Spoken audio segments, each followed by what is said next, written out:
Intro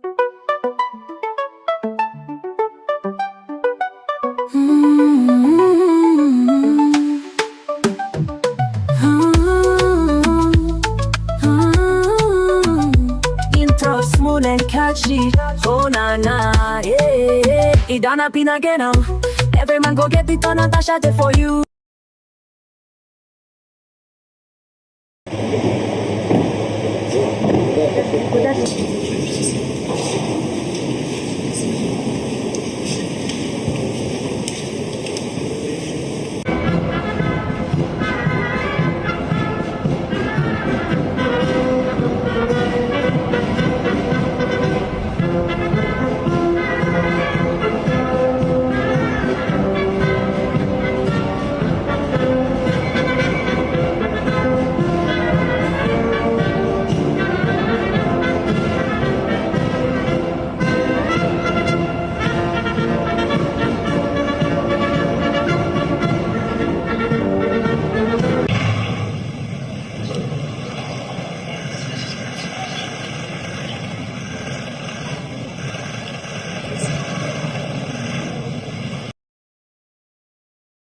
For this country. I came from Germany with my husband, a Ghanaian German, for the first time of him being in Nigeria. We went to village, we had some celebration. After everything, while going back to Lagos, we encountered some policemen. Those are policemen, right? Or are they army? No, they are policemen, right? Mopo men. Yeah. The car we are traveling back to Lagos with is a family car and filled with family members. These are not. This is not a passenger car. It's a family car filled. So they said they are doing search and stop and search rather. So when they stopped us, they asked us to open our luggages, of which we did. They searched everything. They searched our luggages thoroughly, and they did not find anything incriminating. Of course, we're not criminals. We're just normal human beings. While they were searching, they found his wallet. They opened it and found out that he's not from Nigeria. They saw this clothes I'm showing you here on the screen. They said it's an army uniform, but these are normal clothes we wear in Germany. And I did not know that he came back with this clothes. But when I found out that he came with the clothes, I told him that people are not allowed to wear this kind of clothes here in Nigeria, of which he did not also wear them. He obeyed what I told him. According to our standard here in Nigeria, ordinary civilians are not allowed to wear army uniforms, and he obeyed. He did not even wear them, not even once. And these policemen found this cloth in his luggages while they were searching, and then they found his wallet, opened it, found out that he's not a Nigerian. They asked him to follow them. They said he should be the only one that will follow them. Being that he's a foreigner, this is his first time to be in Nigeria, I declined. I said no, I must go with them. I don't want him to go with them alone. I said I will go with them. So they started making problem. It was a sunny day. The heat was too much, so he was sweating. He reached out to get a tissue to clean his sweat. My daughter gave him tissue to clean his sweat. While he was cleaning his sweat, a police officer came. 2 police officers came, held him by his neck, and one was forcing the tissue he was using to clean his sweat into his mouth. And he was shouting, he was swallowing drug, he's swallowing drug, he's swallowing drug. I was like, what is happening? Wait a minute, what is going on? What am I seeing? A man, they were interrogating him on a heat or on a sunny weather. He was sweating. He reached out for tissue to clean up his face. While cleaning up his face, 2 policemen held him by his neck, and one was forcing down the tissue he was using to clean his head, to clean his sweat, into his mouth by force, and he was shouting that he was trying to swallow a drug. Drug from where? They held him by his neck and was forcing down the tissue he was using to clean his sweat into his mouth by force, and shouting drug. He was swallowing drug. I mean, is this? And they inflicted a lot of injuries on him. Is this how Nigerian police behave? Why are they giving criminals gun to be guarding normal people who are not even criminals? How can criminals be guarding normal people? All the policemen on uniform here in Nigeria, they are all criminals. What is going on? What is happening in Nigeria? I don't get it.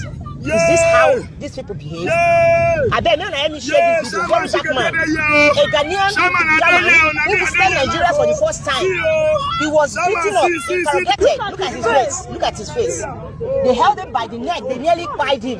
They nearly pied him. How can this man follow me to Nigeria again in his life? How can he be bold to be like, baby, I want to follow you to Nigeria to go and visit your people? Can he ever do it again? I bet no, I share this video. This is embarrassing. Work in South America for so many years, he will be looking out for the disenfranchised. He will be looking out for the poor. He will be looking out for those that don't have a voice. So I think he will follow in St. Francis. Pope Francis. I was going to say, how is he different from Pope Francis? Or will he be different? I don't know that you'll see a big difference.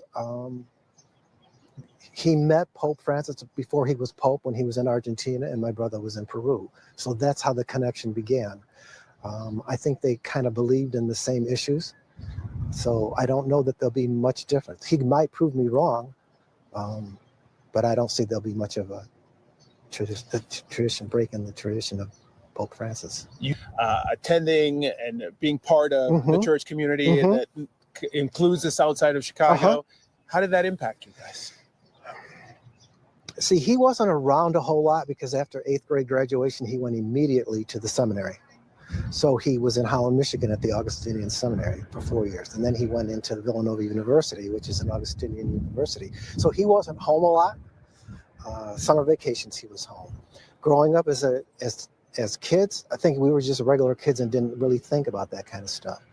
The interesting thing, I don't know how many people find it interesting, but when he was in 1st grade, a woman across the street that we used to play with the kids and a woman down the street said he would be the first American Pope. In 1st grade, they said that. 1st grade? A random woman told them he would be the Pope? Well, they were neighbors. We knew them. But yes, he knew at that age he was going to be a priest.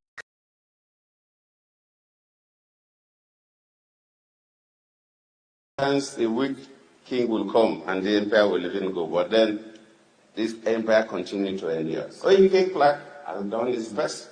It's left for us to believe in his own vision for life and his own philosophy. When my good friend Michael Zakome spoke, he talks about the issue of one-party states. And when you listen to the news, read the show, go through the show media, that's one thing that on an occasion like this, probably one need to. Yes, one-party states, countries have managed one-party states. Yes, one-party state may not be an evil after all, because Julius Nyerere of Tanzania used one-party states to stabilize his country in their early days of independence. He felt that his country has, just like Nigeria, too many tribes and tongues, 2 principal religions, Christianity and Islam. If he allowed multi-parties, some parties would toe the lines of religion, some would toe the lines of tribes, and unity would be difficult. But it was properly planned, it was not by accident. If we must, as a nation, go one party, that must be designed, must be planned by experts, and we know what we are going in for. But if we come through the back door by political manipulation, then we're heading to crisis. So I will advise that probably a country like Nigeria, it's better we allow the system to stay as it is. Yes, the multi-party, but if we, for some reason, we must go one party, then it should not be an accident. It should not be by political manipulation. Because if you read this book, How Democracies Died by 2 American professors, then you see that some of these are the symptoms of the death of democracies in nations. And Nigeria is a complex country. And I think it's better we manage the situation as it is, that manipulating the system in a way that would suffocate the country to death. I thank God.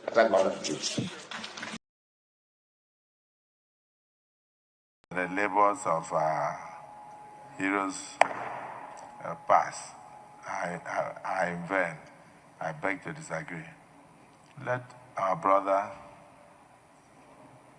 Peter Obi show leadership like Edwin Clark did by resolving first the crisis in the Labour Party. For a man who wants to run Nigeria, You have one of the smallest parties in Nigeria, and you cannot even resolve the crisis in that Labour Party. Is it the crisis of Boko Haram that you will come and resolve in Nigeria? I would like us to be known for what we did when we had the opportunities. As I speak now, I can tell you about the dualized thoroughfares in my state. I can tell about the flyovers in my state. I can tell about the best international hospital in my state. I can tell about the monuments of government houses that are built, both for the governor and deputy. I'm one of the best digitalized governor's office in Nigeria.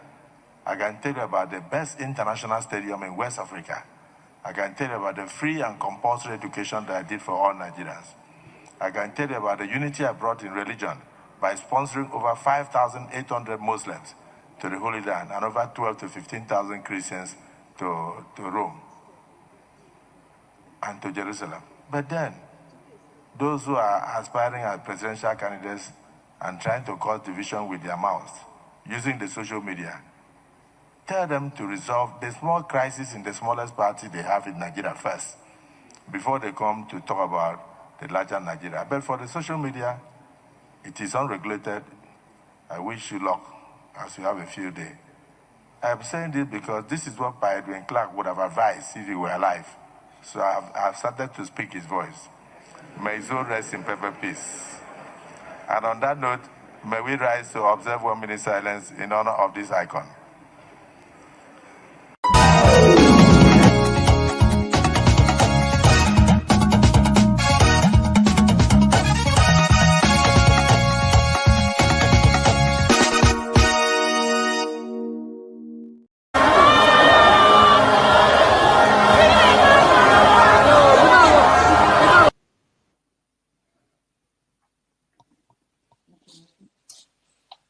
All this rally make my blood pressure go up.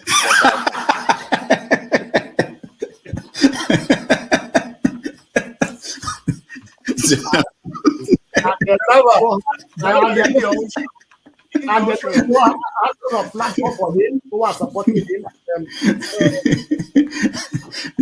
So you should get a filter sometimes, filter your thoughts before you say. I'll continue to take blood pressure medication. Why are you getting high blood pressure, Jonava? Now, I'm not taking medication for myself. I'm taking it for people like Paul and some of you guys that after the January, February something, and then people like Soludo, that is a good spoiler. I thank God for his life. He's working for my godfather. And I am ready to die defending Nigeria in whatever way. When it is God's time for us to go, it is and you not took my going time to God. You are ready to defend Nigeria. I gave you my time. No, I'm coming. Alexi, hold on.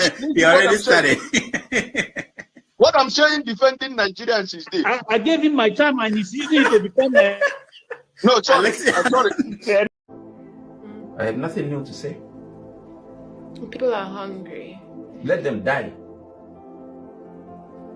It's their fault. Yeah, I'm supporting Tinubu 100%. You're supporting Tinubu 100% to deal with Nigerians. Jeez. People like you. So that when next election comes, I will now see whether when people bring money, you will vote for them or you will do your conscience. This is not a joke. It's not a turn-by-turn thing here. I wouldn't be here. After this election, stop coddling Showore and having him running his mouth. He cannot win a single local government. So you are the one running your mouth. Like, stop, be respectful to Showore. Cast and be sorry to Showore. Are you mad? Are you alright? Mute that guy. Mute him. It's my turn. Are you mad? Mute that boy right now. Amore, hold on. Mute that son of a bitch. No. No. Pansa, no, you don't say. No, this is not good. You see, this what I think I've said, why do you people want me to be making commentary, editorial commentary on this? This is your chance to speak. but you guys are making me to make editorial commentary. Why do we think that, hold on, hold on. I'll call you when I'm done. Hold on, everybody, hold on. Why do all of us think that we are that important? Anybody, whoever you are. Why is this? Do you think this election will? I've seen the world. I don't know where you live. I don't know how you study history. I've seen the world. Nothing. This is not the end. This is not the end. We can't allow people to come here and talk this way. It's not good. You can make your point and quietly, and people will get your point. You understand? Nobody. No, not yet. I'm not finished. Maybe I'll start treating this as like a classroom. You know, I teach a class. Nobody can speak like this in my class. It's not possible. But I just know that I want to engage. I want people to have conversation. I want to make it free. I don't want to start putting people, banning people, stopping people from talking. I don't like that. You know. Don't forget, that state is now an oil producing state. So they now have derivation, if you are not aware. So if you want to speak for anybody, please do not defend a Kalata like a Yabelo. Please do not. Okay, let me respond to him 1 second. Do not defend a Kalata like a Yabelo. Do not. All right, thank you, Mohammed. The people of that state. Can I respond to him? No. Then go to hell. Rudolph, go to hell. All right.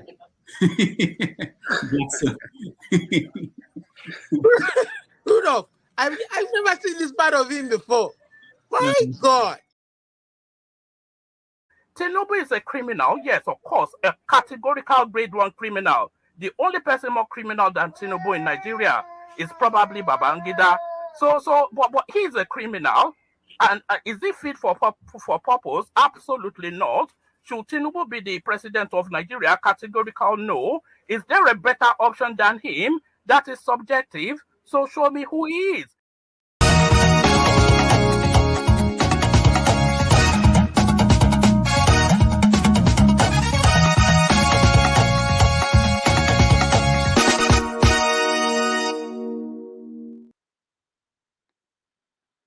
All right. Thank you so much for joining us today. Welcome to Have Your Say 247. My name is Rudolph Okonkwo. It's Saturday, May the 10th, 2025. As you all know, today is another Saturday. We want to give you the chance to be able to join us and discuss issues in the news. And there are so many. We have a new Pope in the Vatican.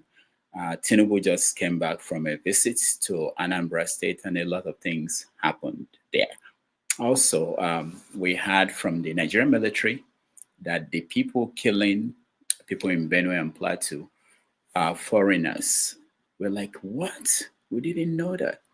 So we're going to talk about all those things. And in America, of course, Trump is continuing his change of how things are done in America and beyond. So we're going to discuss that. When we discuss the issue of the new Pope, we're going to talk about what it meant for Africa, for the world, and what it also meant for Trump and Americans, since this is the first American Pope that we have. We are going to touch on the issue of the trial of Nnamdi Kanu still going on in Abuja. We're going to touch on the evidence presented in court this week. Also, we know that today the Russians are celebrating their victory in World War II. Amongst the leaders that were there, the Chinese leader and our guy from Burkina Faso, Captain Ibrahim Traore.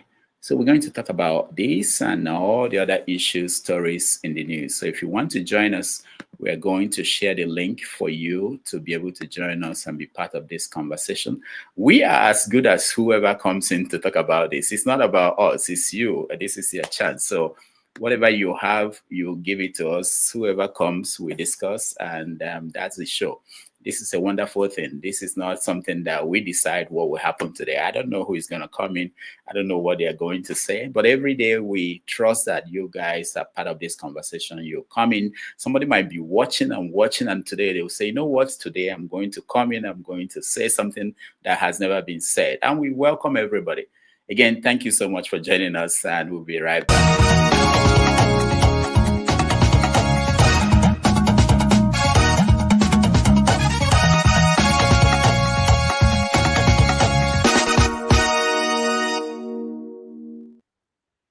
All right. Okay. So let me see people who are in the studio. If you want to join us, if you're in the studio and you want to join us, please turn on your camera. We don't typically bring in people whose cameras are off.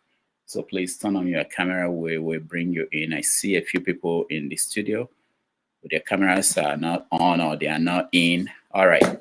So how are you doing? The priest of peace. How are you? I can't hear you. Can you hear? Yeah, I'm doing very fine. Yes, yes. Okay, okay. Thank you so much for joining us. Yes. Today we're going to talk about the new Pope. I understand that you are a priest, but not of the Anglican Catholic faith. But maybe you can also weigh in on that. I see someone driving. We are not going to bring you in until you stop driving. So whenever you are ready, we can bring you in. All right. So let me. Is there any story? I mentioned a few things in the news. Is there anything you are watching that you think is important that we should consider? For me, I don't think there is anything new about the new Pope. The reason why I'm saying that I don't think there is anything new about it, we that are in this level, in the priesthood, both whether Anglican or Catholic, we have some historical informations. Maybe you can call it some prophecies that have been going on in the past. There is one that always stands out. It's called the man's name is called Corey. He's an American, and he predicted about this Pope that there was going to be an American Pope, and he is going to be the last Pope. So, but looking at the age of this particular Leo the 14th, you will understand that he is a young Pope, and he has a lot to give to the Catholic Church in general. Catholic Church is about 1.something billion people, so he has a lot to give to Catholic Church. And also, when you look at the history of all the 4 popes that bear the name Leo, they have done significant. They brought significant changes. All right. Sorry, the priest of peace. We have not started the conversation, so I want to reserve that. When we start the conversation, we can discuss it. All I wanted for now is if there is anything in the news that I did not mention that we needed to mention. One of them is National Assembly in Nigeria. They passed 4 tax reform bills. So if we have details of that, we can talk about it. Also, the presidential jet that Tinubu bought recently, it has been taken to South Africa for refitting and painting. Quite interesting to hear that. Labour Party is in crisis, is increasing with threats to expel, or they have already expelled Oti, the governor of Abia State, and other heavyweights in the party. Goodluck Jonathan came out this week to talk about the issue of this drift towards a one-party state in Nigeria, and his fears about what that might mean if that should happen in Nigeria. And one last thing to mention is, there was this P2B made a statement where people are now responding to him. You saw me play the video of Babio, the Senate president, reacting, telling P2B to solve the problems in his party before he starts talking about the bigger issues in Nigeria. All right, so we will touch on that and then we will get to the topics. Welcome to the show, my friend from Ghana, Awimbun. I can't pronounce it. Never. Don't just give me. Try it again. Tell me how to do that. My name is Awin. You can call me Awin, or you call me Awimbun. Awimbun. Awimbun. Yes. Okay. Welcome to the show. Thank you so much, Doc. It's been a while. Yeah, the other day I was trying to come in. I was trying to come in, but the network didn't allow me to come in. Though. But all the same, I just, for most of the times we've been speaking about the issues of Nigeria, that if Nigeria get it right, the rest of the African country will follow suit. But it's like the big brother Nigeria is, failing in all ramifications. Is when you look at the politicians when they speak, when those that are benefiting from the corrupt system that is there will never tell you that Nigeria is not working. Nigeria is working for them, and you see they are grooming their children. If you what did Obi said that is not a fact of what is going on in Nigeria? What did he say there that is lies? You see, when people live in lies for a long time, people tend to believe that all lies are true. So that is exactly what is going on. These people doesn't even care to know what is really happening to an ordinary Nigerian. Obi came out, spoke the way he spoke. And there is nothing Obi said there. For those of you that believe that Nigeria can still work, that is false. All the things he said there was exactly what is going on in that country. It's quite a pity that people will come out and begin to trash him the way they are trashing him. I've listened to so many people, so many commentaries, so many people, having their platforms, and the way they speak, the way they spoke about Obi, it's not encouraging at all. And that speaks, to a larger extent, what Nigeria can be. That's all I have for it. And I would like to tell you about my own country as well. We had a new government now, and when you look at the cedi, Ghana cedi now, according to Bloomberg, Ghana cedi is the world's best performing currency as we speak, and all thanks to the president, John Dramani Mahama, is working so hard to right the wrongs of the past, and we are happy, and we are going to follow him to make sure that most of his policies work. And remember also that they have introduced Dr. Damages. You people don't know, you don't like what you have, and you don't, feel proud of what you have. You see, the Igbo people, the entrepreneurship system, that is what this government is adopting as we speak. Apprenticeship system, that's what they are adopting right now in order to empower, because there is no way a government will employ everybody. Rather, they will put up an enabling environment, train them, and give them skills, and give them money. The same boy in Nigeria is what our government is adopting now in order to pull so many people out of poverty, line. So I'm so happy about it. So thank you so much for having me. That's all. Thank you. Hold on before you go, okay? Let me play this video from Ghana, and maybe you can give us a little more insight into what's going on here. You declare your assets or lose 3 months of salary or get sacked.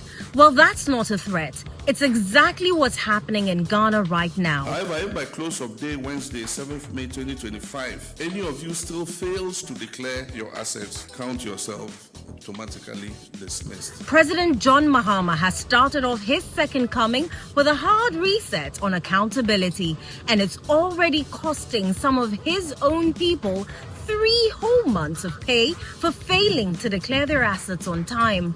But it doesn't stop there.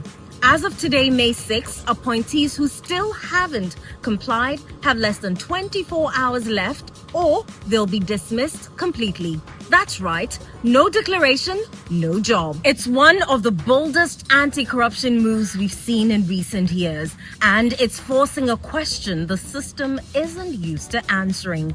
Can political will actually change our governance culture? At the launch of this accountability directive, Mahama didn't just talk the talk. He gave back some of the cars he received as gifts, handing them over to the state. And now there's a strict rule. Any gift valued over 20,000 cedis must be declared. Let that sink in. That's not a lunch voucher. That's a sofa set, a trip abroad, even a new iPhone. So now every public official is being put on notice. The days of hiding behind gifts may be numbered. But here's the kicker. Should that threshold be even lower? Is this new policy bold enough?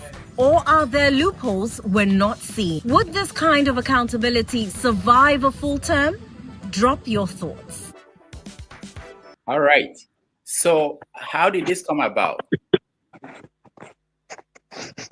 You're muted. Dr.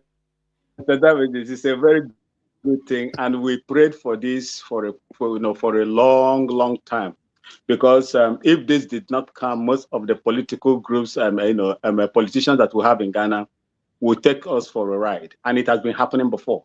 So this man came out with a reset agenda, and he prepared a appoint. Remember, he is the appointer. He is the appointer. He has the power to disappoint as well. He is employing you. Once he gives you that portfolio to handle, you have a limit to which you can go. And he told them, look, I am employing you to do this. If you don't do this within so time, I would dismiss you, irrespective of what the law says. The law says 6 months for you to, declare your assets. 6 months for you to declare your assets. But he is giving them, I think, about 3 months. He said, I don't have time to waste. He giving them, and for those of them that did not fulfill it within that 3 months, he gave them, they lost their 3 or 4 months salary or so. And that 4 months or 3 or 4 months, 3 months salary will be, submitted. Yeah, 3 months will be submitted to what he called is Mahama Care. That is where the money is going to go to, Mahama Care. And if they refuse to submit, I think at the end of what he gave, they are forgotten the time he gave, he will automatically dismiss them. That is what he said. And he is going to, he just gave them some days of grace to prepare their, you see, these politicians, they have a way of trying to cover themselves and protect their selfish interests. Just imagine what could have happened. And someone, you are delaying, you want to acquire some other thing through illegal means or corrupt means to add it to this. He said, no, he cannot do that. And that is exactly how it is now. He came in the second time, just like Trump, in order to right the wrongs of the past. We've suffered so much. If you look at the inflation now, is dropping. The price of petrol is gone down. The CD now is appreciating, I think, about 5 point something or 7 point something% or thereabout. It's appreciating. You see, so even those that are exporting now are crying because we want it to fall. We want to, and that we hope that it is going to continue like that. Not, tomorrow we begin to see a different. That is where we are going to have problems. You know why these things are happening is that we hold our people accountable with our tongue. That is why we will tell you what to do. In fact, there are other cases that there are past, CEOs that are under prosecution, investigation, and prosecution as we speak. And we like that foundation because as they are doing it, any other government or party that takes up power tomorrow will subject them to what they are subjecting to these people. That is a very good precedent that this man is setting right now. It is going to right some of the wrong. It won't take out corruption completely, no, but it will definitely go a long way to reduce them. That is all I have to say on that side. Thank you. All right, thank you so much. We appreciate you. Mr. James, welcome to the show. Yeah, thank you. Can you please hear me? We can hear you. Good. So right now we are yet to start the conversation. I wanted to know if there's anything that you think there's is nothing. important. Just kindly allow me continue from where the last gentleman stopped. Okay. The Ghanaian president has taken very good, bold moves, but it is too early to start showering praises on him. If you consider what is happening in most African countries, they always start very well. I remember Babangida in Nigeria.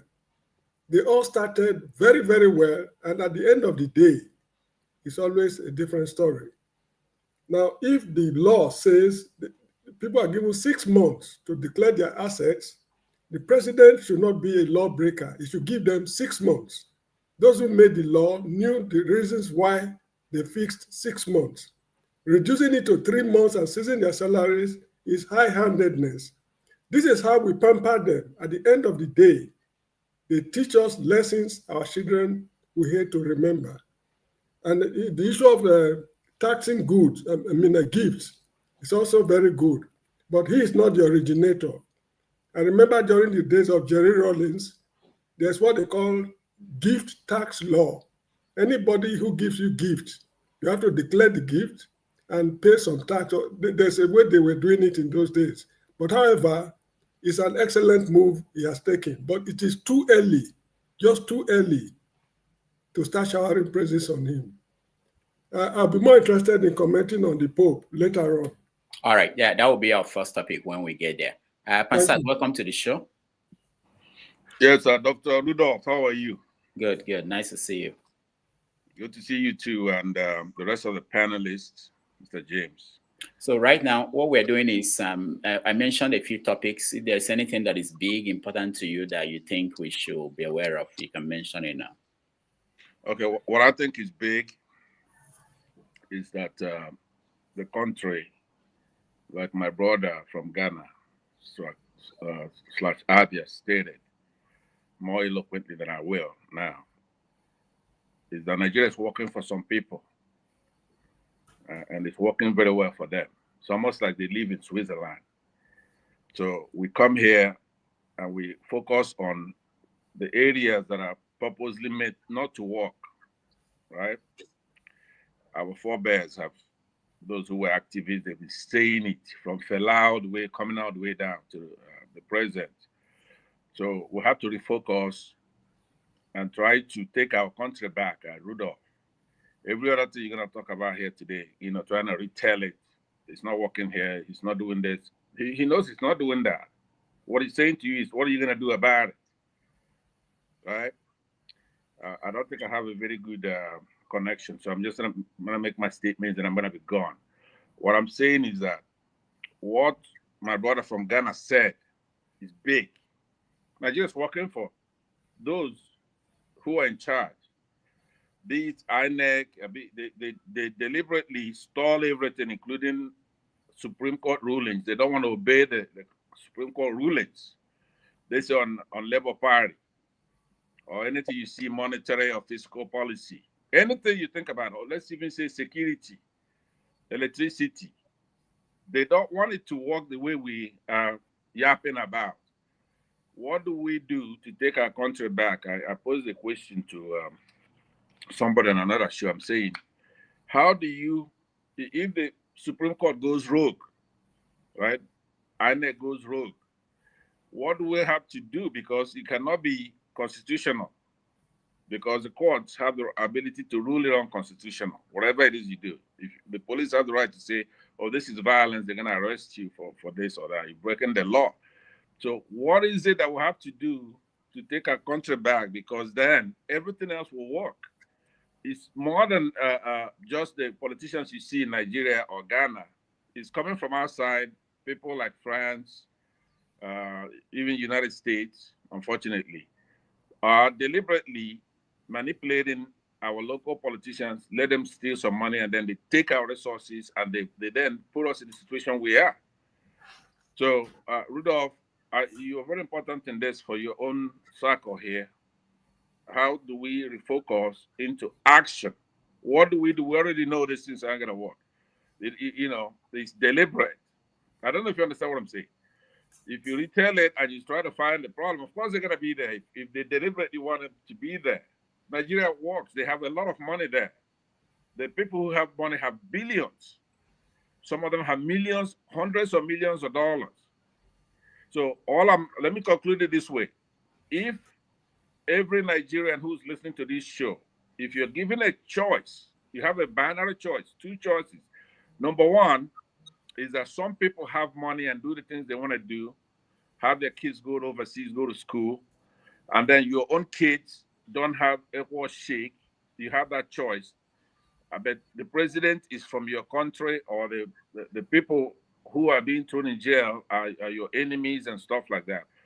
And then you have another choice where your kids have equal opportunity. The country is working. We can compete with our adjoining countries like Ghana and others to bring Africa up. What are you going to choose? If your tribesman is not in charge of making a lot of money. For example, Dangote's got a lot of money, but he's in charge of our refineries as a monopolist.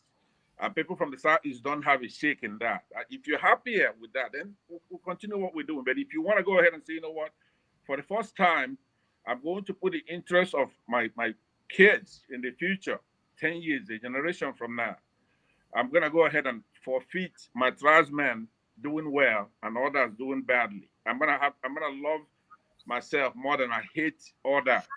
So I'm going to join in a coalition to take the country back, because we don't have any shake without a Supreme Court, without the courts. There's nothing you can do. Anything we talk about is a waste of time because of the way constitutional democracy works, that you have 3 branches of government. So if they form a cabal and they want to do anything, the only way to stop them is to stop all of them. And there's about 1,000 of them. It's not that many people. So that's my take today. Once my brother Avinborn is here, I'll be redundant, so I'm going to go ahead and leave. I'm sure he's going to cover whatever it is I was going to say. Thank you very much, Arudo. All right, Pansa, thank you so much. Pansa, but let me just tell you that there is a movement by Pato Tommy in Nigeria that is essentially saying that if you want to, I'm talking about people you could join who are trying to take the country back. You can join the Revolution group of Shore. You can join. There are many different groups that are out there. Our assignment here on this platform is to talk about it. Put satellite, put it out there so that people can know that this is something that is going on if they want to be part of it. So you can also be part of any of those things. I have one thing to say. By the way, I'm glad you mentioned that, because this is not one of those things where your assignment is going to be to inform. And you just did a very fantastic job right now by saying that, because that's important. But we have to, and I will do that starting from now. We want to educate our people. It's not just about protesting for protest's sake.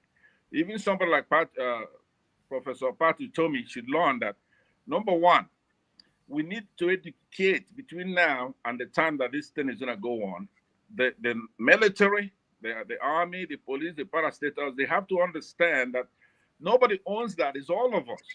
They're needed. The students, they are needed in this thing, right? These people keep assuming that the military belongs to them. Now, finally, to my Southeasterners, Igbos, Biafrans who are in the military, right? Is it just the Tinubu people who are in the army or in the INEC? What are you guys doing, right? You shouldn't obey an illegal order. We need the students. We need people who are from our side of the country to put boots on the ground, help these people who are going to protest. We need everybody to understand what I said earlier. You have a choice to make. Do you want a country that works? I have a contrary opinion to Pansat. Pardon? I said I have a contrary opinion to what you're saying. Okay, can we hear it before I leave? Okay. Before the death of former CBN governor Obadiah Mailafia, there was this kind of podcast. I was involved in that, and I said one thing. I said that Nigeria is irredeemable until we get rid of the 1999 Constitution. That was a decree turned around and was imposed upon Nigerians. We don't have a country. That is number one. Number two, we don't own ourselves. I'm from where you are from. I'm from the eastern side. And Dr. Diamond knows me very well. He knows where I'm coming from. The point I want to make is this. We owe nothing in Nigeria. How can we go back to owning our homeland? First of all the revolutions that are people coming with Showere and other, it is not going to happen. The reason is this: the ethnicity that has divided Nigeria, which the ruling class has used to subjugate us, is the greatest undoing for Nigeria. But for us to have a real revolution, everybody has to stand up and say, we need a new constitution.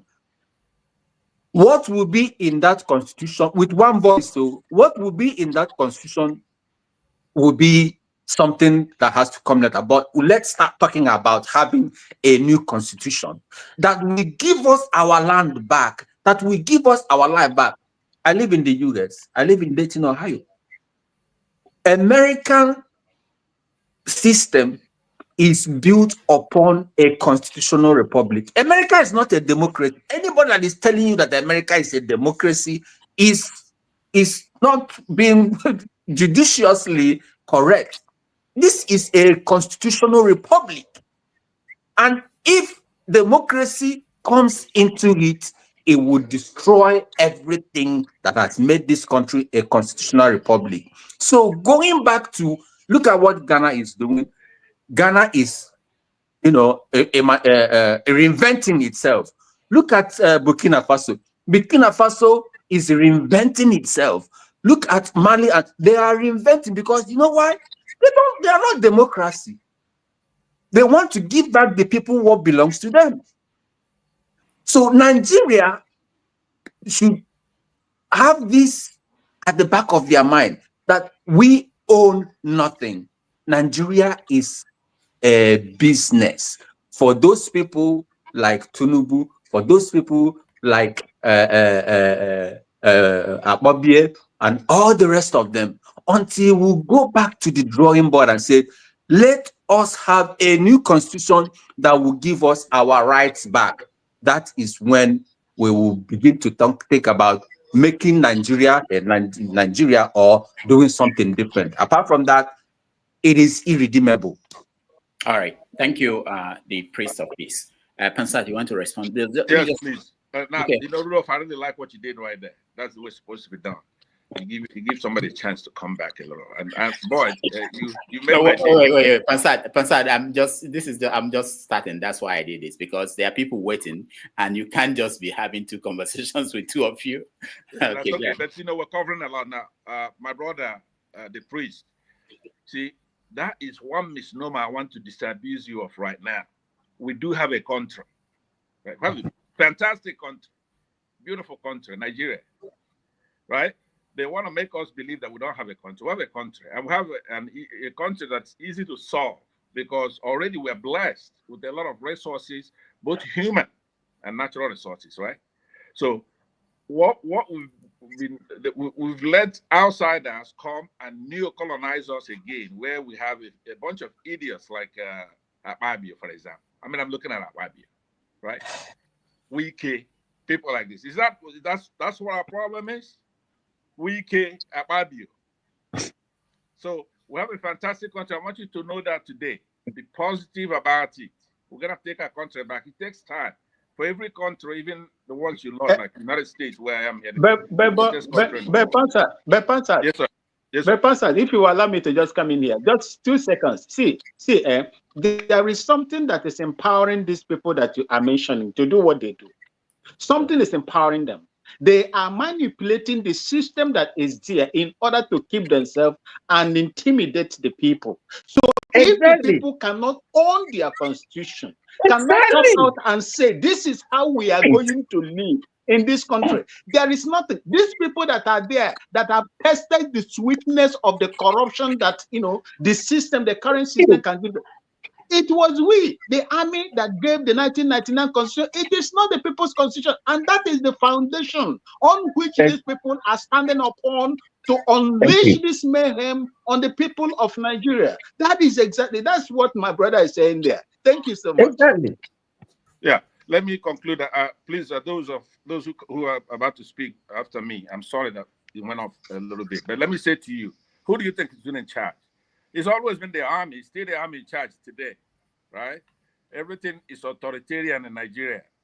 You can't even have somebody speak. For example, VDM and all those. When they speak, they come and get arrested. Showing it. Who do you think is doing that? It's the army. That's what I'm saying. Tinubu is a geriatric. I mean, he's an old man, corrupt. he doesn't have anything to offer. He can't even face the people. He can't solve any problem. But it's the army behind him. Watch each one of them standing like Wiki.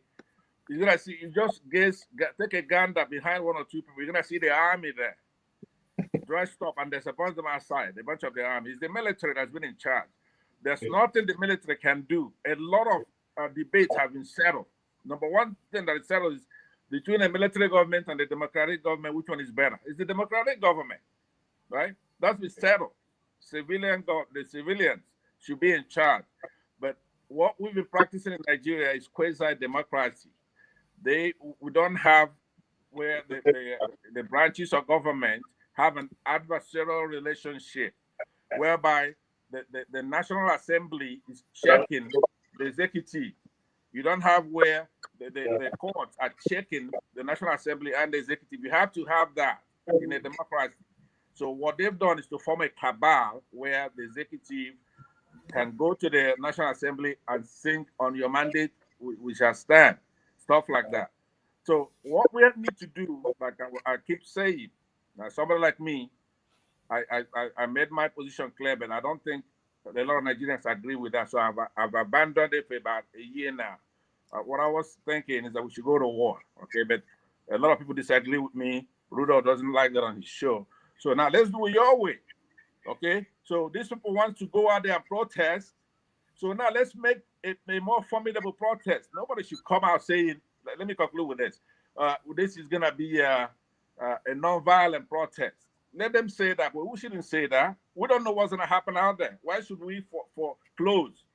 If it's not going to be a peaceful protest, then it's not going to be a peaceful protest. It's up to them. So it's a misnomer to say you're going to do a peaceful protest. Now, this is to my friend, Professor Utomi. Don't go say you're going to do a peaceful protest. It's up to the military and the Nigerian government, because the people who march, they're not armed. They can't determine if it's going to be peaceful or not. It's up to them if it's going to be a peaceful protest, right? So let them go there, right? If they're serious, let them go there with millions of people. Not show where everybody should put their heads together. Nobody has all the answers. Show where it doesn't have all the answers. Mr. Patrick told me doesn't have all the answers. But if they go in the numbers they're talking about, we should go there to chase people like Ababio away. Right? So talking about constitution. Do you know what it takes to get a constitution? We'll find a way from that. If they want us to live in a state of nature without a constitution, then let's start from there first. We don't have to have a constitution. But we cannot, like what my brother from Ghana said earlier, finally, this time is final, right? What you said is that Nigeria is working for some people, so we want to make sure it doesn't work for them either. Unless it works for all of us, the protest is to go and make sure Nigeria doesn't work for them, unless it's going to work for all of us. As far as a beautiful country, we have the best country in the world, Nigeria, and we're going to keep it. Make no mistake about it. We may not be able to do this year. Eventually, who's going to win? It's already been settled that the people are sovereign. The people will always win. It's just a time and space, right? So with that, I yield. Thank you very much. All right. Thank you, Pansat. I'm seeing a transformation of Pansat. Maybe something happened. We will find out when next you come back. Thank you so much. I give you all the credit. I'm amazed. I think we accomplished something. We can close the show today and come back next week. All right, KJ, welcome to the show. Thank you so much, Dr. Damages. And I must say your show is getting traction. I don't know whether for the positive or the negative, but we will see when you go to Nigeria and come back.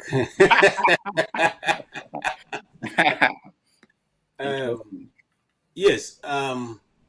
I don't know where to come in to pick up from the last speaker, or No, for now, we wanted to know if there's any story we should talk about. We are missing. Oh no, so far, if you have a Nnamdi Kanu story in your lineup, yeah, I mentioned that we should be talking about it every week, whatever is happening. Yeah, they are going on in Benue State. They purported plan to remove the governor. I don't know. if that's there. But if not, we can always touch on that. Yes, I think you are good.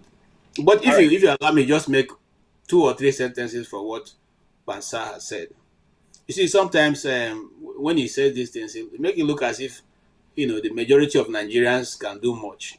We forget the armed forces of Nigeria is an occupier government. It's an occupier force. It is not built to protect Nigerians. It is built to protect the people in power. Same with the police. Unless we go back to the right drawing board, which in this case would be the Constitution of Nigeria, and tweak things around. Those people are built like the colonial force to protect the colonial masters, and that is what they picked up from. So the government, the army is not loyal to the Nigerian people, it's loyal to those who are in power. And they'll continue to do that until that kingdom come. The police will not listen to the Nigerian people, but will listen to the people in the authority. And the people in authority have now become masters. The Nigerian people have become the enslaved, the enclave that have been taken over by this ruling class. Until we realize that we don't have to go out to dance traditional dances for the people who are in government. Until we realize that we don't have to answer them, sir, for them to do their work. Until we realize people like Akpabio who say, I built, that they didn't build anything with their money. It is the money of the people. Until people come to that realization, my brother, the El Dorado is still very far away. We're not going to get to that place. Like there used to be a music group called the Uhuru those days. Uhuru is still very far away. Okay, we're not going to get to that place. So it's a total mindset that we must come with. Each of us have to ask ourselves, if we're ready to go through this journey. And then when that mind is made up, then we can now advance as Nigerian people to change the country. Thank you. All right. We will stop this here and start our first topic, which is the Pope. An American Pope has taken the charge in the Vatican. And may the blessing of Almighty God, the Father, the Son, and the Holy Spirit descend upon you and remain with you always.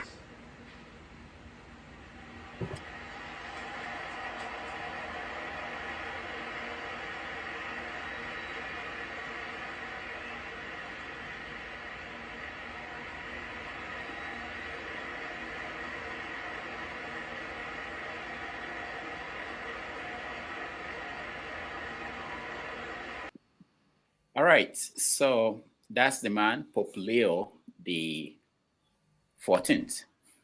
A lot of things have been coming out since his announcement as the new Pope. He has roots in New Orleans, in Peru, in Haiti. He's actually not just an American. He hasn't lived in America for so long. And he decided to speak Latin and Spanish on the first day. On the second day, he had a service where he spoke in English. So it's been quite interesting. They've been interviewing the siblings. There was an interview of the brother. That's something that the brother said that was interesting. I want to play it again for those who just joined us. Let's see. In missionary work in South America for so many years, he will be looking out for the disenfranchised. He will be looking out for the poor. He will be looking out for those that don't have a voice. So I think he will follow in St. Francis. Pope Francis. I was going to say, how is he different from Pope Francis? Or will he be different? I don't know that you'll see a big difference. He met Pope Francis before he was Pope when he was in Argentina and my brother was in Peru. So that's how the connection began. I think they kind of believed in the same issues. So I don't know that there'll be much difference. He might prove me wrong, but I don't see there'll be much of a tradition breaking the tradition of Pope Francis. You attending and being part of the church community that includes the south side of Chicago. How did that impact you guys? See, he wasn't around a whole lot because after 8th grade graduation, he went immediately to the seminary. So he was in Holland, Michigan at the Augustinian Seminary for 4 years. And then he went into Villanova University, which is an Augustinian university. So he wasn't home a lot. summer vacations, he was home. Growing up as kids, I think we were just regular kids and didn't really think about that kind of stuff. The interesting thing, I don't know how many people find it interesting, but when he was in first grade, a woman across the street that we used to play with the kids and a woman down the street said he would be the first American Pope. In first grade, they said that. First grade? Uh-huh. A random woman told them he would be the Pope? Well, they were neighbors. We knew them. But yes, he knew at that age he was going to be a priest. All right. First grade, he knew he was going to be a priest. All right. Mr. James, a new Pope. Are you excited? No, I'm not excited at all. Far from being excited. I will tell you the reasons why. Can you hear me, please? Yeah, we can hear you. I should increase the volume. Please kindly excuse me. Okay, can you hear me well now? Yes. Good.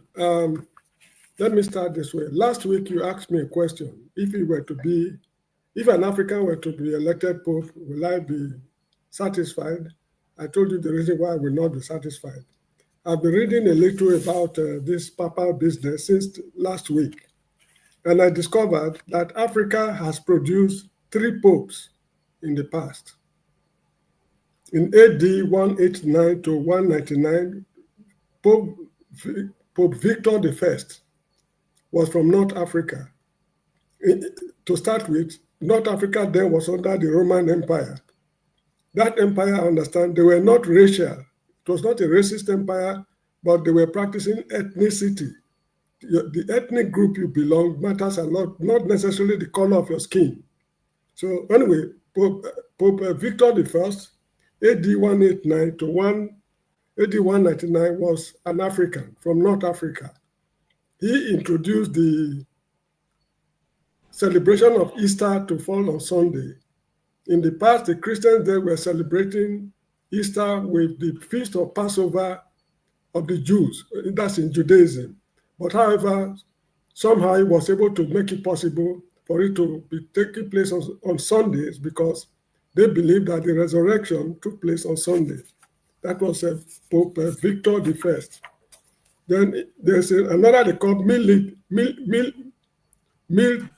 I'm sorry, I can't pronounce the name properly. Militis, or I don't know. AD 311 to 314.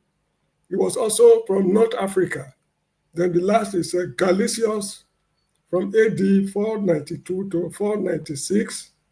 He introduced this Valentine's Day we celebrate today into the Christian ways of doing things. So Africa has produced 3 popes. South America has produced 1. North America produced 1. Asia has produced none. So we should be patient. We produce more popes than other regions with the exception of Europe. Anyway, that is that. I am not happy with the election of the new Pope because I remember I sent you a book. I said you should forward it to KJ. I do not know if you remember to do that. I don't remember. Maybe you just remind me. I will check. Yeah, it's been a while. Okay, KJ, please kindly let me have your number again. I will send it to you. Should you forget? Now, In God's Name is the title of the book. When Pope John Paul I was elected, he served for only a few days before he died. Let me say he died. For those few days he occupied the position, he had the intention of reforming the church because, frankly speaking, I don't mean to insult the Catholics. This is my personal opinion. Every man is entitled to his opinion, no matter how erroneous or true it is. The Catholic Church is a rotten church. It is rotten to the core, and I will not be wrong to say that it is beyond redemption. He discovered that there were a lot of Freemasons in the Catholic Church. So his intention was to wipe the whole of them out. And these Freemasons were so powerful that they had to, check his excesses as quickly as possible. One of them happened to be a cardinal called John Cody of Chicago. And the fact that this present Pope is from Chicago is something people should keep an eye on carefully. The amount of corruption that took place in Bank Ambrosiano is so frightening that is beyond description. During the reign of, during the time of Cardinal John Cody. Now, they were also investing, that's the Roman Catholic Church. They're against what they call abortion. But it's laughable that they were investing in the production of condoms and oral contraceptives. While in the pulpit, they would discourage people from for practicing family control, whereas behind the scene, they are making millions, in fact, billions of dollars from the sale of contraceptives. To me, it is very contradictory. Now, in the book, I think page 104, the author asked some questions. Is it right for the Vatican to operate in markets like a speculator? Is it right for the Vatican to have a bank whose operation help the illegal transfer of capital from Italy to other countries? Is it right for the bank to assist Italians in evading tax? These were things happening during the days of Pope, what's it called? Pope John Paul I. Now, I remember when I was in the primary school, we were forced to recite certain Catholic slogans like Hail Mary, full of grace, the Lord is with thee. Blessed art thou among women, and blessed is the fruit of the womb, Jesus. Holy Mary, Mother of God, pray for us now. And on the hour of our death also, amen. Something like that. The modern Catholic Church is not run by Hail Mary. It is run by money. In fairness to them, they've been embarking on a lot of programs, helping people who are suffering from famine, building schools, and hospitals, and what have you. But the amount of money these people are getting behind the scene from their dirty deals and the amount of money they are spending on charity, they are worlds apart. So where do we stand? What is the purpose of the church? This church is a very special church because of all the religious organizations in the world. It is only the Roman Catholic whose headquarters is a sovereign state. There's no other religion in the world, be it Anglican or what have you. The capital of the Catholic Church is a sovereign state. And the dirty money they've got from different operations is so staggering that the World Bank, international monetary institutions, they treat the Vatican Bank as a central bank. The Vatican Bank is the only bank that is not owing anybody anywhere in the world or any institution. They are bastardly rich to the extent that money is not their problem. And it will also interest you to know that when the war was going on in Argentina during the days of Margaret Thatcher, they procured weapons for the people of Argentina to fight Britain. These are people preaching peace to you and me, peace unto all men and what have you. Behind the scene, it was a very different matter. Now, in the book also, I think page 111, when the Italians invaded Abyssinia, that's Ethiopia, in 1935, the weapons were procured by the Catholic Church. And Abyssinia, that's Ethiopia, happened to be the only African country that was able to withstand colonialism. All the others fell. This same Catholic Church assisted the Italian government tremendously to fight innocent Africans in Abyssinia. Now, this issue of Freemasons, they have not repented because Pope John Paul I died because of the reforms he was introducing. On the 27th of November 1983, if I still remember, 1983, yes, it was revoked. Any Catholic priest cannot become a Freemason member. It has serious implications. So as far as I'm concerned, it's not yet to Huru. And lastly, when the Catholic Church, condemned apartheid vehemently in public, whereas, the Vatican Church secretly lent $172 million to various agencies of pro-apartheid South African government. It's on page 350 of the book I'm talking about. So if you look at it, this is all scam. The fact that President Trump was there at the time they were, trying to elect the Pope speaks volume. And not only that, in fact, it's quite a lot. The most important thing is that I want people to read the book. Now, some people might argue that it is the opinion of an author, but that is not exactly the case, because all the cardinals, the bishops, and the priests they mentioned in the book, most of their photographs were in the appendix of the book. I went to Google to check the authenticity of what this man was talking about. The photographs I saw on Google tallied with the ones this man used in publishing his book. The man, said that should anybody fault what he's saying in the book and is able to prove it, he will donate the royalties from the book to cancer research. Up till now, nobody has been able to take David Yallop to task.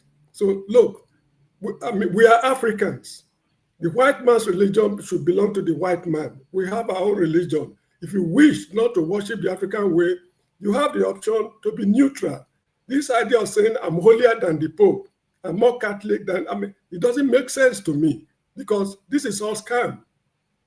All right, thank you.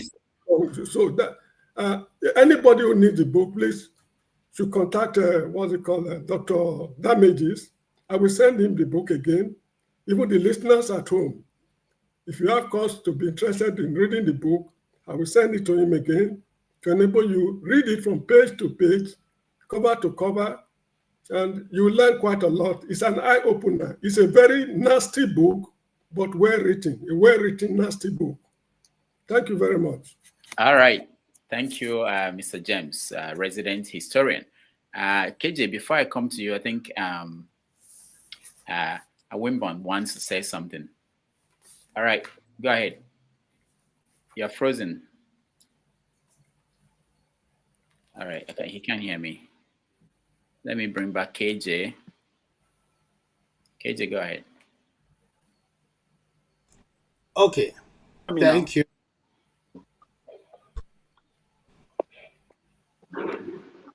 What's up? Can you hear me? Yeah, I can hear you, KJ. Okay, thank you, Mr. James. I totally appreciate that historical, journey. And I must say that most of what you said, or all of what you said, is a fact that people can check out if you have any doubt. And I hate it when you come to an intellectual discourse and somebody make an assertion which you don't agree with, then you resort to insulting. Why don't you go check out what the person is saying instead of just waking up and trying to go personal with whatever the person is saying? It doesn't make sense, and I don't appreciate such contribution. If you think what an individual is saying on this platform is not correct, go and research, or you bring your alternative information so we all can enjoy it and learn from it. That is what learning is all about, and that's what the world is all about. Nobody has the monopoly of knowledge. None of us sitting here know everything. So we meet and interact and then learn from one another. Please, let's keep it very civil. Okay, having said that, I want to say that what Mr. James have said is not new. It's not something that is there. If you really want to, if you are a Catholic and you want to know about a Catholic, if you practice that religion like I did, you must have come across majority of what he has said. And I'm not going to use today to go down that road, but I would rather want to say congratulations to President Trump, our president, who was able to make it. In fact, he first showed us the hand that was coming by his, making fun of wearing the cap, the cap of the Pope, and so he saw how maybe he knew that the Pope was coming, the papacy was coming to America, so he said to depict it in a very funny way. However, having said that, I think one of the things that I went to search for, when the Pope was pronounced, was what is his view on the current world issues. And I think, what he holds on the current world issues are a bit concerning. well, I know that one of the things that we when those who are Catholic will not want is trying to change some of the things that the Bible have said they are totally sin that should not be played with. And what the world is trying to do now is, in fact, right now you can even get some Bibles that will edit some of those things. I'll give you a clear example. There's a place Jesus Christ was speaking in the Bible. He said, this kind of problem will not go away except through fasting and prayer. But most recent Bibles will edit that part and leave only through prayer. They remove the fasting, which is what gives that the result that the person is seeking for, power. The disciples, when Jesus was speaking to them, they prayed, but they didn't get answer. And that's why Jesus said to them, this kind don't go away except through fasting and prayer. Majority of the Bibles we have now are Bibles that are trying to, told to the new world order, which is not what, the Bible is all about. And so this Pope has that tendency to resort to certain practice that the Catholics practice, and which is in line with the Bible. But also some of the things that are going on in certain countries, which he doesn't accept, which is like immigration and all that. Now, do I have a problem with immigration? No. I have immigration when I have a problem with immigration when a practicing Muslim who is adamant, how do you say, a concrete Muslim who feels that he is being oppressed in his country, that is a Muslim country, runs to a Christian nation and wants to infuse Sharia into those governments of those nations, or want to take over those nations. Now, if you know that you are a Muslim and you want to live in a Muslim nation and you are being chased away from, say, Syria, why don't you go to Iraq? Why don't you go to Iran? Why don't you go to, Syria? Or go to those places that you already know that you're not going to have problem in integrating. But why go to England and want to now turn the English law, the English society into a Muslim society, or even now begin to harass them, the people in that community, which is what is going on in Nigeria. You want to be part of Nigeria. You come as a Fulani man, and now you want to make sure that the people of the Middle Belt will become Muslims by all means. In the first place, were they Muslims when you met them? And then what tells you that they want to be Muslims? So I'm saying this with an open mind, and I don't want to think that anybody will misunderstood what I'm saying. So in the case of this present Pope Leo, I think that the church is in for a very big surprise. I hear his brother saying that it may not differ from the late Pope, but I think they will differ in many sense. Because, you see, if the Catholic Church is really a true church and following the dictates of the Lord Jesus Christ, when you take such a new tax, you see everything differently, because the Lord himself will speak to you on how to move from where you are. You may have come into that position with your own set of rules or what you want to achieve. But when you sit on that throne, if it's truly a throne that God has given, he will show you things totally different from what you have seen before. And I dare to say that this 1 week or thereabout, I've watched a lot of documentary. There's a particular guy who did an inside investigation into some of the things I said here last week, that the Catholic Church holds a lot of secret information that the world has not been released to the world, because they have held those knowledge and understanding, which probably would have changed the way man and animals on the planet of the earth behave. Those are locked up in their chambers, and who knows if this Pope will be kind enough to release those information. Remember that before now, the Bible was also locked down by the Catholic Church. And the guy who was stealing part of that and writing it and copying it and sending out was eventually caught, and he was burnt alive. So what am I saying? I'm saying that the tendency of trying to hold down information that can help mankind is a lot buried in the Catholic Church. And as soon as those votes are open to the public, the more understanding we'll get about how things really work on earth. And I want to wish him well. It's not easy to, even if it wasn't, like I said, somebody, what Mr. James said is very true. there's hardly anybody who is any top shot in the Catholic who is not in that society that he talked about. We all know that. In fact, those of us who were practicing Catholic thought it was a good thing. We thought it was, majority of the Jesuit priests are all in that order. So we thought it was a good thing, but now, older and more advanced in knowledge and understanding, we know that it is not set out to do anything good. I want to thank you, and I want to stop here for now. Thank you.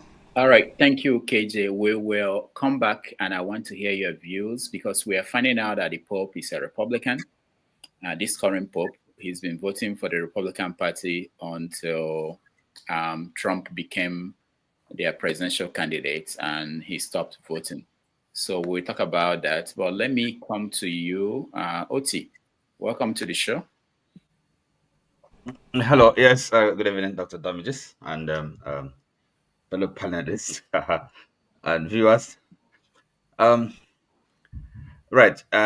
Sorry, if KJ, would you mind telling us what the Christian sect you belong at the moment, and is this something you can share with us? Oh yeah.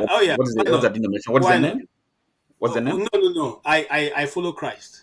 I follow Christ. But if you want to, if you're looking come on. I mean, all Christians follow Christ. Calm down.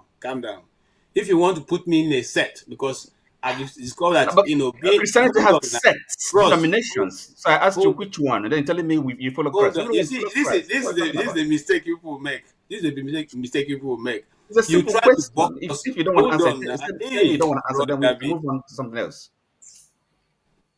Do you want me to speak, or you want to continue? I follow. That is, if you ask me which denomination I belong to, I'm prophetic and apostolic. That is my denomination. But if you ask me, I follow. Okay, that's fine. Okay. That's okay. Who is the head of your church? The head of my church is Christ. Nobody else heads it. On earthly, somebody that is in charge. No. We don't have any particular head. Then forget it. Okay, it's okay. Yes. Then you're not. We don't have a particular head. It's okay. Then leave it. So, right. Mr. James says that there's scam. I don't know what is a scam. Is it the Vatican as an institution, or the papacy? The Vatican, of course, is a place. Papacy is like an institution. The church is also an institution. Have a global church all over the world. There's a Catholic church in my village. So when you say the whole thing is a scam, what is a scam? Really, it's now in God's name, David Yalop's. I read that book so many years ago. I don't even know where my copy is, because I just read it. One of those things. Yes, he talked about the main allegation there, because it's an allegation, right? So it's not as if anybody was brought before a court and the court found a person guilty. The allegation was that Pope John Paul I was murdered, because he was intent on bringing radical changes to the church. I don't know, and none of us, nobody cannot tell, So did you bother to investigate what he said? Did I bother to investigate? Yes. No, I'm not an investigator. So anyway, okay. So I said somebody wrote a book, okay? And I whether what he was saying, whether everything factual or not, everything cannot be factual. I'm not to debunk it as all rubbish or founded and a scam. I don't see it as that way. No, but anyway, so he wrote a book, and Vatican Bank and all that, institutional corruption, financial dealings. Well, yes. So all that to you guys, is that what lead you to the conclusion that the whole thing is a scam? The church is a human institution. We have to understand that and appreciate that as well. And these are things, done by people, by human beings. So even cardinals and bishops and all of us, we're not perfect, So, it's like, none of this is contestable, or this what I'm saying. Now, but when you say the whole thing is a scam, I don't know where to what we're discussing. Now, if Mr. James here, as he has maintained, is not a believer, but it doesn't even believe in any. He said he's an atheist. If I understand correctly. So it's not even a question of not being a Christian, but he doesn't believe in anything in God. Okay, that's fine. So and he says he maintains also that the Christianity is a Western, is a European, a white man's religion. And KJ here agrees with him, even though he's a non-white person and is a Christian. So anyway, the thing is this is and I don't know. I mean, what philosophy and theology James has studied. It's just maybe after reading the Yellow, that is enough for him to have firm views on what Christianity and Catholicism is all about. So the new Pope, right? It's I don't know. Is there Rudolph, is there any particular aspect of you want me to kind of the first question is this: how do you feel about him, an American? How do you feel about what it means for the world? And we talked about the connection he has with New Orleans, Haiti, Peru. We talked about the fact that he was coming from a missionary kind of Augustinian, Augustinian, okay. Okay, so right. Being an American, if my honest view, and I'm sure if anybody interested in knowing, having a sound opinion, views of these things, is purely accidental. I can tell you that the cardinals that participated in the conclave, I don't think they were looking for an American, an Italian, or whatever. They have to. This is a serious decision they have to make. Okay, all of them, they're all we call them the princes of the church. So they, of course, the continuity of the church, Catholic Church. You can be sure that to all of them, that's their primary, number one goal. So they have to, select somebody that fits the bill. That. What was the bill they were looking for? Now, first of all, I was okay. I'll tell you. I listened to the one Bishop. I think you should know him as well, Bishop Byron. He's a leader of what is called Word on Fire. He does a lot of evangelism on the YouTube. So now, first of all, okay, the Pope, the bill, okay, the task of a Pope is to lead the church, okay, and then what is the church about? Is evangelization, preaching the gospel, the good news, right? So leading the church in the church's main task of spreading the good news, okay. And it's not politics, but because we're human, in a human association, human interests, human organization, they're going to be interested. You can't remove that. And also because of the influence, the church as an institution. So we're talking about the church, Catholic Church. Let's say 1.something billion. It can be more. Human beings that profess that faith. So the Catholic Church also has, as a result of like the spread, the number, the historical, the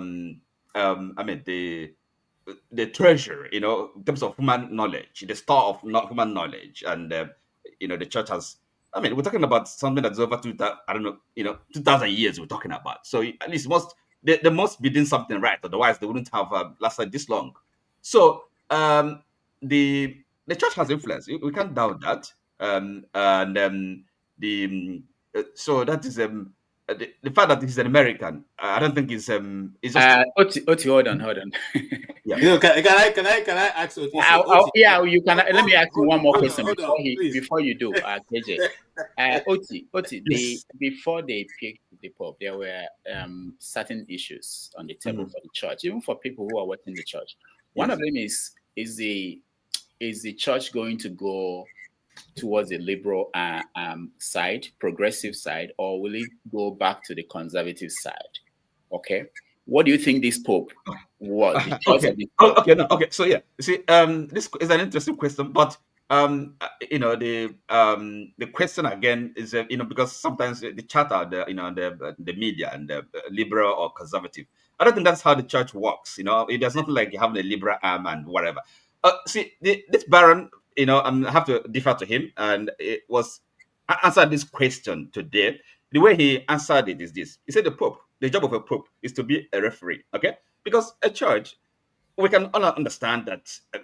Having that large number of people, diverse people, the number of people from different cultural backgrounds, different experience, everything. Okay, they are Catholics, and so their life experience and their needs is all different. So, and then of course you always have this, it's not as if people have divergent views, even on doctrine, on the practice, on liturgy. Okay, all the debates, they are all going on. You cannot foreclose that. That's why you have council, Vatican Council 1, Vatican Council 2, so to deliberate, discuss doctrine. So the Pope, as a referee, people are going to have different views, divergent views, but it's not a question of, okay, we're liberal. The Pope will not align himself with the liberal wing or the progressive wing. I don't think that is not the way it functions. Again, but we are in the world, so we have our politics and liberal and conservative. So, but that's not really all right. Thank you, Oti. KJ, go ahead. Yeah. Okay. Thank you, Rodolphe. You see, Mr. Oti, yes. I came into this not to criticize, but if you let me open that tap, go ahead. You lose members. Let me tell you something. I almost became a priest. So there are very little things you can tell me. I don't want to go there. That's what I said here earlier on. I don't want to. Don't go drag me. Go where? Don't drag me into bringing out nothing new under the sun. Issues with the Catholic Church, because I know it like the back of my hands. So let's leave it. Because, like you said earlier, I'm a Christian. I'm a practicing Christian. Christ is the head of my own church. You may have the Pope as your head of your church, who you say is infallible. Hold on now. I allowed you to talk. Allow me to talk. You said the Pope is infallible, even though it's a human being. Okay, we'll give it to you guys. It is what you want to follow. Hold on, before you go on, let me explain. Okay, that Papa fallibility, do you know what? It's not in terms of doctrine. Okay, listen again. It's some of these things really have to. That is infallible. Is a teaching, is a doctrine, and it's when in terms of the magisterium. Remember, the Pope is just an individual. He's not the. It doesn't make like as you speak longer, you even make me begin to. Scriptures just jump into my head. Okay. The Bible says that because of your tradition, you have made the word of God what? That you made the word of God lose the ability to perform what is said. You are dragging in tradition. Tradition is what man uses to stop people from doing what God has called them to do. You can say to me, because I am now born again. I am my due to Rudolph. I shouldn't give it again because I'm giving that to God. These are examples in the Bible. I don't want to go there. I don't want to go there. Look, all I want to let you know. Don't go anywhere, KJ. No. There's no need. You see, because the Bible says when they are not gathering together, you are scattering. So once you are scattering, it means you are not for Christ. I'm not here to scatter. I'm here to try as much as possible, put our thoughts together of what Rudolph have asked. The new Pope, is he going to be progressive? Is he going to go with the culture of now, or is he going to rely on what the Lord Jesus Christ gave us as a scriptural basis of doing things? That is what the question is. Okay. So ask him that question. Okay, now that's what he's asking you. Let me answer it this way. There's nothing like the Pope going progressive or being traditional. Okay, teachings can evolve, right? People debate, discuss, better understanding. Okay. But it's not okay because we want to be progressive. And sometimes what people say is globalist. Oh, this is a nonsense. Labels. It doesn't mean anything. Maybe global church. No. What progressive, for example, some of these teachings, say for example on abortion, these things, there's a theology behind it, sound theology. Are you with me? Which of course the theologians, they can defend, even when challenged by, non-believing, if like, theologians or atheists, people that understand these things, So it's not being progressive. Read theology. Read them. For example, Ratzinger, the Pope Benedict XVI, he wrote about 3 volumes on Jesus Christ. So if you really want to understand, with the person of Jesus Christ, who is he, what, you can read that book, you spend time read it and understand it, the theology and everything about it, before you start having an opinion or say something is a scam or they don't know what they're doing. And that Africans, the bishops and cardinals that are part of this, they don't, somehow they have been scammed. They're foolish and they're stupid. I mean, there was some of us and the kind of opinions we express or say things or maintain positions we cannot defend. It's just it's mind-boggling. That's all right. That's all I can say. Thank you. I will give James an opportunity to respond if he has anything to say. James. Yeah, I think I stand by what I've said. It's a scam because they asked somebody in the book something about the role of women in the Catholic Church. His response was, during the Last Supper, the Virgin Mary, that's the Mother of God, was not invited to partake in the meal. That something like that is where discrimination started. Now, women have no role as such to play when it comes to key issues. During the conclave, I doubt if there was any woman there. Secondly, the conclave is a secret affair. Remember that the Vatican is a sovereign state. The conclave is an election.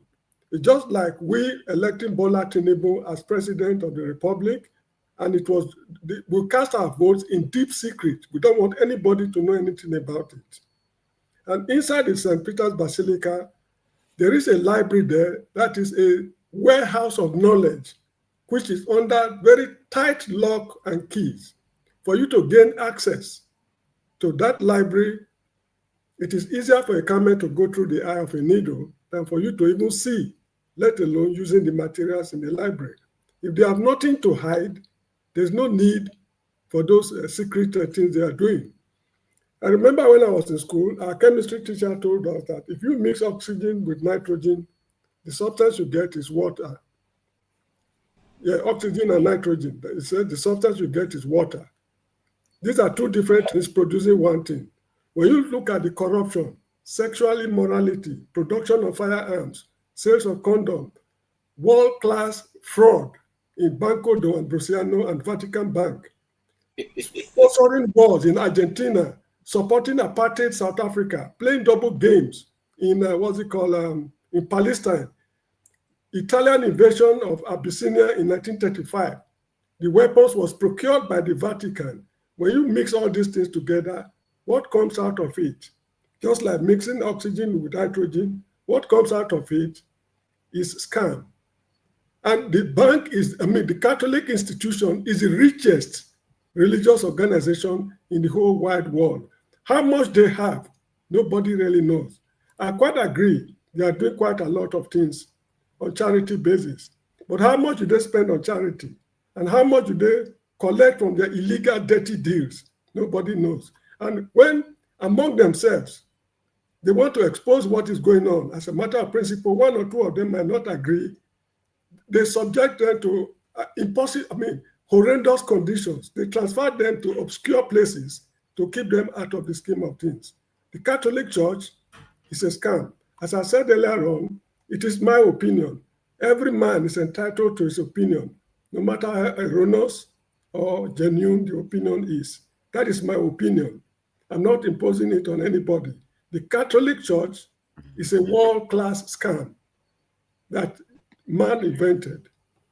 All right, thank you, Mr. James. Let me just point out before we move away from this topic, one of the closest advisors to Donald Trump, Laura, came out after they found out who the new Pope is to say that he is anti-Trump, anti-MAGA, pro-open borders, and a total Marxist like Pope Francis. So he's not getting good reviews within the Republican Party here. And they dug up his voting records because he was voting in America until Trump became the candidate. He voted in Republican primaries, but stopped voting when Trump won. All right.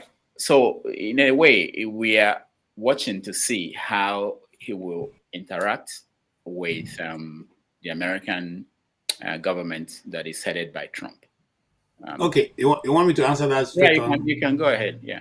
He's going to bring politics into it. He's going to just play along as the church will want it. He's not going to bring his personal feeling to it. Again, because he knows that Trump has only 4 years, and why the Catholic Church has, by his age, he has more than 20 years to put in before we start thinking of, any other new pope. So he's just going to play, wait out his time. Whether he agrees with Trump or not is not going to show. But maybe after Trump's 4 years, he's now going to come. Look, just like James have said, and we don't want to go back to reviewing what the Catholic Church stands for. The secular writers refer to the time the Catholics were running the world as the Dark Ages. The Dark Ages is in history. So, but going back to that with scattering. So what do? We say to the Catholics, now that you have a new pope, why don't you go back into your own books and clean up what you think is not the right thing that you guys have been passing around for a while? Okay, I'm not saying that other denominations of Christianity do not have their own problems or their own challenges, because we are human, just like he has said. Sometimes we come to those positions with our own personal idiosyncrasies.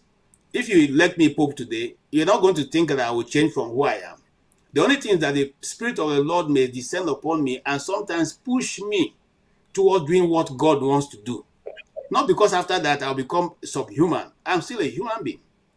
I eat gari and okra soup, and pomo on top. It's not going to change. I don't eat angels' food, okay? That is how every person who comes to authority that is God-driven now, not man-driven, you look up to God to direct you. Sometimes you can even go to church and you are going to preach a message. That day, you have prayed through the night. You don't get anything. You pray till morning. God, what do you want me to say? God, what do you want me to say? He won't tell you anything. And if you're a person who is God-fearing, you go to the people the next day. And while you're about to speak, you may just want to open your mouth and say, today I have been praying since 2 a.m. till this 9 o'clock. I've not heard what to say to you people. So I'm just going to pray and bless you people. Then at that point, the Spirit of the Lord will drop the word for you. This is what I want you to say. So it depends on how God wants to talk to you and use you to work, and how you are willing to obey and follow his instruction. I look at him as, if you ask me to analyze him as a picture, I won't come as a picture expert, but as somebody who think he's a picture expert, his disposition tells him to have a good heart. His disposition, when I look at his picture, I look at this frame that's coming through the cameras of his picture. I don't see anything that tells me that this guy has something bad in his mind. So he'd probably be a nice guy out there trying to do his best. And that is what we want, because 1.6 billion people is not a joke. If 1.6 billion people can do what Christ has taught us to do, this world would have been far better. And Christ probably would have come and all of us will be free. But we are not doing that. We are not doing what we are taught. We are not doing what the Pope is teaching the Catholics, and then those of us who are still, not that large, we are also not doing what Christ has asked us. Very few of us are doing it.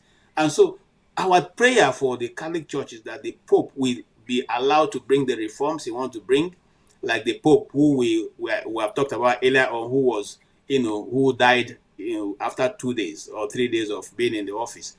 So let God give him an understanding on how to go about to reform the Catholic Church to the point that it will meet that expectation that Christ, being the head of the church, is preaching. I also want to say, for those who think that the Pope is the first, the Church of the Catholic Church was founded by St. Peter.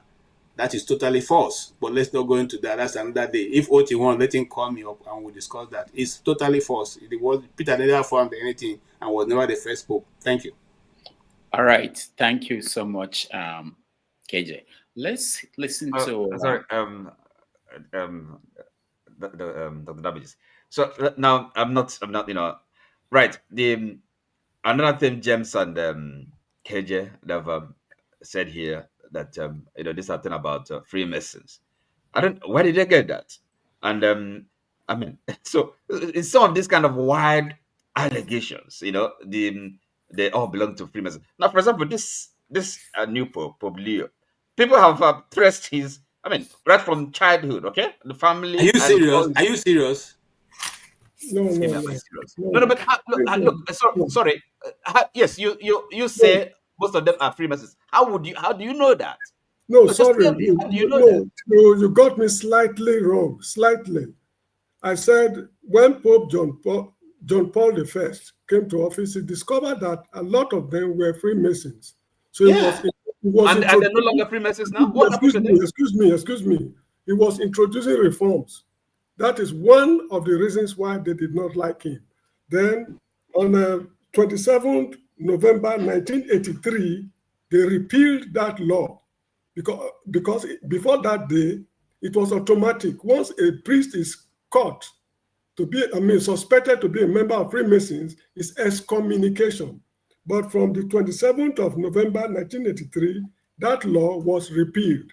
Any priest in the Catholic Church can be a Freemason. That is the situation. All right, thank you. Let me hear from Ike and quickly Prince, and we move to Tinubu in Anambra State, which is on the stop. Good afternoon, good morning, good evening, everybody. Happy to be here today. I do not really have much to talk about the Pope. For me, I'm a Christian. I'm a member of the Pentecostal Church. I was born and brought up in the Catholic Church. I was in the seminary school. I think that the Catholic Church needs to reform a lot of things. I remember many years backward, when the charismatic movement came into the Catholic Church, all the reverend fathers that were practicing a charismatic movement in Catholic Church were expelled from Catholic Church. And in Anglican Church today, you see that the charismatic revival movement in Anglican Church brought life into the Anglican communion, more especially in our country, Nigeria, and I don't know of any other place. And those reverend fathers who were trying to bring the real gospel of Jesus Christ into the Catholic Church, they were excommunicated from Catholic Church, right? So we have the Bible, and we have the Apocrypha in the Bible. That is the Catholic version of the Bible. And there is always a conflict, right? So I think that there is a lot of work that the new Pope has to do by trying to change a lot of things and by trying to reform a lot of things. I am not that person who will begin to castigate a denomination, no. But I am that person who will always speak for you from my own experience. I was a Catholic, and like I said, I went to seminary school, Omawa Seminary School. That's my school. I ran away from school and I went to Lagos and I continued at CMS Grammar School because I said I'm not going to be a reverend father, right? But when you have parents who want you to be reverend father, I want federal government scholarship or Palan in Bende State. They say I cannot go because they want me to go to seminary school. And when my result came out, I passed, everybody was jubilating. And when I went to school, right from school, the third time from school, I ran away. Nobody knew I went to Lagos, only my senior brother who knew that I was coming to Lagos.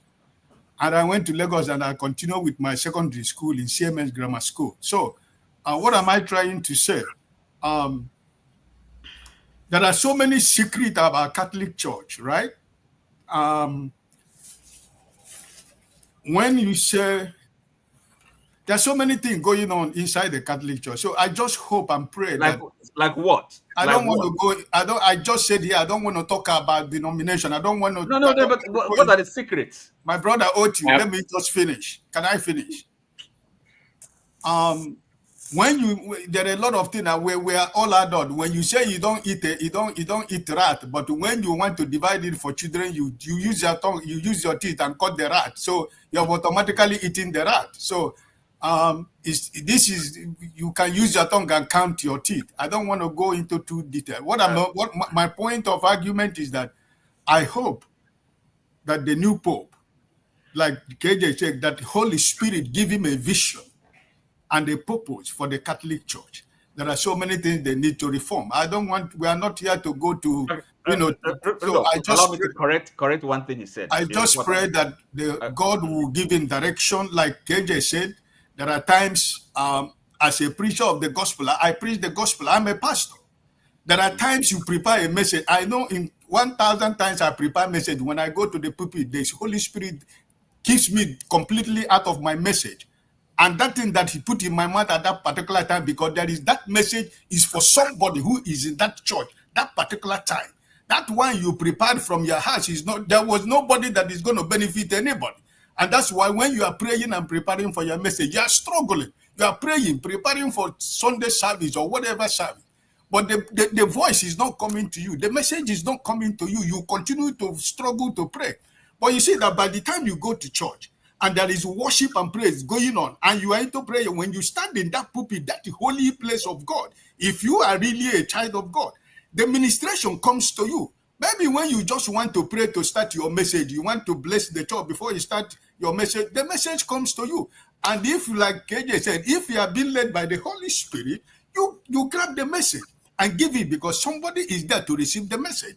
So all I'm saying is that every denomination, there are problems in every denomination church. All we are saying is that let there be reform, that it will be able to correspond with what is written in the Bible that we all believe as Christians. I don't have a problem. The name of a church does not save anybody. There are millions and millions and millions of Catholics that are going to go to heaven. There are so many Pentecostals that are already in hell even before they die.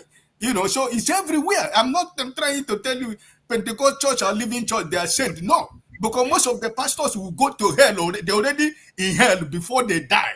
So I'm not defending my faith, no, because I'm inside it. I know what is going on everywhere. So all I'm trying to say is that, my brothers and sisters, congratulations. And now that the church has a head, I pray that the Holy Spirit will lead him, guide him, and show him the way that the world will be a better place for every one of us. Thank you. Sorry, Rudolph, I just want to correct point out something. 1 minute, because I have to move from this topic. Look, and so because our Pentecostal or evangelical brethren that talk about the Bible all the time, yes, we can all read the Bible, but really, for you to claim to be an authority, and you first of all have to maybe learn your Greek and your Hebrew and all that. Now, okay, Ike, let me ask you: have you heard about Father Mbaka and Father Elele? In Elele, have you heard about these priests? Mbaka, for example, that's in Enugu. Yes, I've heard about Mbaka. The reason why I'm saying this is because it's talked about, when you're charismatic movement in the church, if you're a priest, and they will be excommunicated. So, in other words, the charismatic is a kind of a movement, where the Holy Spirit and, speaking in tongue and all these things and whatever. So, for Mbaka, for example, in Enugu, he's still a priest of the Catholic Church, and he has his ministry, public ministry, where this is, if like, charismatic and LA as well. We have priests having these ministries. So, have they been excommunicated? So, that's, Let me answer you their question, yes. Brother Oti. If you know the Reverend Father of Pastor Elele in Port Harcourt, you should know the story well before you even ask me the story. And I don't want to talk about the true story here because we don't have time to talk about it. Right? The same thing with was he excommunicated? Was he excommunicated? That's what I'm telling you, because you don't know the story. You don't even know the story. So forget about that. All right. So we are going to arrange for former Catholics and current ones to meet. Perhaps, and debate, and we watch, because I'm not one of them. I don't know what you guys saw there that scared you guys out. I'll be confused Catholic too. And Kene is the one confused that Catholic. Kene is in between. Kene, before you speak, let me just get Prince, just on the Pope, just Kene and Prince. We move to Tinubu. Go ahead, Prince. Yeah, Dr. Damage is it's still morning over here. Mr. Ike, Mr. OT, Mr. James, KJ, and the MAGA KJ and MAGA Kene. One thing I just want to say this: I'm a Catholic, and I don't owe nobody no apology. Okay, I don't owe nobody no apology at all for that. Can you guys please allow the people to worship what they want to, the way they want to worship? All I know is that in heaven, there is no Catholic, there is no, even those who attend choosing, that is telling people when you face an armed robber, tell them, oh, you're God of choosing, who are you? And they start challenging all those people. One of them was shot the other day in South Africa because he was challenging an armed robber and declaring that he has the God of chosen. And what happened? He's gone clean. He's testing the God that created him. Okay? So for me, let's allow the Pope to be. I don't go to church because of Pope. I don't go to church because of any Reverend Father or whatever it is. I go there just for the fact that I just want to listen. And what I make out of it, it's me. And not any other person. But I will not love anyone to come on this platform to tell me what the wrongs that the Catholics will do. Because I will sit here and tell you the wrong the Protestants are doing. A lot of people, they are leading to hell right now. A lot of people that they snatch their wives. A lot of people that they're taking their money. All in the name of prosperity and preaching somewhat heaven that they've not even been at, to know what it is. All I implore everyone to do is read your Bible. You will understand what it is, and just follow your Bible. Forget about the liturgy or the practices or whatever it is. Forget about it. It's about you. When you go in front of God on that day, it's gonna be what you did. All right. So please, let's stop it. Thank you. Thank you, Prince. On behalf of this platform, let me say that we are not going to stop it. If you lead 1.4 billion people in the world, we have to discuss you. So we're discussing the Pope for today. All right, go ahead, Kenneth. Go ahead. Why can't we discuss the Pope? If we can discuss... Because he's my man. He's my man, so leave him alone, Kenneth. If we can discuss the President of the United States of America, His Royal Highness... Here you come again, you just shenanigans. Here you come again. But this is it. I actually call him because of my big brother, Mr. KJ. I was listening to Mr. James. We all know where Mr. James belongs to. He doesn't align with all this religious stuff, so we know him. So whenever he's talking, I enjoy how he discusses religion, and my big brother, Oti, we know he's a Catholic, and I enjoy his own too, based on the fact that he's trying to defend his denomination. But my big brother, KJ, I don't know where you belong to, so I don't know which one. You were free discussing Catholic, but you don't want us to know where you belong to. Like myself, I've made my own very clear. I'm confused. I'm in between Catholic and Omena, right? But I said where I belong to, brother. I said where I belong to, right? Yeah, is this 7 days Adventist or Jehovah's Witness? No. The trust of my Christianity is based on apostolic and the prophetic. That's what that is what all Christians believe in, even Catholic. They all believe in all this. No, can he's at Depressions Brothers Church. That's where he is. No, yeah. Okay. Listen to me. Okay, is he the one that his pastor told him that he prayed for a dead person and the dead person woke up? That was my pastor when I was. That was my apostle when I was in Nigeria. Okay. Okay. You see, that is why some of us are still confused. My denomination is not something that is difficult. What is the name? Apostolic. Every apostolically led church is where I belong. We are led as apostolic and prophetic. That's the move. It's a total move, and it has been there for a while. But don't you know that Catholic Church also believe in apostolic faith? You don't know that? We have a creed. Mr. Oti, the creed. Yes, the Apostles' Yeah, Creed. you don't know about that? You see, that is why we need to No, hold on. educate ourselves a lot. You cannot come in. The Apostolic Creed, I believe who is in, the I founder believe of in his the Lord church? Jesus. No, listen to Mr. Oti. Listen to Mr. Oti. That is recitation. That's recitation. I Okay. did that recitation for long for this Okay. Catholic church. So actually, You if you want me want to to put it, pray Mary for you and Apostolic Creed? I said all those prayers now, brother. okay. Now, see, you see, that's the reason why some of us were kind of confused, because Christianity in its entirety that claims to be followers of Christ, if you are following me because you think I'm a Christian or my teachings are Christ-like, but in actual sense, I was never a Christian. As far as we know, Jesus Christ himself lived according to Jewish law. He lived, practiced, and died as a Jewish man. So he practiced Judaism.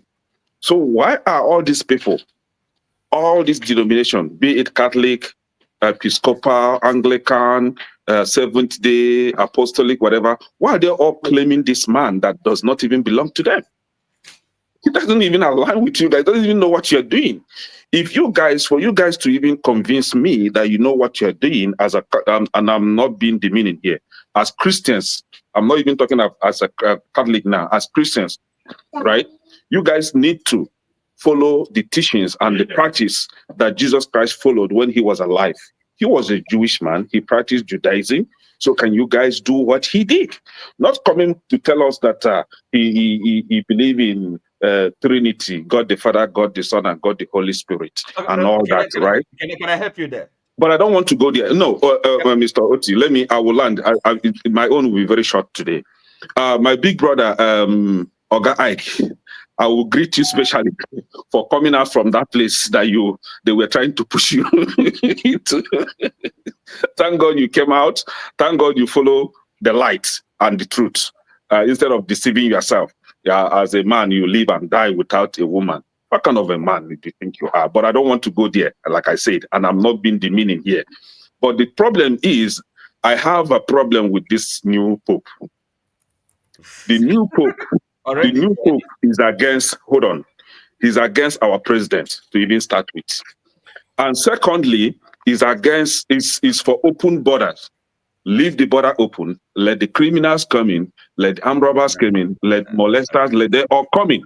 But the Vatican, a city in a country inside a country, is fenced completely. Like the border is fenced completely. Matter of fact, I think, as they said, allegedly, that is up to 10 feet or 15 feet height. Right, the Vatican itself. So you gated Vatican. You live in Vatican City as a government official. See, all these Christians are being deceived. These are government officials. Did you see them whenever they are passing by the security officials? They get saluted. All of them, they salute them as military personnel. So these are politicians in the white garments deceiving you guys that they are representing whatever they want to represent. But they could gather themselves in a secluded room, cast a vote, just like the way you guys voted for Tinubu right now. Voted for somebody that will lead the entire, is it 1 billion Catholic people? And then you get somebody will now come and tell us we should not discuss it. If we can discuss Tinubu, if we can discuss Trump, we can discuss Pope, we can discuss Benson Idahosa, which is the memory. We can discuss everybody. All right, thank you. They are all men, just like you and I. Can I quickly kind of enlighten or clarify? No, hold on. We're spending too much time on this. I have a few announcements to make. Right. Odumeje is coming to America. For those who are interested, it's going to Michigan on June 13th. I will show you guys a flyer. I'm not being paid for that, but unfortunately, I don't think I will be here. I wanted to meet him, so we talk about that. And we see it. I see Chaplet in your car. Maybe you have something to tell us about the Pope. We need to hear that before we move on to other topics. So Oti, I'll give you 1 minute. Just 1 minute. Then we see 2 minutes. We go. Okay. Right. So first of all, it's like being a Christian. Look, the Christianity, Christ. Well, if you can say he never founded a church, okay, you'll be correct. No, but Christianity, if you understand, and then because this is the confusion you're talking about, men and culture and all that, Christianity is started with the apostles, St. Paul, particularly, with the because the commission they received, go all over the world, go to the ends of the earth to spread. Okay, so and that is the reason when we're talking about Christianity, and then some people say that we don't have a tradition. Tradition is something that is antithetical to Christianity. That's all bullshit. You don't really understand what is going on here. I mean, Christ never founded the church, so you have to have that organization, that establishment, that that we maintain the tradition. Okay, otherwise it will be everyone will be saying, as we have it in Protestantism, everybody. How many churches can we have? So, and then people criticize Catholic Church. It's lack of understanding. So, culture, the Jewish culture is there, but Christianity is not of this world. It's not about culture. But of course, we live in a culture and in a society. They don't all have to be a part of what the church has to deal with. Okay, the culture of the people. If it comes to Africa, the Africans, we have our own peculiarities, our culture, our way of life. The gospel message. How does it relate with our culture? All these things is all part of it. So that is All right, thank you, Oti. Thank you so much. And do we see final words on this? Okay, we are happy to have a new pope, and we pray that our immediate past pope is with his master in heaven, interceding for us as well. I don't want to go into all the controversies about what the Catholic Church represents and what doesn't represent, but I have a beef with Ekene. Ekene, the other time we were talking about a priest who had a family somewhere. I was living somewhere, and I told Rudolph in one of my, I say, please. So that being said, the reforms are an ongoing thing in every facet of life. So the church, though people say is conservative, but they follow what Christ said they should do. There may be some lapses here and there. Reforms have been done before. The Vatican II conference was a way of bringing the church, making it broader and more global. And we see how it is today, but so some things needs to be done as well. And we know that those reforms, the new Pope, hopefully he will look at those things, and himself and his cardinals and those who administer the Vatican, they will know what to do in line with the Bible, what Christ said we should do. And then, meanwhile, concerning that Christ is not a Christian, Christ came and brought a new perspective to life, and his followers decide to follow him. Christianity means we are followers of Christ. That is what it means. So let's leave it that way. We can discuss that more in future. But read it, you understand. Thank you. Thank you so much. Please, Rudolph, I need an appeal. Okay. Make a date that we all meet and discuss this issue. Because we will make a date. Yeah, please put a date. It's just to discuss this issue. Yeah. Meanwhile, we have Odumeje coming to. Where is he going to now? On February 13th. June 13th, Friday. If anybody is in Michigan, anybody watching us, Michigan area, we want a crack reporter that will go and cover that for us. I was thinking I would be able to interview him during this visit, but it's not possible now. But anybody who is in Michigan area, please, we need Odumeje because it might be the next big deal, Maybe after his life, when he dies, some people will follow him. And anyway, but thank you, everybody. When we come back, we're going to take a break. When we come back, we are going to talk about Tinubu in Anambra State. It's big. It's big topic.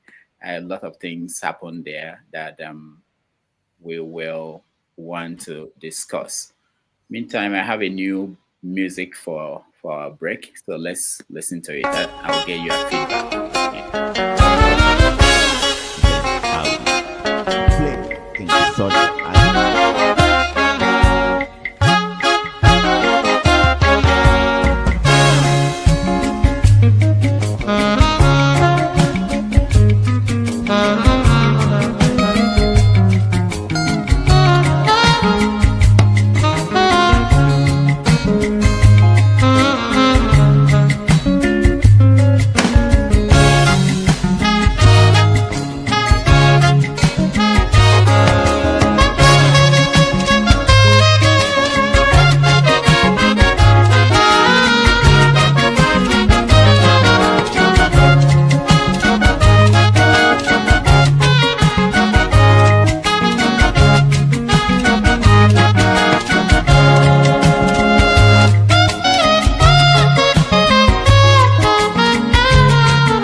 All right.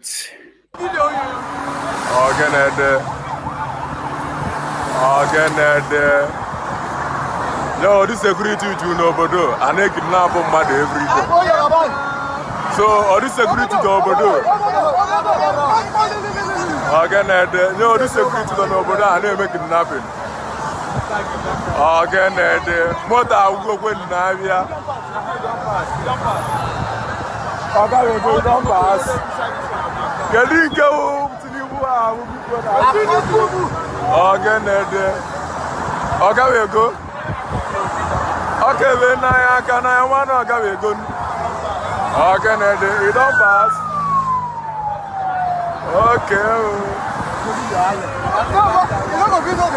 Mota was one no. Mota was one no. You know, Agago Konoka Gala, Mota will go no. Always the motor one no, because. Hey.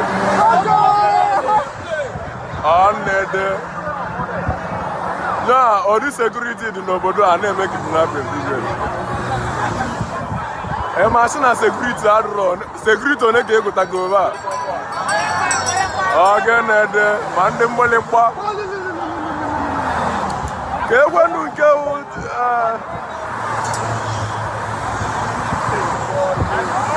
Tinubu will go now. I can't you ain't call some motor. Or some motor, do you ain't care big country? All right. I want the more. Brother Dalu, no, where do?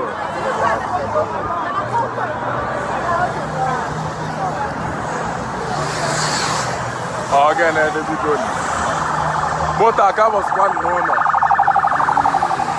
And Takwalova knows her, and Alua.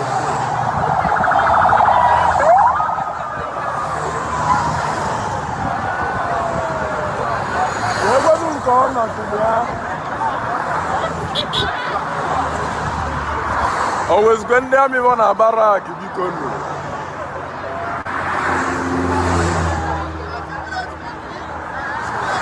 Hey, Okota Kalekwan.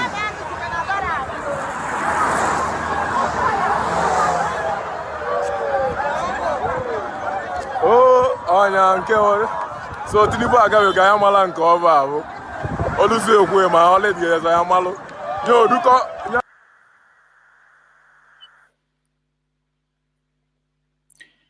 Mr. President, is historic and consequential. The last state visit by a president was in 2012, ostensibly to commission a brewery and another private enterprise. This visit is not just to commission projects. We have over 500 kilometers of roads, flyovers, bridges completed and waiting completion. I'm waiting for commissioning. We have about 5 brand new general hospitals and world-class trauma center completed, equipped and waiting for commissioning. We have new smart schools and water projects waiting for commissioning. New markets and bus terminal, etc., waiting for commissioning. Previously, we had insisted that only the users of our roads and projects should be the ones to commission them, and we have commissioned. All right, so welcome back, everybody, and we are going to switch gears and talk about Tinubu's visit to Anambra State. Very important because at the end of the visit, a lot of things have changed in Nigerian political space. One of them is that Tinubu is now the DK Simba one of Anambra State. I know you're from Anambra State. Let me start with you. So it's really unfortunate to have such a person as Bola Tinubu in Anambra State. And why I say that is very unfortunate is because This is the state that Bola Tinubu did not even get up to 1% votes. And I don't know the desperation of Charles Soludo, the talkative of Igbo land, the Ku Fio Onion Koyeri of Igbo land, the only professor that talk more than a market woman. You see, during the 2022 electoral campaign in Anambra State, all the contestants, including this very Soludo, applauded Peter Obi for having performed very well. I don't know what the very well means. Maybe it's just a subjective, but he said it. He said that Peter Obi performed well. But, you know, as we all know, we have some cabals in Anambra State, and I will call them the bad boys in Anambra State. And some of them are actually the God, G-O-D, that do prophesy to some reverend fathers, especially one in Anambra State, that is popular reverend father in Anambra State. So the likes of Ato Ezenubu is the God that prophesied to that reverend father that will always jump on his pulpit and begin to prophesy that this person is going to become a president or not, right? So these cabals were the one that actually made or forced Soludo on Anambra State. As we all know, if you want to become the governor of Anambra State, you must come through ABGA. So they found their way to fix Soludo in ABGA, and Soludo won the election.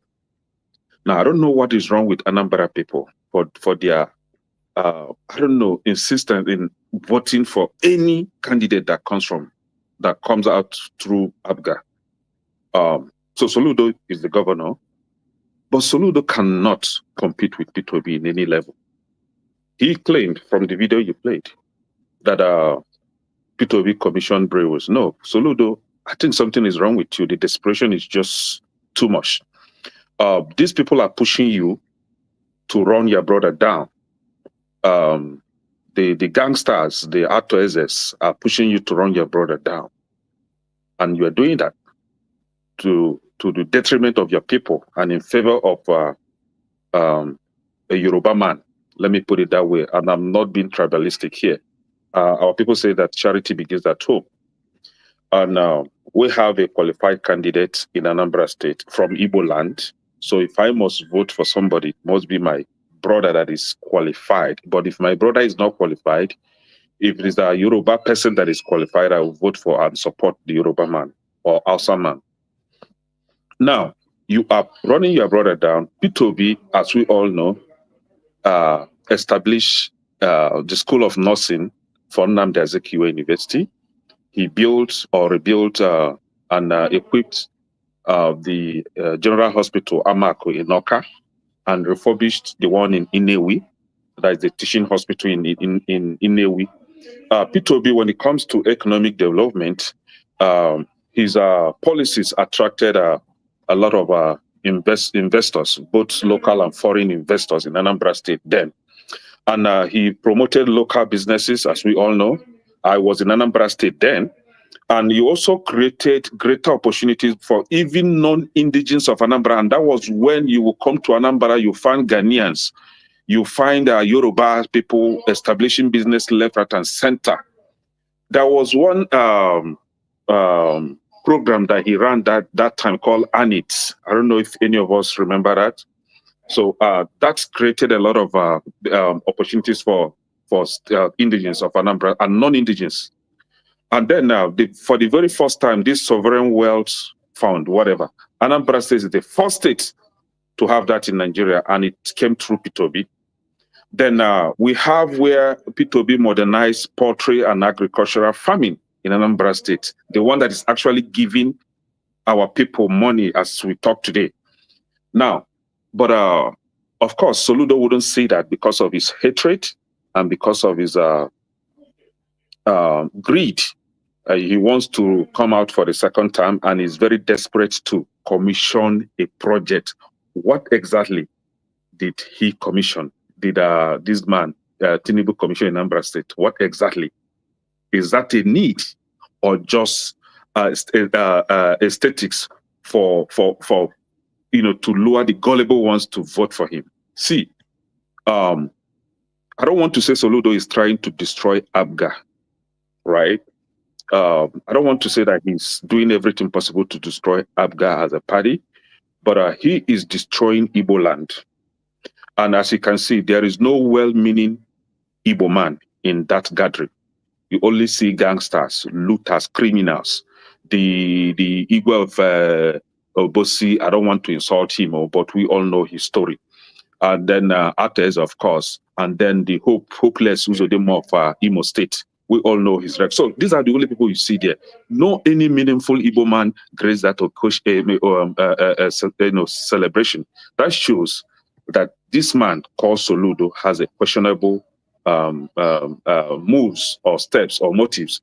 But what I'm trying to tell him is that some of us at some point were leaning towards him. Oh, okay, we think he will do better, but he has failed. We haven't seen that Japan or that Dubai, Anambra in Anambra State. All we are seeing is Anambra going backward. All we're seeing is Soludo recruiting Aboros, just as Tinubu recruited Aboros in Lagos State.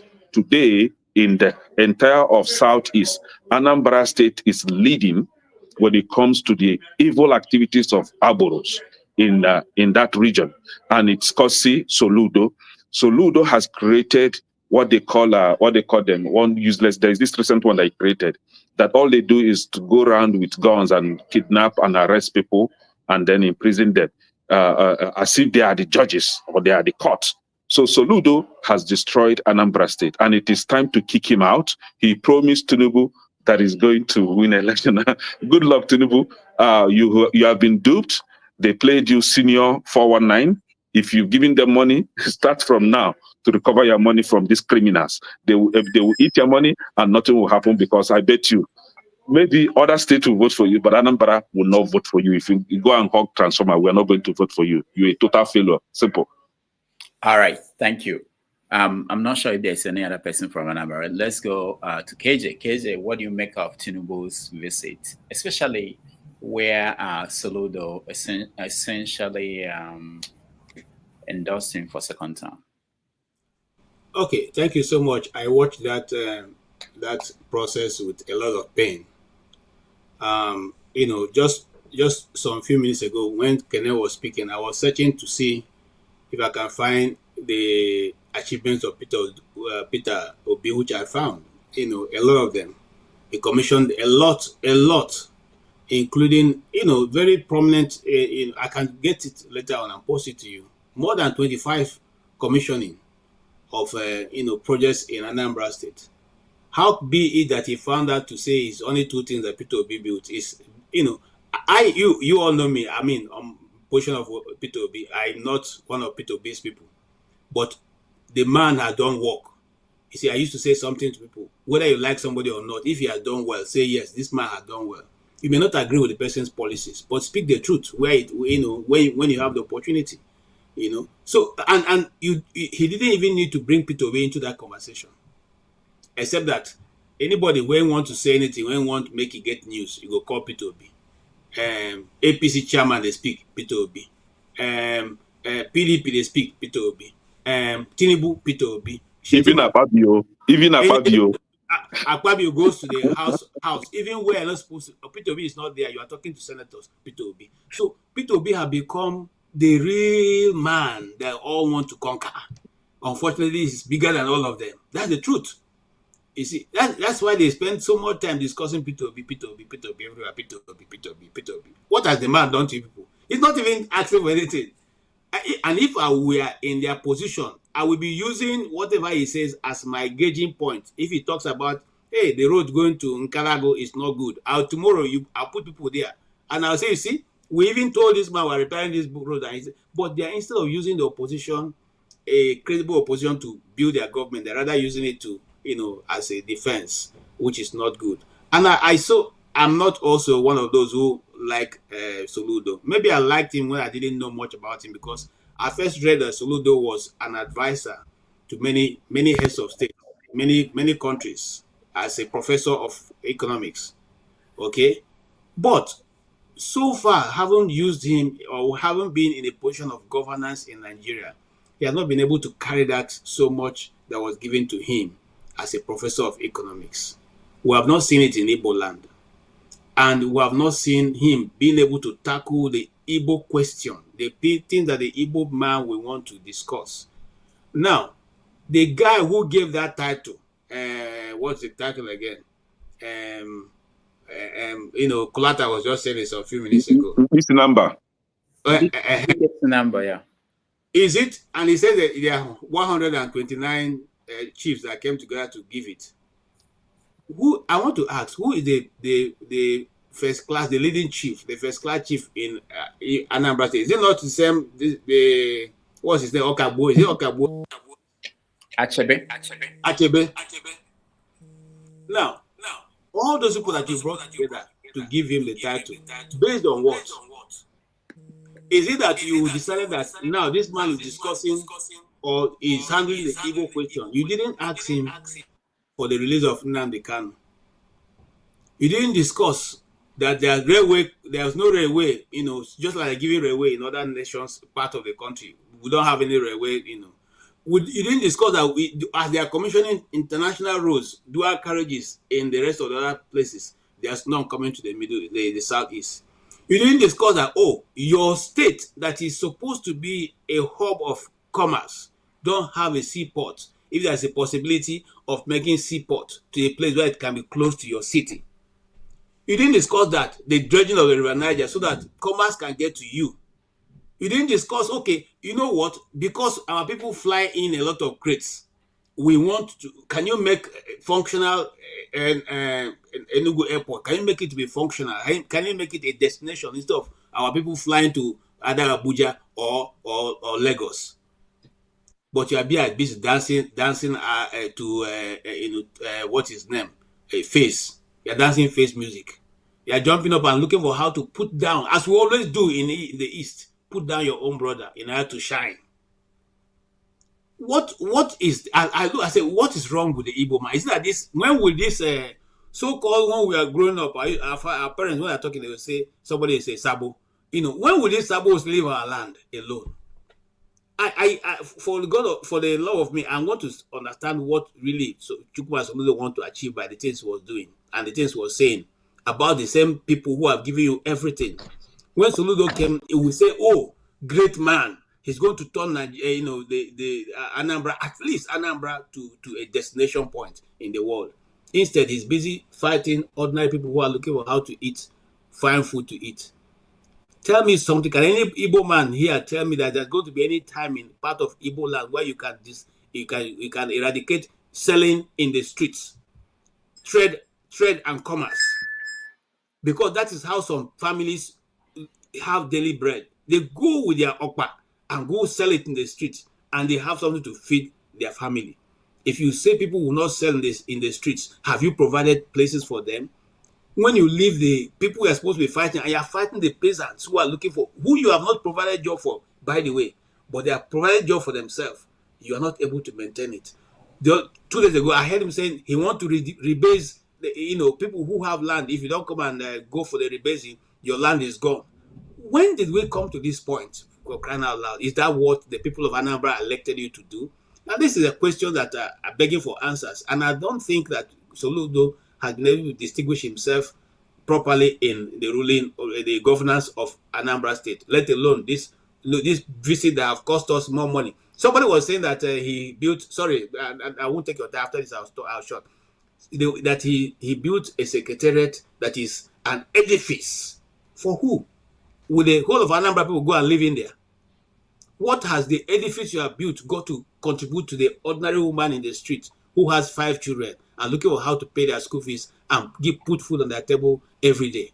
These are things that we don't consider. And this man, in fact, finally, Soludo to me is a disappointment as a governor. Thank you. All right. Thank you, KJ. Mr. James. Thank you. Can you hear me, please? Yes. Yeah, frankly speaking, I don't know much of Anambra. So let me just comment on what I noticed. I think it happened there. Mr. KJ. Yes. May I ask you a question? in line with Matthew chapter 5, verse 28. If I look at my wife lustfully, have I committed adultery in my heart? Yes. My wife. No, your wife. Your wife. No, not your wife. You can't commit adultery with your wife. No, but the Bible did not say my wife. It said if you look at any woman, my wife is a woman. If I look at her lustfully, the Bible did not specify. Oh no, that will be. And I'm trying to remember what they call it in the region of the Bible. That will be reduced to the barest minimum. The Bible, that chapter is not looking at you different from your wife because you two have become one. So, Exactly. I wanted to say that. Okay, never mind. I noticed something. I do not know if it happened during Mr. Tinubu's visit. Somebody was fiddling the backyard of a woman. Did it happen during the visit? I'm not sure, but it's most likely because it was after that visit that the picture emerged, and I think they were out there because they were. Yeah, because it's like. But they also, I've read the place where they said it was photoshopped. Oh. Okay. Everything is photoshopped. Anyway, the issue now is that they were, if it had not, if somebody had not snapped the photo, they will ask the woman to provide evidence, like the case of Natasha Akpoti, which we are all forgetting. This is the chronic moral bankruptcy that is rocking the entire country. If it is actually true for a man of his status to do what he did,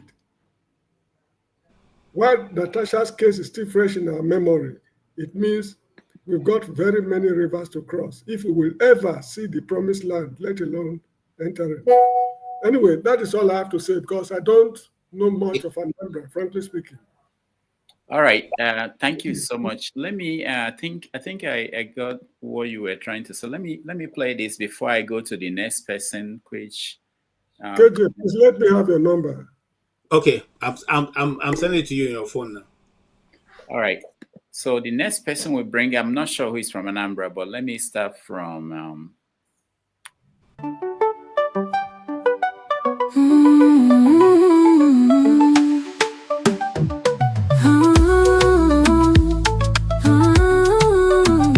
Intro smooth and catchy. Oh na na, yeah. It done up in again now. Every man go get the ton Natasha there for you. Sorry, that wasn't what I wanted to play for you guys. but Rudolph, look at that picture. It's not Photoshop. They're just lying at Photoshop. No, it's not. I don't know where you got that idea. I think it must be his boys who are saying that it's Photoshop. Of course, though you have to expect that when something they don't like comes up, people will always say it's Photoshop. Let's see. Let's bring in. I don't know who is Anambra here, but anybody can weigh in, of course. Anambra, I'm here. Yeah, Dr. Damages, I want to correct something. I think I made a slip. The Reverend Father, the popular Reverend Father that I was referring to, isn't in Anambra State, is in Enugu. One popular Reverend Father is in Enugu that acted as a, prophesied to come and prophesy to Nigerians. Oh, okay. So, correction, Enugu. Okay, all right. Ike, go ahead. Yeah, I think that Mr. Peter Obi, Mr. Peter Obi is a nightmare to all Nigerian politicians, wherever they are. So I think that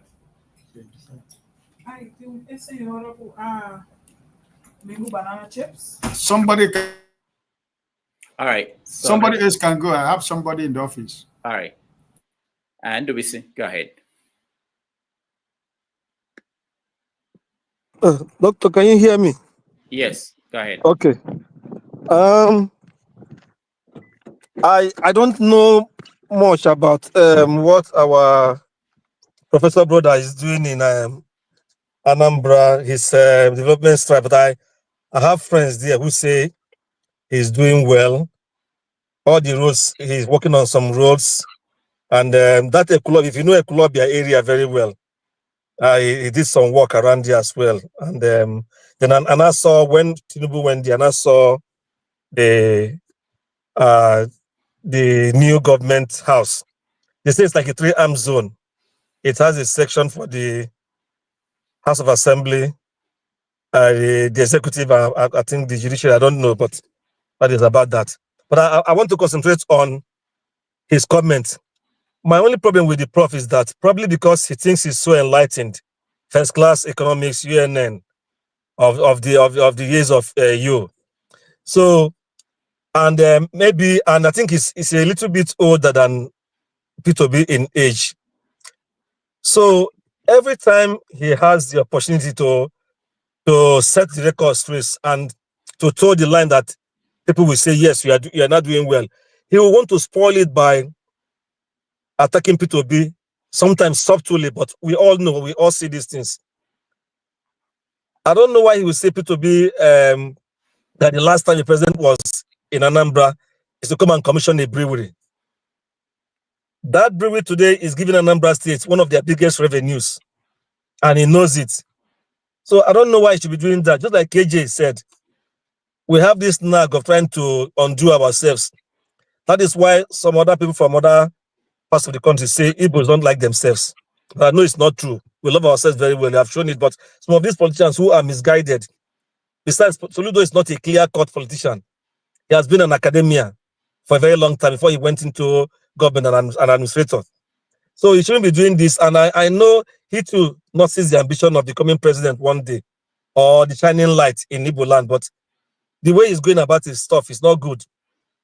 Somebody who did very well as governor for 8 years, whose record is impeccable, who has said, if you go to the records and see anywhere I stole money, I did any any illegal thing, bring it out.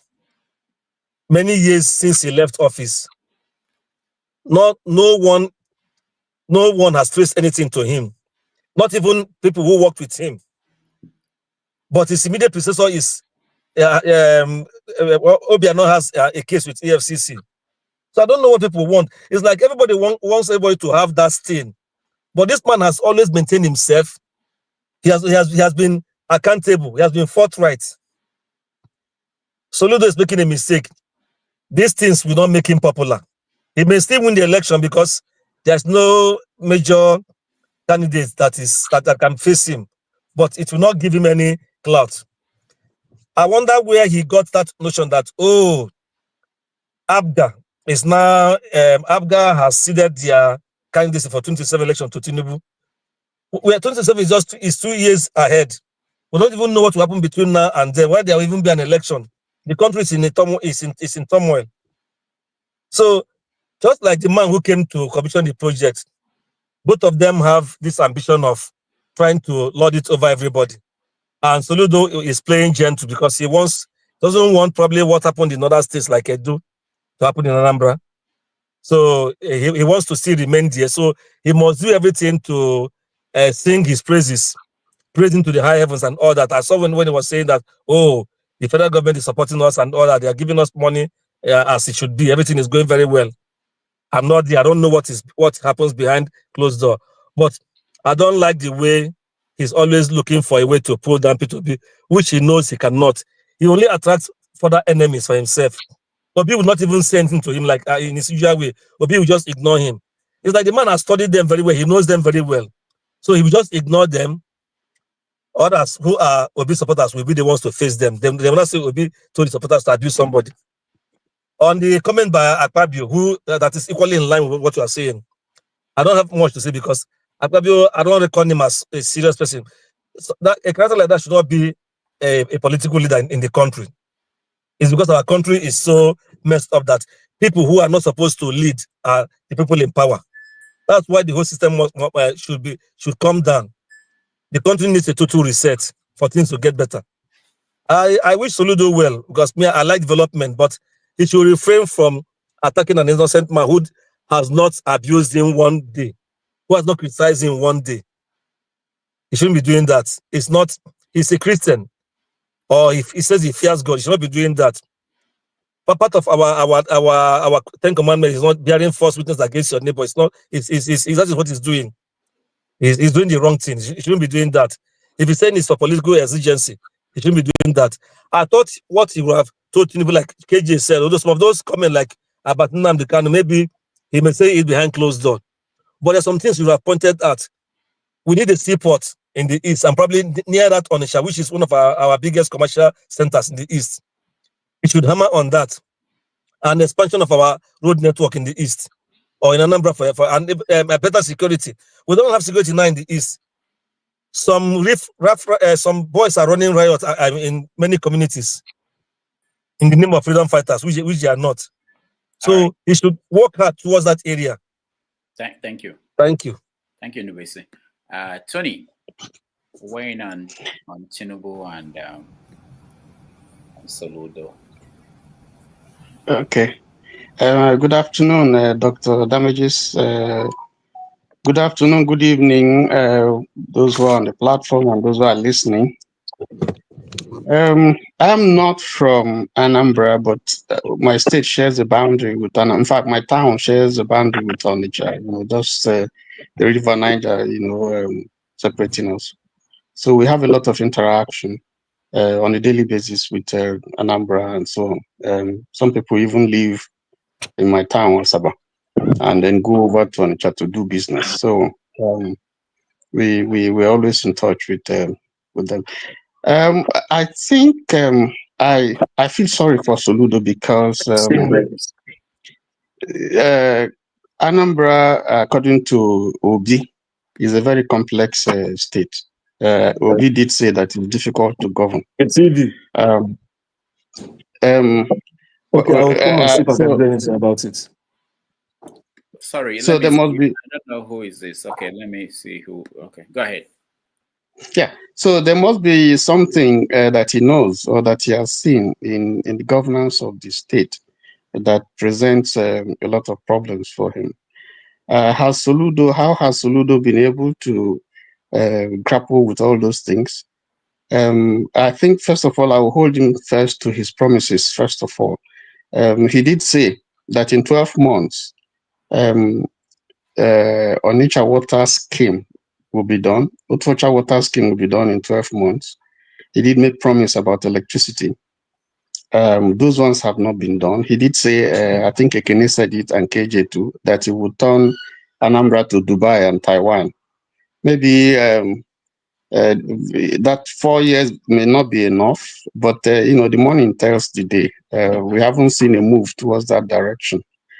If you look at so many other projects that will touch lives, Anambra Pharmaceutical Hub, which has been built for 3 years now by the Chinese, is still there. It's not nothing has been done about it. In fact, Chinese are managing it, from what I gather.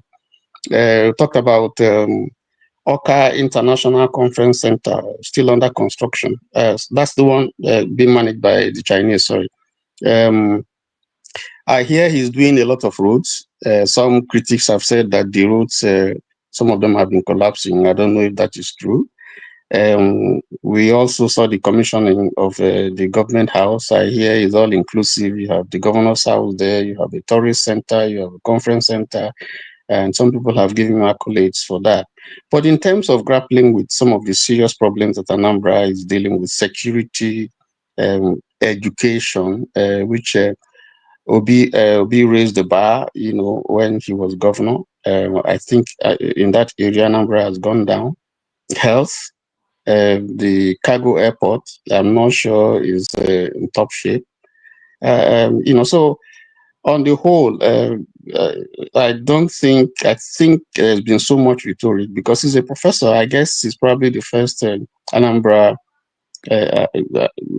governor to be a professor. So if he is there's much expectation, on his part, when compared to a trader like Obi. So, and I think his rhetorics have been too much. He's done more of criticism than actual work. He did say that he's going to run a government that is transparent, and so I've been searching to see a website or government website where we can look at the things that he has done, and then question or add or subtract from what he has done, but we don't see it apart from the minister Mefo, who is always on the media, trying to let us know, update us with what he's doing. So, and his recent utterance with the visit of the president, it's for me, I expect it because that's a man who wants a second term. It's usually in their character. Obiano did say the same kind of thing. All of them are just trying to survive. Going by, what we see in Nigeria today, if you are against the president, then you probably would have the kind of thing we see in Edo or in Rivers State. So everybody is trying to make the president look good so that their tenure will be guaranteed. But Anambra is a little bit more sophisticated than that. I want to believe that the reason why he won was because he was Abga. And so there's an emotional and sentimental attachment to Abga. I think he has run before and he failed. So he should watch his options. He should leave Obi alone. Obi is not an issue. Obi is not a candidate. He's not a governorship candidate. He should just leave Obi alone. Obi has called him his senior brother. Obi has called him a prof. Obi has done his own and he's left. And I think he should just move on. On the whole, I think that in terms of the demands, Kene said so and KJ and the NDBC, there are quite a lot of things that I expected that he would ask for, he would request for from the new installed chief, the River Niger dredging, the airport, completion of the airport, some even table the issue of state creation for Anambra State, which has and for Southeast, which has been shortchanged in terms of the number of states that you have in that region. So there are quite a lot of things that I expected that she would table before the president. But all said and done, I just think that's the Nigerian politics. Is unfortunate. That's who he is. Just one waffle. That's what he is. Thank you. All right, thank you, Tony. Tony, you talked about being from Delta, from Yes. Asaba. This kicking out of native doctors from Anambra State, how is that impacting people in Asaba? Yes, that is in fact that the implication of that is what happened was that when he started this whole thing about chasing native doctors because he felt that they had a hand, they were complicit in part of the thing that was happening because they were either giving trading with all these bad boys and so on and so forth. What happened was that a lot of them moved down to Asaba. In fact, Asaba had a problem with people who are driven away from Anambra, the bad boys, they come and hide in Asaba. They go and operate in, say, Onitsha or something, and then run to Asaba. And it's impacting negatively on Asaba because my traditional ruler at a point, had to take steps to say, listen, if you're a native doctor, you must register. If you are performing certain kinds of trade, you must register because some of the alleged culprits who were committing crimes in Anambra, were caught in Asaba, and so Asaba is bearing quite a lot of the brunt, because when you chase them out, it's not just with Soludo, it's happened before. It's more comfortable for them to come and hide in Asaba and then go in just 5 minutes across the Niger, go over there and do stuff and then run back and melt away. So the impact has not been a positive one for Asaba. As you know, is a state capital and it's becoming even more cosmopolitan than it used to be, and the crime has become one of the issues now. All right, thank you. Let's go to Paul. Paul, welcome to the show.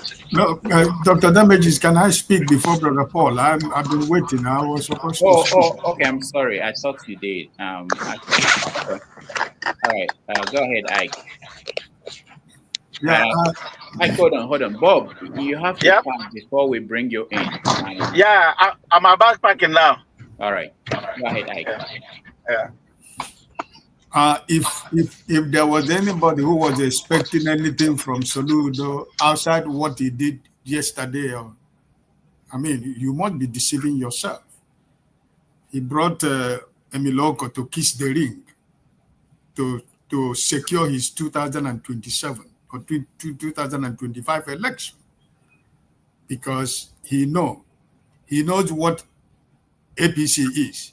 But also before now, I think Ekene might know, before now, when there was the last crisis of Apga, Mr. Soludo has completed arrangement to join APC already. So he's an APC candidate.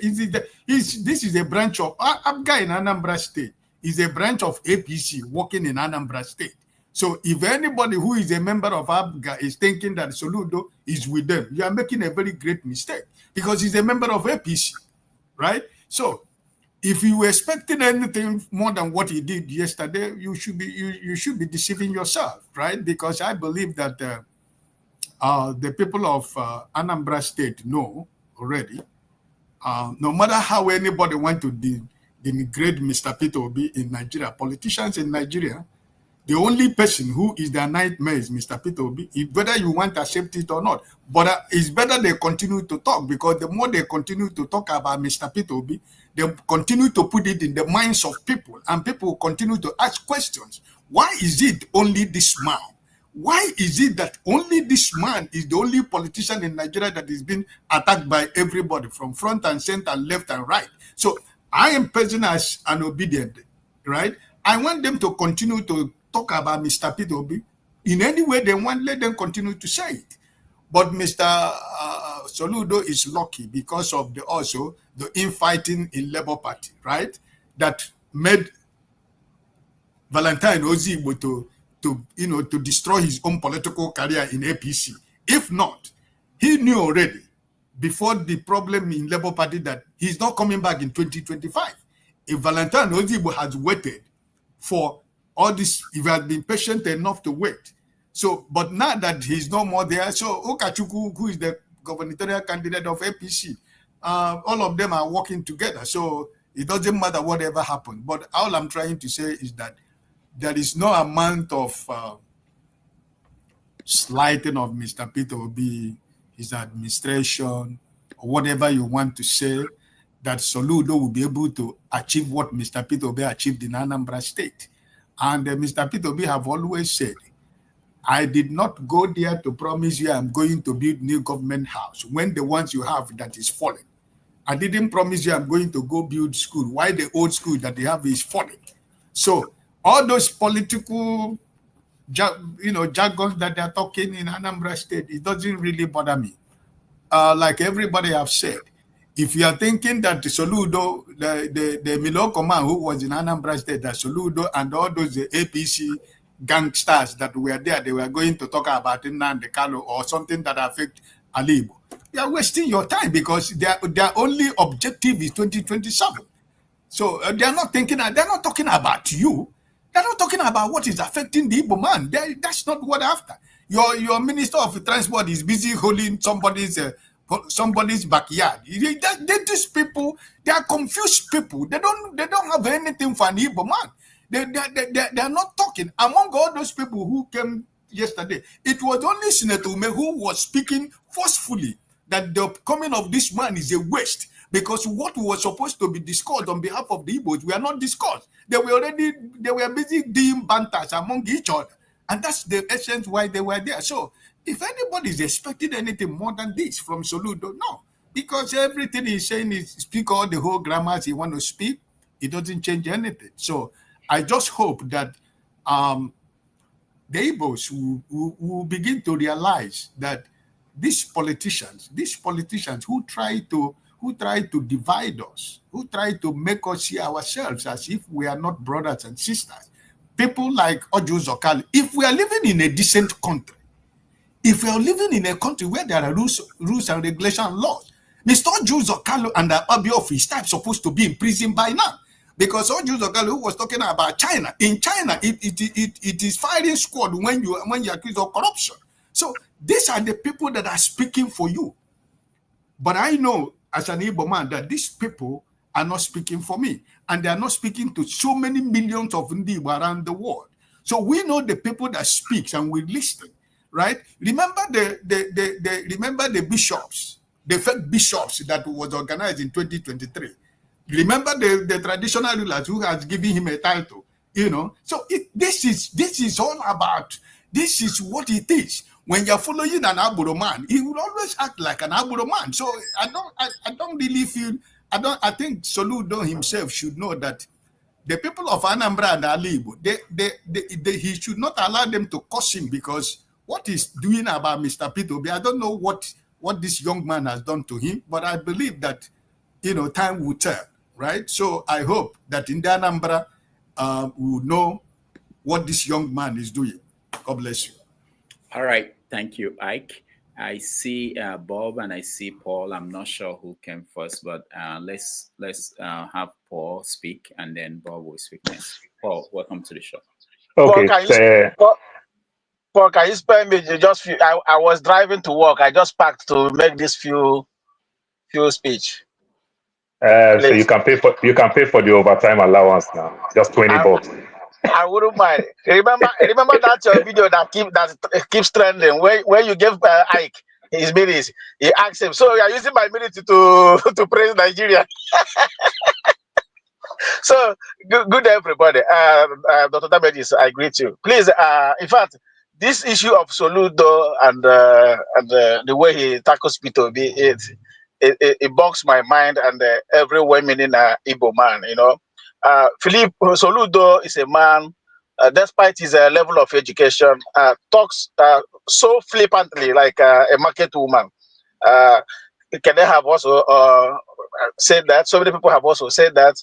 Soludo, starting from the time of his campaign with Andy Oba, you know, you saw how he was on the stage, rattling Andy Oba, telling Andy Oba he didn't go to school, he can't speak good English, all this type of it, you know. That man has really shown that he's not a politician, quite all right. All you see him doing now is because so that Tinubu will not meddle in his election. You know, the fear of Tinubu today in Nigeria is the beginning of wisdom. Seeing what happened in Ondo, seeing what happened in those states and probably other places.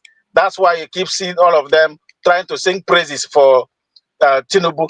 But the one thing I'm telling Soludo is that if he wants to claim he's more popular than P2B, let him try to do what Oboroweri and Okowa did in the Delta State.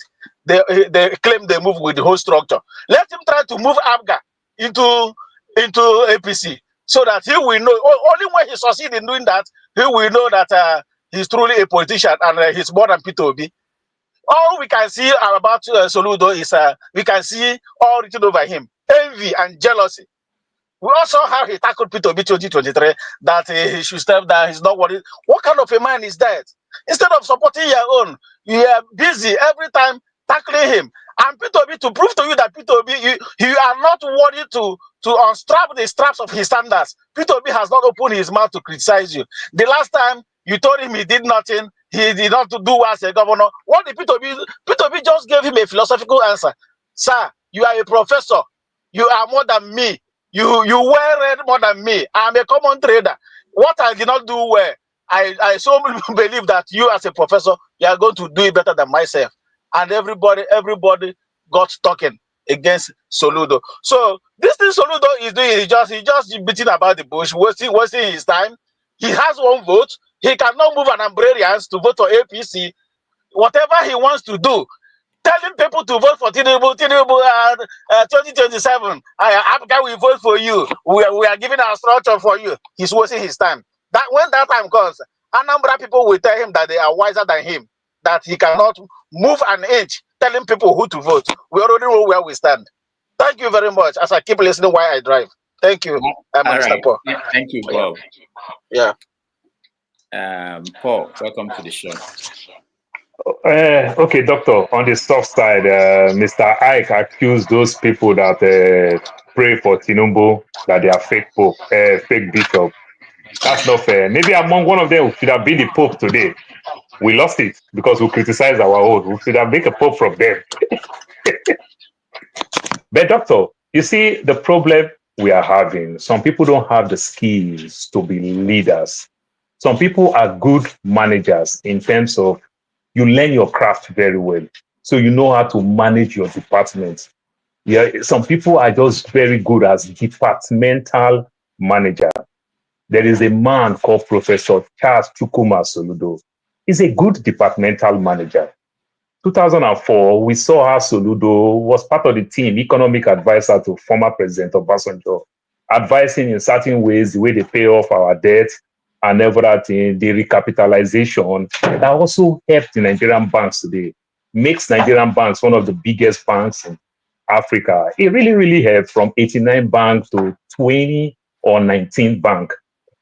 You understand? And these things really help. And this is the work of Soludo. And we can write those things off. They really, really help. We understand how so many banks fail, like Savannah Bank, though we know there's politics with it too, and other things. So these things really help. So the man called Soludo is that man who is a good manager. You understand? Who challenge people who work under his department. You know those managers that knows their work, but they are very rude and arrogant. All they are after is efficiency. You understand that? But it is different now when you become leaders. You understand? The man Warren Buffett, the man Bill Gates. You understand? They employ the best brains all around. It is not their brain. You understand? But they know how to manage people. So these are the things that I think Soludo is really, really lacking. And then for that thing, it's really, so it's carrying this mentality of a corporate world, a manager who has a target. I need to meet my target. But when it comes to leadership, how to manage people, it is different. It is different. The way I would take care of my goat is different from the way I would take care of human being. Because if the goat misbehave, I flog the goat, I do all type of thing. But that's not how you manage human being and everything. So Soludo is making big mistake. Then also the part of politics is also not a good politician. How to micromanage some of these things that he's just talking here and there. I think Abga was part of the party who also formed that APC then. You understand, and everything. So maybe he's just trying to go back. Things that Tinubu never did, and he worked for Tinubu, but didn't work for some other people. So Soludo should understand these things very well. Like as Chisco said, if you think he's so strong, let him move like Oborowori and see if the people will follow him. That's not how you manage. Then, Doctor, my biggest concern, I've been a transport person all my life. So this thing that when I see people talk about this seaport or no seaport, there's something called floating barge. There's something called dry port. Anambra, the demographic of Anambra, places like Edo State, ocean surge and the likes. You don't need to dredge that River Niger too well. It can affect so many land in places like that. But the good thing is that there is a River Niger. You don't need to spend money. All you just need to do, you get a ship. You understand? There's a ship that they call midstream ship, midstream. This ship can bat from middle of the water. You don't need to go to the dock where you need to dredge the dock so that the ship can bat there. So in midstream, you bring flat barge, you bring everything out, then you take it to dry dock. We once have a dry dock in places as far as Kogi State. You understand? So through the River Niger, you put all these cargoes in the flat barge, then they use tugboat and push it to ashore and the like. So these are the things you can do that. And this thing is going to really help very well. So you don't even need to spend money to say we want to get a seaport. It's going to be too expensive, and it will also affect that demographic because Anambra has been having that problem for a very long time. So you don't even want to go temper anything that will affect. I just want to talk for that part. And I really think the Southeast need an international airport. We cannot rule that part. If about 3 airlines, even Qatar, KLM, and the likes, they can stop in places like River State. And if we tell ourselves the truth, numbers of people that will stop in, that will fly and landed in places like Port Harcourt are my very Igbo brothers and the likes. And everything. We have international airport in the north, not even one. You understand? We have more or less like 3, Kanu, Sokoto. We have in Abuja there and everything. We have Lagos here. We have Port Harcourt. Come on. This is the 3 major ethnic group in Nigeria. I don't see why we cannot put one airport there. More of commercial cargo and the likes. You can do what they call light cargo, not heavy cargo. You understand? So, Doctor, when you see KLM landed in places like Port Harcourt, more things that they carry is cargo for the so-called this oil installation, light things that is not so heavy and the like. These are the things they bring. They make more money on cargo than passenger. They don't really get a lot of passengers there. You understand? But when you look at all the hash, they come with a lot of cargoes and the like. So these are the things. So these are the type of politics I'm expecting us to play, where you play politics at the long run. It's going to favor your people. You understand? And play politics for yourself. The man called Martin Luther King was never a president. You understand? His name is over 1,000 streets in America today. You understand? It is the thing that he did, you understand, that is working for him. Look at the level, the way Nigerians come to appreciate Ngige for the 3 years that he even rigged the election before him himself come to mess himself up. Ngige did well in his own right, in certain ways, and every other thing. So Soludo, why don't you go manage, pay the... But Soludo cannot manage because he's a very arrogant person. So if he's the leader, he cannot afford to lead people. He's a departmental manager. He managed one part, but leading of the people, he has proved it time from different time. He has made so many blunders, so many mistakes, and everything. Soludo by now is supposed to work with somebody like Obi, you understand, to maintain that thing like the so-called the Buhari. They will say, oh, 12 million vote, 12 million vote. Take advantage of your brother and play this politics. Why are you going? Oftentimes, we try to make Tinubu a monster at all costs. So everybody's trying to anticipate that Tinubu going to do this thing bad. So in essence of that, if you can't beat them, you follow them. So these are the things. And guess what Tinubu will do? Ekene says something. Thank God Ekene will speak. Ekene says something. Say, let us see how much vote Tinubu going to get in Anambra State. Guess what? Tinubu going to get a lot of vote. But how will Tinubu get the vote? Tinubu will make Soludo a very stupid and bad person, because Tinubu will use Soludo to go rig the election. You understand? Not win the election. He will use him to go rig the election. So it is not Tinubu and his NC Oluomo will come there and rig the election. It is Soludo he will use to go rig the election. You understand? And we make ourselves not popular. Instead of Soludo to take advantage of something that will make him much, much popular, and it's going to be good for him. Look at Donald Trump. He's not doing very well today. But if he achieves some of the things that is trying to do today, history will never forget him. For example, Donald Trump now, if that thing stand, Gulf of America, history will say it's Donald Trump. If Canada becomes the 54th state in America, history will say it is Donald Trump. You understand? So he's trying to do something that will make his name last in the test of time. If Donald Trump left power, we will still discuss Donald Trump for another 30 years and every other thing. So Soludo should wake up and understand, can I find something popular? Obi is the most popularest thing that can happen in that region right now.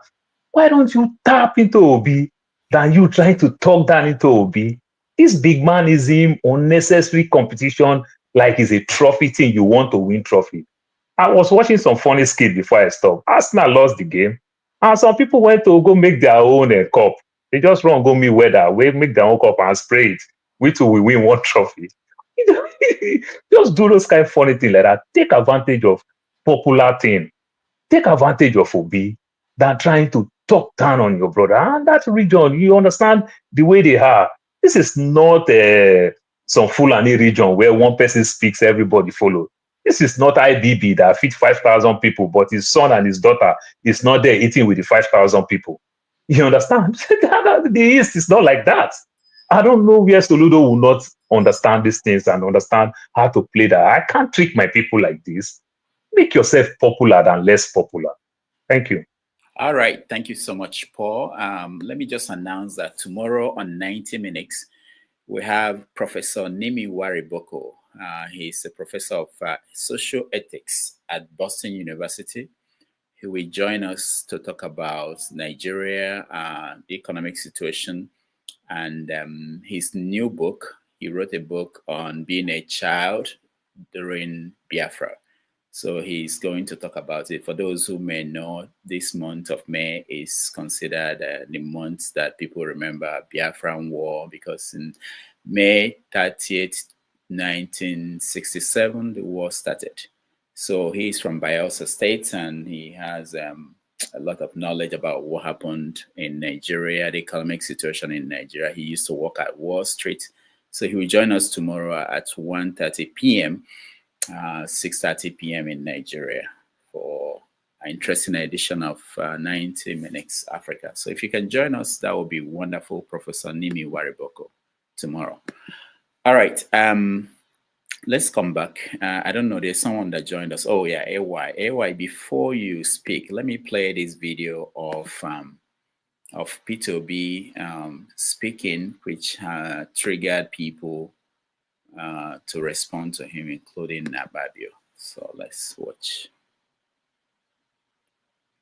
Who had just been part of this 2023 election, he lived a life of courage, a life of sacrifice, a life of justice, a life that is valued, but most importantly, he's continued living that life to the end. I listened to my brother Mike when he talked about, may the labor of our heroes past not be in vain. I'm sorry, I'm happy that One is here, and I'm happy that Jonathan is here. But I can tell you, their sacrifice is in vain. They've sacrificed for nothing. When in this country, when people were protesting, when there was no need to protest under Jonathan, where are those protesters? Have they died? Where are they? So why are we saying it should not be in vain? They increased fuel from 8 to 7 naira to 120, and people were protesting in this country. And when it was 900, they were not protesting. Are they dead? So why are we saying it should not be in vain? People protested when naira was 180, and when it was 1,500, they're not protesting. Are they dead? So let's not say it should not be in vain. I spoke a few days ago, and people said I'm demarketing Nigeria. When it's true to be demarketed, World Bank has just shown that 75% of Nigerians in rural areas are poor. Is World Bank demarketing Nigeria? UNICEF 2 days ago released that Nigeria now have over 2 million malnourished children, the second highest in the world. Are they demarketing Nigeria? Let's face the reality. Their labor is in vain. We have a country now that is not democratic. We are not a democratic country. Let's tell ourselves the truth. Is the election that happened in Edo, is it democratic? Just the last election in Edo is the most democratic election. Everybody knows who won that election. So why are we keeping it and saying, let their work not be in vain? It is in vain. So we can start picking the pieces now, because they've destroyed everything people have sacrificed for.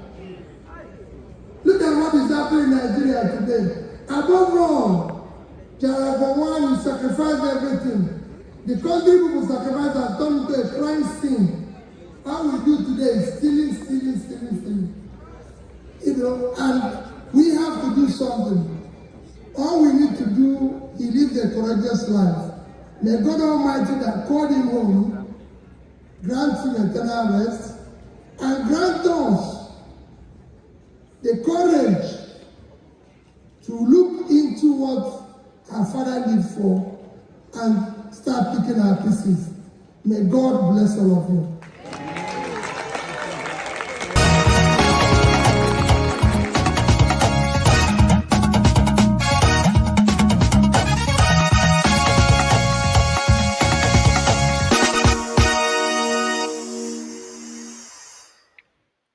All right, so let's expand the conversation. Let me bring in AY. AY, welcome to the show.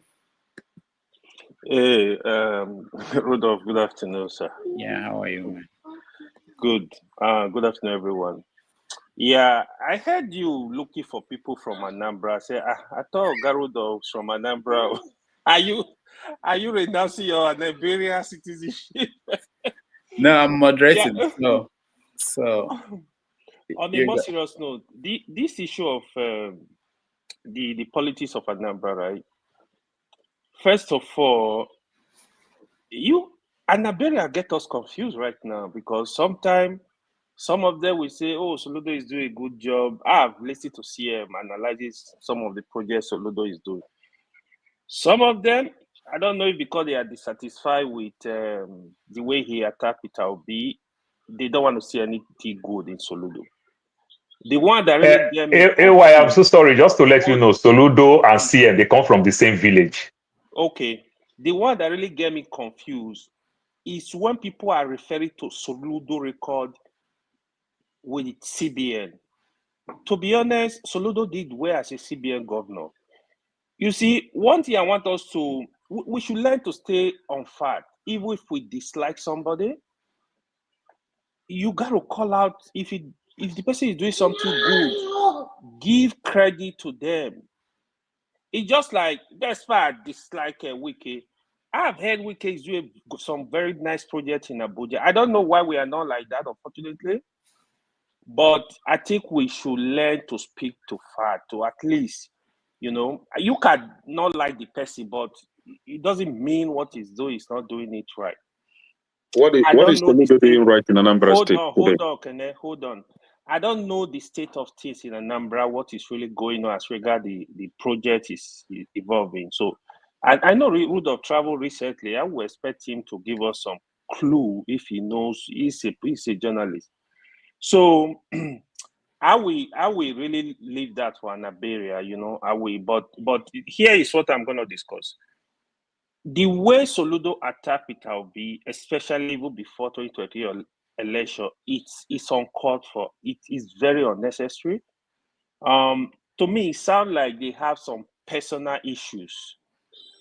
I think it's very, very unnecessary. I think you should give some respect to him. I mean, even with all the negative remarks about Peter Obi never replied to him. I don't know why he keep. He's an adult. I don't know why he keep attacking Peter Obi. I think it's unnecessary. I mean, you can speak to issue without really attacking the young man. Allow Peter Obi to rest, right? But the part Soludo is taking now as regard politics, I don't know what you guys were expecting. I have said it repeatedly. Nigerian politicians are the same. So people want to slaughter me. They are the same. What people are attacking Soludo of now, Peter Obi did exactly the same thing. So Peter Obi was in ABGA. He supported PDP. He later moved to PDP. That is where Soludo is going. Last week or 2 weeks ago, I said it on this platform. The probability of Soludo coming to APC is very high. Because politician is we, the common people that reason along a tribe, reason along religion. Politicians don't reason like that. I don't know why people are not getting it. If you follow politics for a long time, they don't think like that. The way they think of their personal interest. The trajectory of Soludo have nothing right now is just to win his second term election in Anambra, and is done with Anambra. So now he want to look into the federal politics. So what he's trying to negotiate right now, if you understand the politics, is to tell Tinubu, leave Anambra for me. I'm going to work with you. That is how they negotiate this stuff. People don't get it. Watch out. You will see APC members in Anambra. They will hold back. In few days to election, they will tell their people, vote for Soludo. Because first of all, APC cannot win election in Anambra. It's not going to happen. They know that. They don't have the candidate. I mean, probably, I don't know, maybe later Fire would have given Soludo a run for his money. These guys that are contesting with Soludo, I don't think they have the capacity to withstand that election. The other person, somebody mentioned that would have given trouble to Soludo was the guy that came from the Labour Party. If he had remained in Labour Party and worked very hard with support of Peter Obi in Anambra, Soludo would have been running head and scatter. Unfortunately, it's like all of them are just working for Soludo. So it's going to be easy right for Soludo. But what you are going to see Soludo's second tenure, he's going to align with the federal. He does not have option. So he's going to align them. He's going to be looking into, national politics, national appointment. Those are the things he's going to be looking at. This is our political thing. We should stop fighting ourselves. It's the common man that thinks I'm Igbo, I'm Hausa, I'm Yoruba, I'm this, I'm this. They don't reason like that. Look at what is happening all over the country. What difference have you seen between PDP, APC, even the so-called Labour Party? That people were here when Abure was here. People were asking questions. Some people were like, because of their support for Peter Obi, no, don't ask him. Oh, this. You gotta question these people.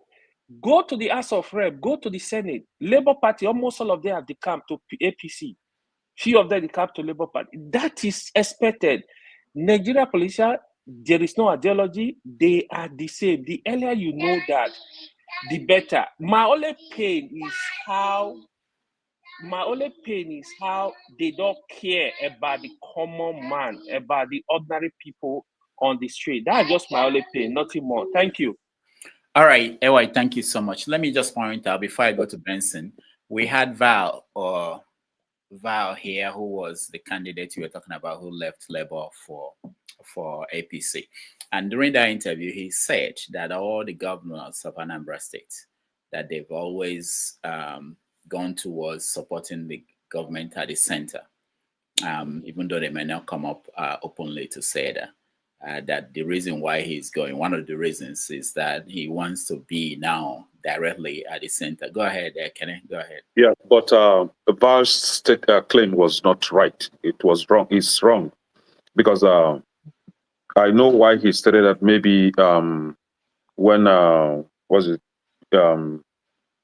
Obasanjo was the president, and I think PDP in Anambra State, PDP was in the lead then. I think Mbadnuju, right? Yeah. Mm-hmm. And then during this guy, this man from Nnobi, from Alo. What's his name? The short guy. Yeah. What's his name? Ngige was PDP, and Yaradua was still PDP then, right? So, and then when this guy Obiano came in, when Obiano came in, it was Peter Obi was the first APGA. Peter Obi was the first governor. Yes, so Peter Obi was the first APGA, right? So when Peter Obi was the governor, it's very understandable that APGA doesn't really didn't have a strong candidate in the federal. So it's, we tilted towards federal. And bearing in mind that Goodluck was a good president and he's our brother, so we had to embrace him, right? Now, when this guy came in, Obiano, right? So we have Buhari. Buhari is APC. Anambra did not vote for Buhari. Throughout his terms, the first and second time, we did not vote for Buhari. And the most recent one being Tinubu, we did not vote for Tinubu. So I don't know where he got that claim from. But this is why I actually wanted to contribute to this moving forward.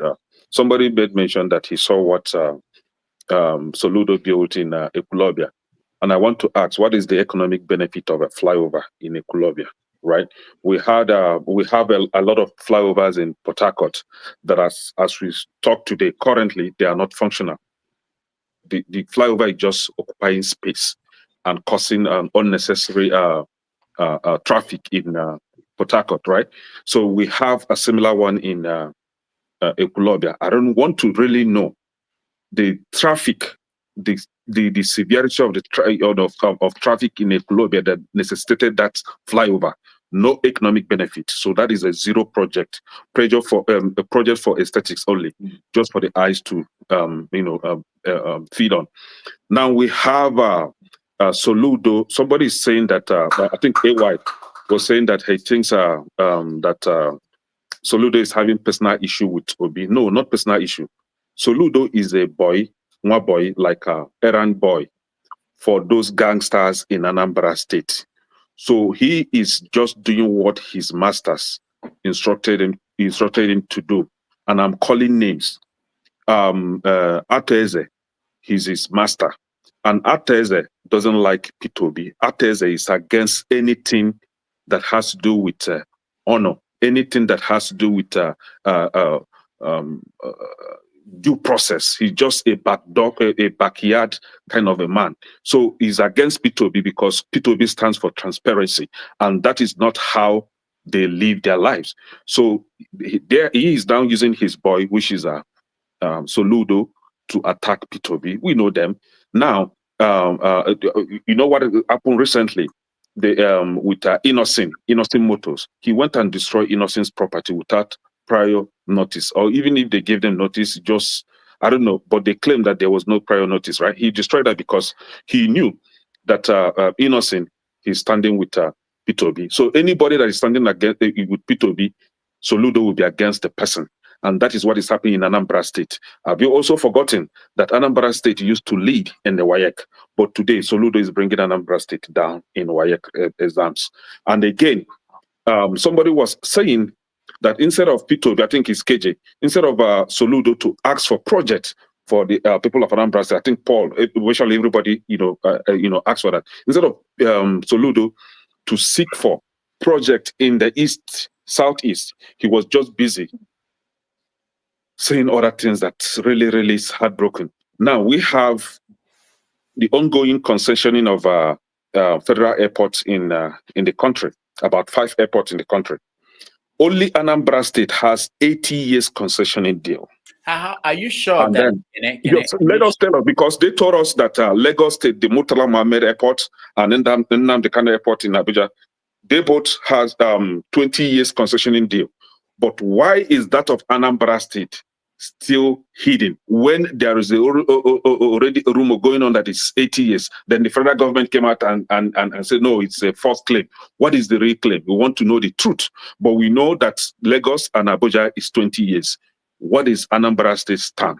Is it 80 years or 20 years? That is, and we know how these people operate. They will come out and, say that, oh, it's a false claim, and then at the end of the day, they will still implement what they have already. And mind you, 70% of the deal has been completed already. 70% of the concessioning has completed. So your concession, 70% has completed, but still, the people are still demanding to know the terms of the deal. Is it 80 years or 20 years? So these people, they know how to lie, they know how to manipulate things, but the truth is, we already know that it's 80 years. So Soludo, instead of asking his guests to bring it down to that 20 that every other person has, why is Enugu State going for 80 years? Is it not that same subjugation that we're talking about against the people of Southeast? Now, are we talking about the what they call it, the useless seaport that they use during election campaign, that very soon a ship will be batting in Onitsha seaport?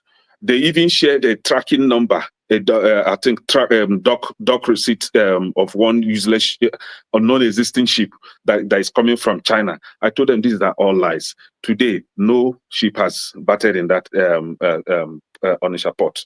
So now, in Anambra State, like I rightly said earlier, we have our brain intact. We are not Lagos. For anybody saying that Anambra State will be Lagos, my brother Akulata, I will prove to you that Anambra is not Lagos, that even Soludo will be begging to come back the second time. For rigging, they can rig in every other state, but not Anambra. They know, and I'm not making mouth. We are going to show them that Anambra is not Lagos. Neither is Anambra State, Edo, where they elected an illiterate. Anambra State will go for the best. Thank you. All right. Thank you, Kene. You are the only person from Anambra here, so we'll let you speak. Welcome to the show, Benson. Benson, welcome. Good day, Dr. Damages, and good day, Kene, Mr. Paul, Tony, and all the rest. AY or AZ, I don't know. So it's unfortunate, in Nigeria, the kind of they practice in Nigeria is very unfortunate. And I don't think Nigerians are so educated the way people say about Nigeria. Nigerians are not so educated. Because when you look at professors, other places and professors in Nigeria, these days, even when I see professors in Nigeria, I start running away. Because honestly, they're not what they're supposed to be. Is it not these professors that rig elections, the professors that are ladies didn't take an exam, but they give them pass mark. So the professors in Nigeria are really a failure. They're very shameful. The people that we regard as professors in Nigeria, they're nothing to write home about. And I want to Nnenna is ask, different too. Professor Nnenna is different too. Professor Nnenna is different. I don't know. Even she was bad before. I said it before. She's the one that gave Pantani. She's the one that gave Pantani award. Yeah, Benson, thank you so much for pointing this out, because sometimes we don't we look at one thing and we don't get she's the one that gave Pantani, who's not qualified for anything, and gave him that nonsense. And that Pantani has never been to Imo State, and he's not teaching now, and he got a professorship from. We have to look at the whole picture of this. It's only God. It's only God that made her to choose to stand upright on what they call it on the by-election. It's when God wants to work. You understand? God can use somebody to work for people, but not that the woman is good. So, like I said earlier, when I see professors now, I'm running away. Most Nigerian professors, honestly speaking. You see, Dr. Damages, I want to ask you a question. What this guy said, it's like Soludo have a problem with No, Ben. Okay, let me just come in here. I wanted to throw that question to anybody in the panel who wants to take it. Remove everything you know. In Nigerian calculation in politics, you know that if Peter Obi becomes president, that means that Soludo will not be president. So this is all that is going on. The two of them are calculating, how do I put myself in a better position to be president of Nigeria? Okay. So, from my own perspective, when I look at what's going on, Soludo is thinking that, okay, he's almost sure that he will win this election, the re-election part of this. And then what will happen is that if he goes, allies himself with a central government, whoever comes, let's say he goes the way that we think he might go, Tinubu finishes a second term, and you have somebody from the north representing APC, and the person can pick somebody from the southeast, and that will be, hold on, let me just, these are permutations. I'm not saying it's going to happen. That person will be most likely Soludo. And then Soludo, if they win, becomes vice president, and he's closer to, that may be his political calculation. On the part of Peter Obi, he has to go through somehow some party to become president. And if Peter Obi becomes president, Soludo is not going to be president again. So that's what I think. If this year permutation, right? If this permutation is real, right? Yeah. That means that Soludo is not smart enough. In our place, they say Anazana Zodute issue.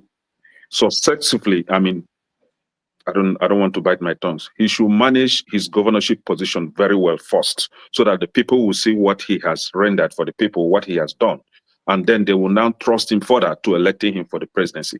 Now you are still struggling with managing Anambra State. I think at this point, I think they feel that they are comfortable. Yeah, but I'm coming. This is my main point here. Yaradua was from Katsina State. Buhari is from Katsina State. Buhari came in 6 years after Yaradua. So if they can play that politics and still become the president from the same state, two people from the same state, 6 years apart, Soludo can still support Peter Obi and still become the governor after 80, the president after 8 years. Nothing stops him if he play the card well. It means that he's just looking for the easy way out, and which is selling his brother in the marketplace, so that who now gave him that or made him the promise that he's going to be the president if he pulls Peter Obi down. You know one thing. If he knows the game, he can still come back and be the president. Right from time, Soludo is APC member. All this is going to happen just for him to win the election to rule Anambra. He has been going towards APC even before he became governor. You see, so but why I said Nigerian side, the literacy in Nigeria is too much, and the professors and all the rest. You see, I've been to some other African countries, not outside, at least those in outside Africa is different. But let's say in Botswana, even in Tanzania, even in Namibia, people don't bring a president to come and commission a road.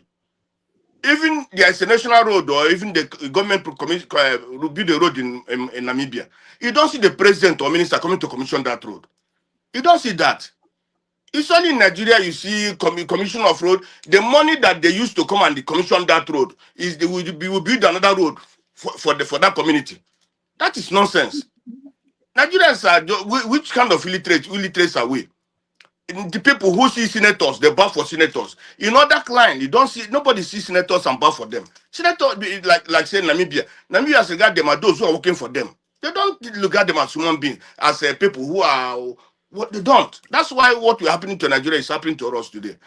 We take people who are supposed to serve us as those who are supposed to be our masters. So when you see all these things happening in Nigeria, you start thinking about what kind of country is this? I never see all these things happen in other places, in Malaysia, in all these places. You don't see those things. Only in Nigeria. Look at the comfort of that president and all these people that came. The money they spend in him coming to commission that nonsense thing that commissioning, they will use and build many things in Anambra State. And when you commission a state house, what does commission of a state house means? A state house is supposed to build and that for the community, for the state. It doesn't mean that you have to use a part of your reason to come. What you have to develop is looking at human development. That's what Soludo is supposed to be investing, not on this nonsense state house and so on and so forth. You build a state house that is good for the state. Leave it like that. You can commission it. Even a commissioner can commission it. Not bringing a president to come and make as if you are working for the people. You know, that is not making how to rule, how to govern a state. You know. So we have a very big. You see, in Nigeria we have a very big problem. People don't want to do what they're supposed to do. After they say, it's like a Nigerian telling you that Nigerians, the British is handed over Nigeria to Fulanis. How can the British hand over Nigeria to Fulanis? The British hand over Malaysia to Chinese or to no? Everybody know what you want to do. Everybody want to do the right thing. That is why Malaysia is where it is today. But in Nigeria, because Nigerians are so what they call them the Nigerians sold themselves to the Fulanis. Our leaders sell us to the Fulanis. That is why we are where we are today. We can't be able to retire. We can't be able to do anything.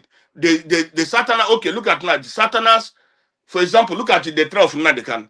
Nandekan is being tried. People who didn't kill anybody. But those who kill people, when, for example, when a Satana kill, he be tried. When a Satana do evil, they will be tried. But when a Natana do the same thing, he cannot be tried. You understand? Because we sell ourselves, our destiny, our everything to them, to treat us anyhow.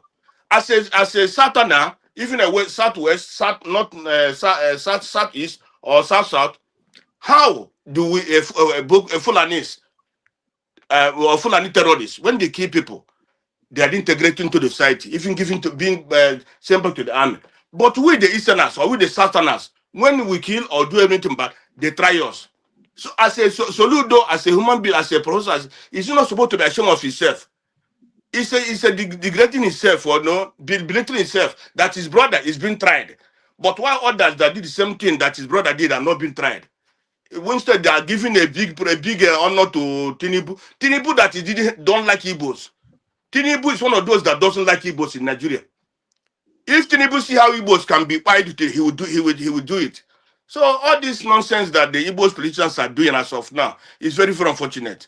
Because when we grew up under what Samu Bakwe and Ojimobo, they never did this. Even though that time, even what they call the former president Alhaji Seru Shagari, they comes, but still we give them all these 30 titles. I think they didn't do anything for us. Igbos are wasting, those political leaders, for me, they're doing for themselves. But for the other masses, Igbo people, they're not doing anything for them because at the end of the day, this has been repeating itself. The trade in Nigeria is too much. And the people, whatever the Igbo man think that at the end of the day, who can be president one day or what, no, in this Nigerian current structure, is wasting his time. Because that hatred is there. They believe that it's not even about let an Igbo man, if he become president, he will divide the country. That's not what is in this people's mind. What is in this people's mind is this. We, upon all that we did them during the war, we did everything to them during the war, but still today they are great. So if we hand over this country to them, they will dominate everybody. They're more greater than us. So the problem in Nigeria is not about no, the Igbo man cannot rule because if he rules the country this or that. No, it's not in their mind. The problem is that if an Igbo man's rule, if an Igbo man become president today, the Igbo people will dominate everybody. That is why the people don't want Igbo man to rule. So if Igbos or those people, Obi and all the rest, think that the Fulanis or the Yorubas also will give them that, and they know that Igbos are not other criminal like them. So these people believe that anybody that can rule them will be a big criminal who will make them to get whatever they want. This Nigerian system doesn't want anybody that any person that have integrity, anybody that can, let me tell you, if Uzodinto today come out to say he want to rule Nigeria, they can even give that country to him to rule. But this president, this thing we have, they don't want anybody that have integrity, anybody that can make the country well. And the citizens themselves are not even thinking of this. The citizens are not thinking that, for example, if Osibanjo become president today, and Osibanjo do very well, it will be for their own benefit. It will be for the benefit of the Igbos, it will be for the benefit of the Yorubas, it will be for the benefit of the Hausas. But they don't want to think about that. What they want to think is this: let these rogues and this continue to rule us. Let us go on this tribe. Let these people, let go on. It's our own brother. But that your own brother is not doing anything for you. You are suffering. You are suffering. But Dr. Demis, let me give 1 point, please. You see here, before the election, where we used to buy things here, in Dawson we used to buy things. We saw some Yorubas, many of them. When every time when they go home, before this Tinubu coming, when they go home, they come back. You see them buy many things. You know, they got money. But this time now, during the election, they say, how can you support you? An Igbo man can never rule, Obi can never rule. But now, my brother, they go back to Nigeria now. When they go carry their goods, the things they bought and go to Nigeria to sell. Now they come back, they don't buy anything anymore. They become broke.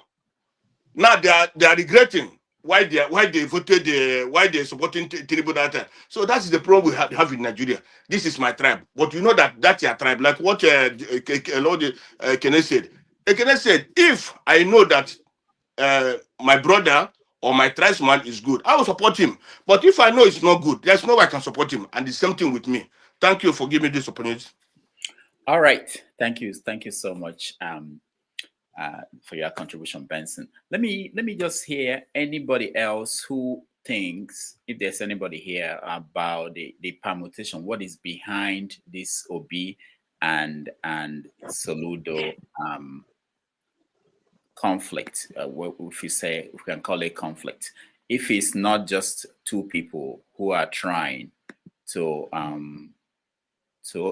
position themselves for opportunity to lead the country. Let me play the for the records. Anambra State has the lowest unemployment of any state in Nigeria at 13%. National Bureau of Statistics, not Anambra State numbers. Anambra State has poverty rate declined from 53% under Peter Obi to 14.78 as at last year. National Bureau of Statistics. I think there was something I read about somebody speculated about the value of whatever investment. What I've seen today, the value of those investments is worth next to nothing. So let's leave that aside. When I met the governor who had just finished his tenure, I asked him, I said, my dear brother, I had been longing to thank you immensely. You did something remarkably well. God bless you. He said, my brother, what is that? I said, the international airport you built in Oka. I said, I am exceedingly happy. He said, oh my God, I'm happy hearing it from you. Then I added, I said, where did you get the money? He said, Biko, now my former colleague left the money behind. I laughed at it. I said, he left it. He said, frankly speaking, he left money in foreign currency. It's the money I saw. I said, look, let me leave a legacy before we go. When you spread your investment, some will go up, some will come down, but overall, the company is still there, the company is still doing well, it's still part of a global chain and everything. I needed to explain it, not because I'm defending comment by my brother. For other things, which I didn't succeed. God has given him opportunity to do it and succeed.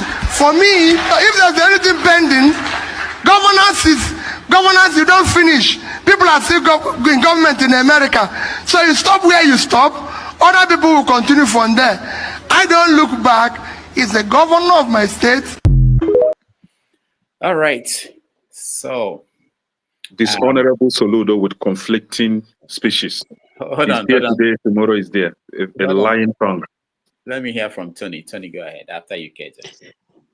Doctor, I was in Nigeria when Obi was governor, and like I told you, it's just a stone throw from my town.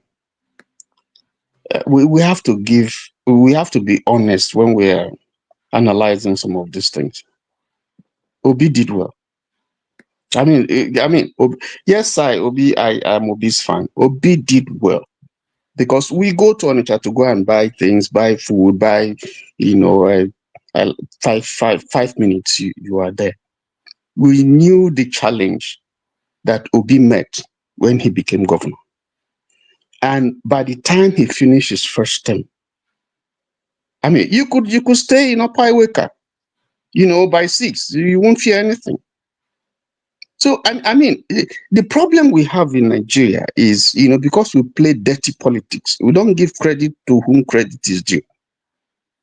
Obi he was not a perfect person, but Obi did well as a governor. And in my own personal assessment, I can tell you, nobody, maybe the only person who came close to him, and again, because he didn't spend out his time, would probably be Ngige. But Nuju was bad, and he left a lot of problems for Obi. So let us give credit to whom credit is due. Now, as for your analysis, I concur, because I listened to Atiku when he was talking about the choice of the vice president, and when he was speaking with OBJ. And OBJ said, first choice was my sister, from my state, Ngozi Okonjo-Iweala. And if you listen to the video, Atiku said, no, it's going to be a problem because she's not a member of PDP. And then he said, okay, Soludo. Again, Atiku said, a problem.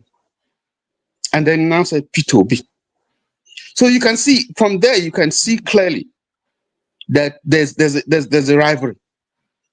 Unfortunately, Obi has established a reputation, whether you like him or not, where, and we see it today, everything somebody would cause a problem is Obi, anything Obi, and you want to wonder, this man is not in power, he's not a governor, I mean, he's not in one of these big political parties. Why are they all fidgeting every time? They don't talk about Atiku, they don't talk about Kwankwaso. It's Obi. So there must be something about this Obi. And of course, we know he's the only one who beat the Asiwaju in his own constituency, beat him hands down, beat him in Lagos, beat him in Aso Rock, beat Atiku, took states away from Atiku. This is someone from a relatively small party, doing his own thing by himself, able to mobilize Nigerians in such a way that people were ready to sell, use their school fees and do things. People who don't even know Obi, who are not likely to benefit one-on-one from Obi. So Obi is a threat. And there's a reason why he's a threat. We know he won that election. We know that he won that election. So if you can do anything to denigrate Obi, then that's what Asiwaju would like. That's what people would like. So what is happening now is, if you can cause so much problem in Anambra and divide Obi votes, that's if Obi is going to run in 2027, then you probably will give Asiwaju enough leverage to get maybe 25%. Not that he's going to win, except they do this thing that they are doing, go to court and stuff and so on. So I think I agree that there's a subtle struggle Soludo, yes, first class, undergrad, I mean, his first degree, master's, he was the best in his class, PhD, and so on and so forth. And you can say all those good things about about Soludo, but he even as a CBN governor, people have said that by the time you begin to unearth some of the skeleton in his cupboard, at a point they wanted to do that. By the time you begin to unearth, some of the skeleton in his cupboard, we will see nobody has ventured to do that. But when you bring yourself to that height where you want to run, some of these things will unfold. So I think I agree with you that Soludo sees Obi as a challenge. And then if he can demystify Obi, if he can bring Obi down, because if you put Soludo and Obi and say vote for two of them, there's no way Soludo is going to. He probably will just come out with 10%. Obi will beat him hands down, professor or no professor. So that's very, very clear. So Obi is the most popular politician from the East that we know today. That is the truth. And so he's standing on Soludo's way and Soludo's ambition. So if there is anything that Soludo can do to take Obi out of it, but that's a dirty politics. That's not how to play it. He ought to be smarter than that as a professor. But like someone said, he's good, he's intelligent, but he doesn't know how to play politics, because that politics is not the kind of politics that will win you anything. Let me just stop there, just so that someone else. All right, thank you. Let me hear from KJ and then Jide. I see Jide. I know there are other people who may want to weigh in, but KJ, go ahead. Okay, thank you. I totally agree with you. I'm one of those who believe that not necessarily because Soludo, Peter Obi do something wrong, but because Soludo is looking for political relevance in order to, he's looking at the most prominent people standing out in the Southeast. And as he is, just like we have always seen, always playing for a second fiddle, he's more concerned and satisfied with being called a vice president. And that has always been the bane of the problem of people of the Southeast. Unfortunately, we have not learned from history. And if we learn from history, we will not be parading ourselves in that, in that direction. Because people like Jim Obodo was used to destroy, the rising of Alex Ekweme. But neither he nor Alex Ekweme got beyond to become president. People like Rotas Okorocha was used to distort again the same Alex Ekweme. But today, even Rochas Okorocha have been they finished using him, and he has been dumped by the wayside. The other people who have been used in the same manner is people like David Omahi, who was promised president under the APC, and he did everything he was supposed to do in order to, not only buy youths from his state and beyond, he also stood against totally and absolutely, even to this moment, against Nnamdi Kanu. But today, he's not given that position. He has lost out again. And I don't think he has learned his lesson, because he's the only Igbo man that I know that's going about in dashiki and dressing like a small Hausa, sorry, not Hausa, but now Fulani, man. But he's leading a tribe of Igbos. So I don't understand what that means, because I lived in the North for more than 40 years, never seen any governor of the North dressed in a traditional Igbo dress to go to his office, or even go for a function in their states. But David Omahi had taken to wearing that cloth throughout his reign as governor and even beyond. Now, going back down south, Rochas Okorocha went as far as going to Saudi Arabia. I said Rochas Okorocha, Rotimi Amechi used the resources of River State, the River State jet, to ferry Muhammad Buhari around campaigning, in the sense that he was promised to become, be given the position as soon as Muhammad Buhari ends term. But today, if you can count any political actor in the south that is more angry, there's no one that can be more angry than Rotimi Amechi, because I found out that in both instances he had been played, and had been dumped. Now, the other person that I'm still waiting on the corner to receive him when he comes crying. Of course, I don't want to go to my brother, my uncle, Oji Uzokanu, who also have been used and dumped. Now, the other person I'm waiting for his downfall, which is going to be very, very big, very well celebrated, is the current emperor of FCT, called Wike. He's also going to be used, and he's also going to be dumped. That is the same role that this man called Soludo is playing. And I don't think it's going to change, because he's not looking like he wants to change. And I don't think he can understand, because he's hoping that as long as he's in that position, things will work out the way he wants. The reason why people are running to AP is not because APC is done well, because they are already planning to ride the result of the election, just like they did before this one. So if you get into the APC, you have the opportunity for your result to be written. I said on this panel that before the Buhari administration ended, the result was already written. It's before the second result.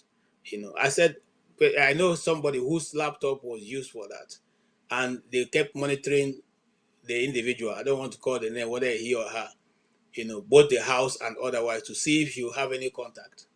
The way I got to hear this was because we were taking a stroll, and the person said, look, I don't want you to look behind. I just want to tell you something. Now, this is the reason.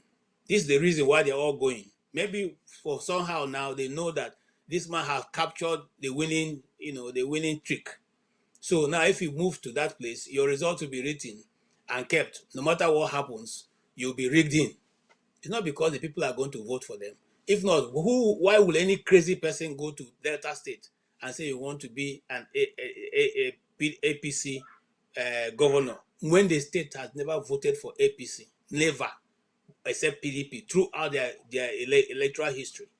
So you see that it's not because they see anything good coming, but because they think that they can use that opportunity, to become people who are assured of their position.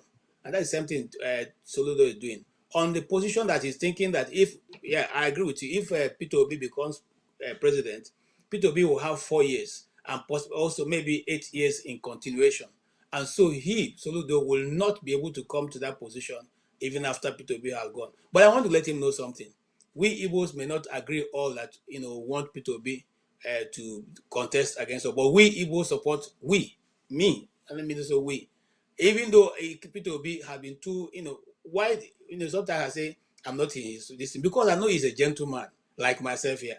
Gentle people don't get anything. Look, the patient dog don't even have any bone at all, because the bones have been destroyed before he even gets there. It was before, when Nigeria was still good, that gentle gentle dog, gets the patient dog. The patient dog, sorry. Patient dogs now don't longer has any bone at all. And that's my fear with Peter Obi. Not because he's not able to deliver, but his politics is a politics of gentlemen. You don't use gentleman politics to fight against people like Tinubu. You don't use gentlemanness to go in the politics of Nigeria. I'm saying this with all due respect to everybody who is a peaceful person. And now go check it. Every man who has taken peaceful position or approach in the Nigerian politics, look, none of them has ever made any headway. Go and look at it. They always, because it gets to a point when you need to say, okay, this is final, okay, and all of you, if you want us to fight, we fight. If you want us to do it peacefully, until that, and that's my only challenge with Peter Obi. If we put Peter Obi and Soludo on the scale, every Igbo man who is not Agboro, and who we are in the majority who are not Agboro, we will go for Peter Obi, because we know the man can deliver. And we know that, look, somebody who doesn't need anything. Have you ever seen Peter Obi flying a business class with his money? Have you ever seen him, people carrying his bag? Have you ever seen him with any designer clothes? Have you seen him with designer shoes? He says this, have you ever seen him wearing it? Have you ever seen him telling you that he went to eat in a very expensive restaurant? So this person lives a very simple life. So he's stealing. If he wants to even steal, he will be stealing things like what they accused Nwagbara when he was Senate president of 50,000 naira. That was what they say Nwagbara stole, which was not even given to him in any case. So in other words, I'm digressing. Let me just say this: Peter Obi stands a better chance for an average Igbo man coming from the east, and we all stand behind him when the time comes. Thank you. All right. Thank you, KJ. And let me just quickly remind KJ. KJ, it's not only Igbo that vote in a presidential election. If you Soludo is also a popular candidate across Nigeria. Likewise, Peter Obi. Both of them are strong candidates coming out from the east. Call it what it is. If you put them on different bylaw, you will be shocked. I like both of them. I'm a fan of Soludo too. Soludo is a good guy. He's smart. You are entitled to opinion. Soludo doesn't have any political value. Hold on, Tony. Hold on. Any Igbo man who is dancing to the tune of the North is always a good man. Go and check it. Any Igbo man who is following what the North is telling him, the oligarchies, is always a good man. If you know that hold on, sir. We have never picked governors for you people. We have never told you who you should vote. But why do you always feel is you are entitled to tell us who we should support and who is a good man amongst our own people? People will know who they are. This is the problem with Nigeria. Hold on. When it's a state election, I don't get involved. When it's a federal election, even if the candidates are from the east, I have input in that election. When Obasanjo and Olufalaye contested, Yoruba voted for Olufalaye. They never voted for Obasanjo in 1999. Go and check the records. But Obasanjo won the election. That's to tell you the capacity of, you are dealing with Nigeria. Nigeria is big. You don't need, no one tribe can deliver anybody as president. It's not going to happen in Nigeria. My brother, know that. I don't think in any of my submission here, I said that Igbos will deliver the presidency to him. I didn't say that. I said when it comes to the choice of the Igbos, I didn't say you people. I respect that. But it doesn't mean the person will win the election. That's what I'm saying. Me, Obelike, and John Gaga Nogu, Ikrikri of the Igbo land, we will go with Peter Obi. My brother, let's see my face. I hit my hand for chest because I know say we'll put there and no go steal I understand that, but it doesn't mean he will win the election nationally with Soludo on the bylaw. Thank you. Thank you. All right. So let's see. You guys are too much. Jide, welcome to the show.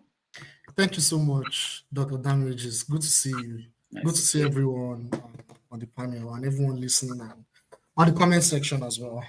Good to see everyone again. So this is my position on this. Peter Obi, if he's elected as the president of the Federal Republic of Nigeria, nothing is going to change. In fact, things will get worse. And these are my major points. First of all, I've listened to Peter Obi so many times. In fact, before Peter Obi became as popular as he is now, before I became more politically educated and I understand the geopolitics and political ideologies and the politics of Nigeria, I used to like Peter Obi. That was like 7 years ago. But I'm glad that I've moved away from that part. I have better understanding now. But let me go to my major points. The first thing is, I've listened to him so many times, his interviews, his campaign. The truth is, there is no socialist or element of socialist ideology in any of his plans. That's why nothing is going to change. Because what socialism does, or what socialist policies does, is it improves the quality of life of the people. It improves social infrastructure and social development of the people. That's number one. If you look at many examples of great African leaders, they have tried to make impact or that have made impact. They embrace socialist ideology or Pan-Africanist ideology. One example is Ibrahim Traore that is currently in Burkina Faso. Another example is what's going on in Namibia and Malawi. You guys should go and see those women and the incredible things they are doing. I don't have a lot of time. So that's number one. Number two, you cannot expect someone that is a product of this oppressive elitist system in Nigeria, that is a product of it, to now be the one that will get elected and change things. It has never happened in any of these third world countries. If you are a product of the system, you are a product, you collaborated with the system in the past, you know, unless if there's an idea that as an individual, you are a product, you have repented. I mean, Buhari was president of Nigeria for 8 years. He didn't do anything. I don't want to digress. He is part of the elites. He's a product of the system. You cannot expect someone like this to win the election and go against the elites and the oppressors and the neo-colonial structures in place in Nigeria to make things work. It's not going to happen. That's number two. Number three, you see, comparing our elites and oppressors and saying who will win the election, who will win the political party as they move from one political conduit, I don't call them political parties, they are political conduits, from one political conduit to another, which of them is a lesser evil. Nothing, we'll keep having this conversation for the next 100 years. Nothing is going to change.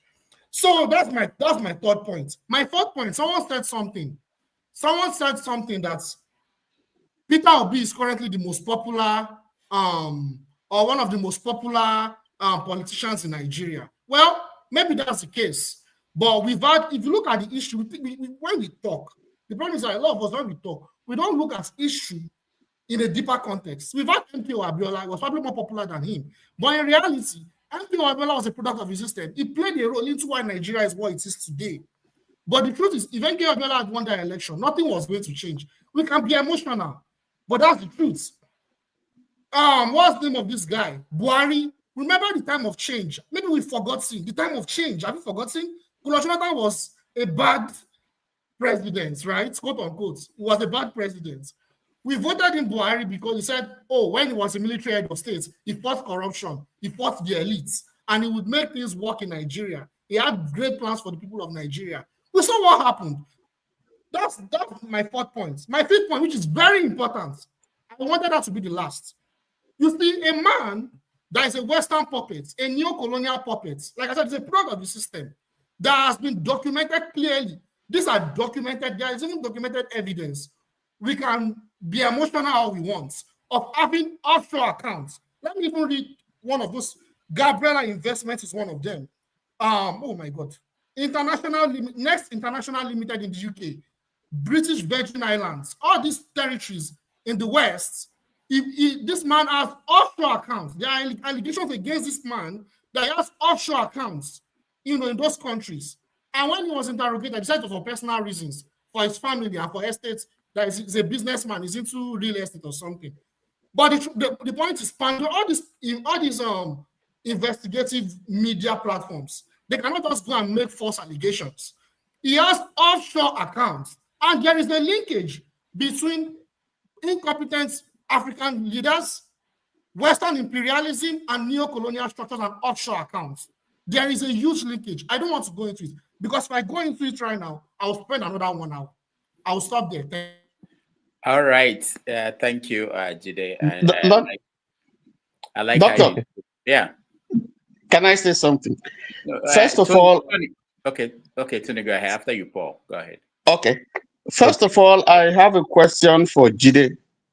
I want Jide to give me 3 socialist countries in the world. 3 that are doing well. 3.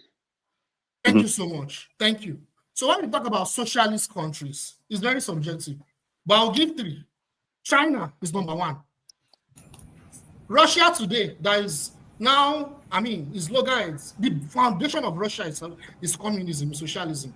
Russia and China, that's number 2. Number 3, we can talk about Nordic countries. They have a Nordic model. It's not a socialist. Those are not socialist. Okay, I'll give socialism. But Vietnam is number 3. Socialism, right? China, okay. Russia, Vietnam. Thank you. Vietnam is not a socialist country. China is not a socialist country. Hold on. China is not. Argue with you. They are wait now. The China of today. Hold on. The China of today is not a socialist country. It's a socialist country. I'm 100% correct. See, go and do your findings. No, I'm telling you, I know. I know. I don't need to do it. The China of today. In any case, they are socialists. China is a socialist country. That's a fact, actually. China is a communist country. That's the China is a under communist country. socialism. Yes, But that means today, hold on. communism is under socialism. That's Hold on. The economic model. Communism is Oh under my God. socialism. Oh my God. The economic model in China has changed.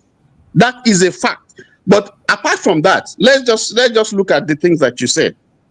Everything that you have said now has absolutely. Sorry, China is ruled by Communist Party, but they run a socialist system. That's a fact. What I'm saying is that China today runs an between administration being socialist and pseudo-socialist. China is not a socialist, but they claim to be. But they are running a communism. It's a communist country. So get your point straight. But did I actually have the question for you? Let me finish what I'm saying. Let me finish. Even Vietnam that you are talking about, you see, because the things you are talking about is the things that you read in 2020 and 1950s and all that. You see, today, even Russia does not practice socialism as it used to be. Hold on. Let me tell you. You've spoken now. So you've spoken. The model in all the three countries that you mentioned today cannot be said. I read Karl Marx. I read Hegel. And if you want to speak about pure socialism or communism, none of those countries are practicing pure socialism or communism. None today. So what you are saying, excuse me, the argument that you have made is standing on his head. It's not standing on his leg. Now, with respect to Peter, hold on. We're not kids here. Allow him to finish. We're not kids here.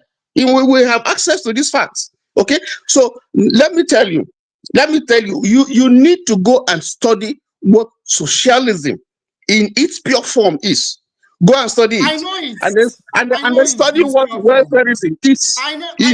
And then study. Excuse me. Study what capitalism is. You're not communicating if you don't allow him to finish. Nobody interrupted you.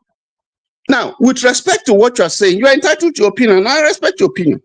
With respect to, I was looking, if you are looking for a job, the first thing that they ask you to do is to get your CV. That's what they ask you. And based on your CV, I have done this, I was the manager here, I did this, I did that. Things that are verifiable. I did that based on that. And then before the interview, before they even shortlist you, they will look at your CV and see whether it meets, what the organization wants. What you have said, I have not seen anything that you have said in terms of what we know to be Obi's CV that disqualifies him from doing well. I have not seen anything. You didn't say one thing. You're just talking about socialism. Socialism doesn't. America is not a socialist country, yet it's the biggest power in the world. It's not. So what are you talking about? China started when China began to open to the world. Originally, it closed itself. And when it started opening itself to the world and began to embrace other ideas that are not strictly speaking communist or socialist, that was when it started. That was when today they can send their students, send their people out to everywhere in the world, capitalist, socialist, unlike North Korea. So when you are saying this thing that you are saying, and you're talking about capitalist and all that, I just laugh because we talked about this thing before. We talked about neo-colonialism, and you were arguing and all that. You may not like capitalism. You may not. None of them, even Karl Marx, in his theory of conflict school, in his conflict school theory, today, if you follow strictly what Karl Marx has said, it's failed totally. There's no country followed strictly Karl Marx theory of thesis, antithesis, and synthesis. None of them followed it, and they succeeded. All of them collapsed. Soviet Union collapsed. Cuba is going through problems. Vietnam was operating socialism. Today, Vietnam has opened itself to the world and is doing well. So don't come here and be telling us things that are historically not true. Tony, thank you for educating this, our brother. Thank you for the education. You see, that is please let me come in. That's why it's always important for people like you to be on this show, because whenever Jide reads this is AI stuff, you always want to jump up and begin to spew things that don't make sense. You said China is not a socialist country. So there is a difference. There is Marxist socialism and there's market socialism. Socialism does not have to be under the underpinning of Marxism. That's number one. Number two, I didn't say Russia. I said the Soviet Union. I said the foundation of Russia today. The foundation of what has made what Russia is today is communism. It was the Soviet Union. That was what I said. I didn't say Russia. But you guys are getting emotional. That's number two. Number three, my final point.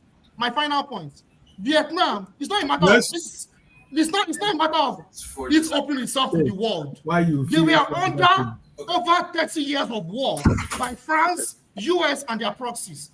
After that, after they defeated the US, the French, they decided to withdraw their containment away from Vietnam. They did not open themselves, they did not close themselves away from the world.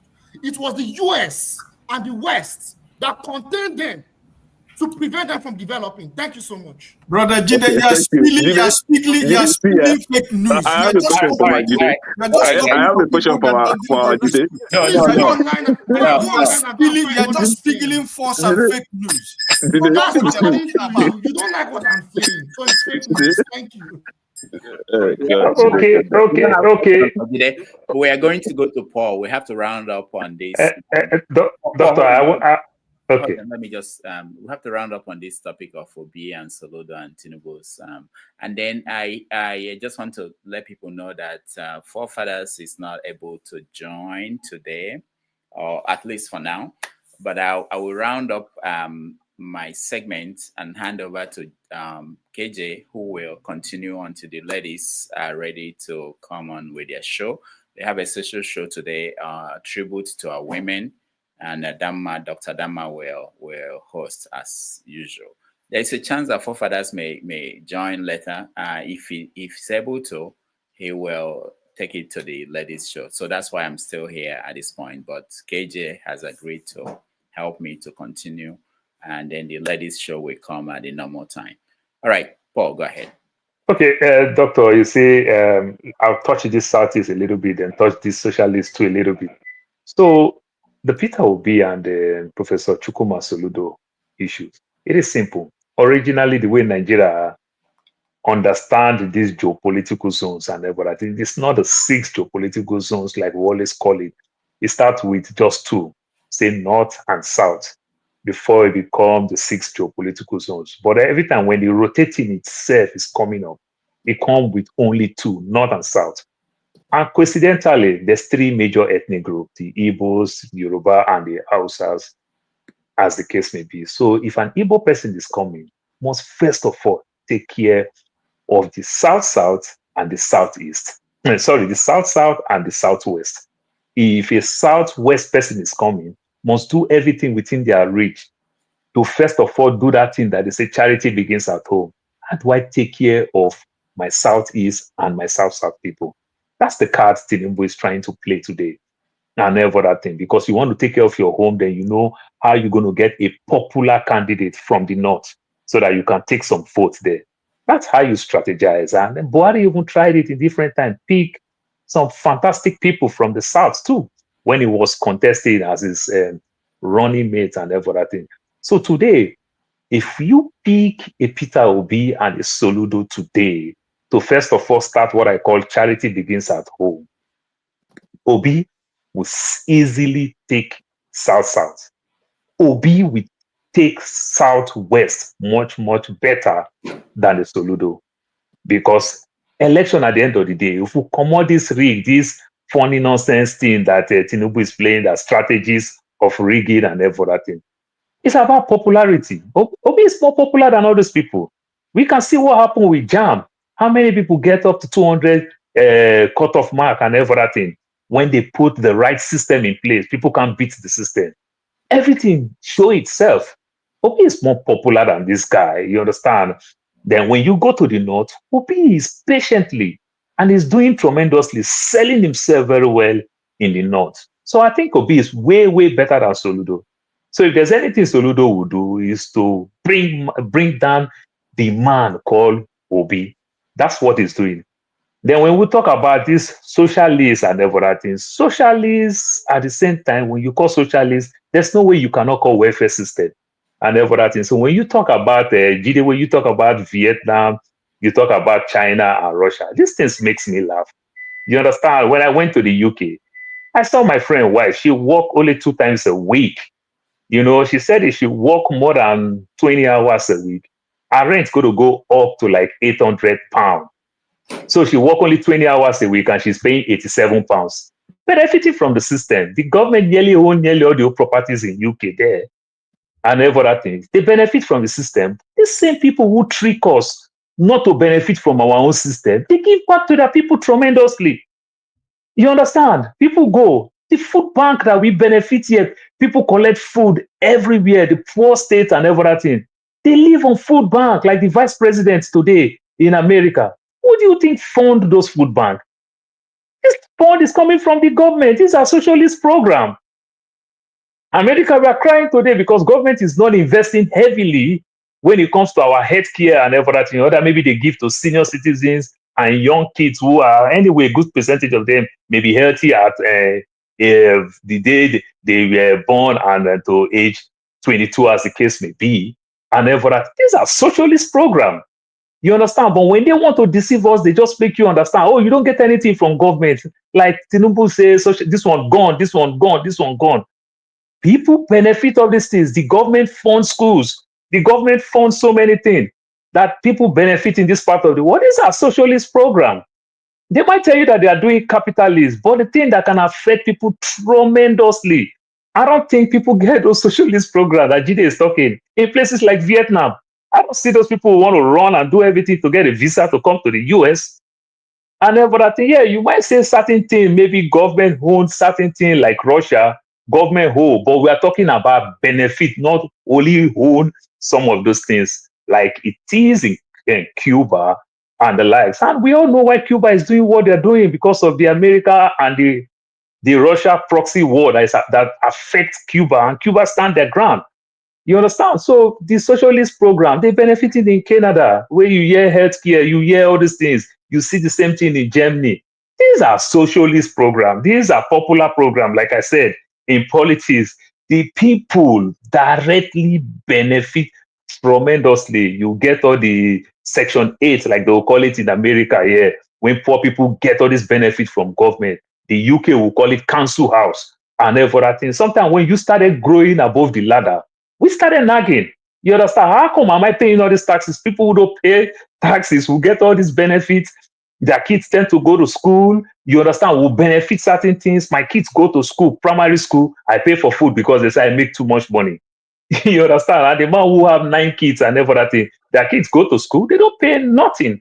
You understand? At the end of the day, they go look mountain. They carry their buggy with a lot of EBT card, food stamps. They carry a lot of food. These are socialist program. My brother, let us grow up and use common sense. Let's leave technicality for people like Soludo. Common sense, the government take care of their people. That is the same common sense. That is socialist program. These are popular programs coming from the government. Health, food, schools, road.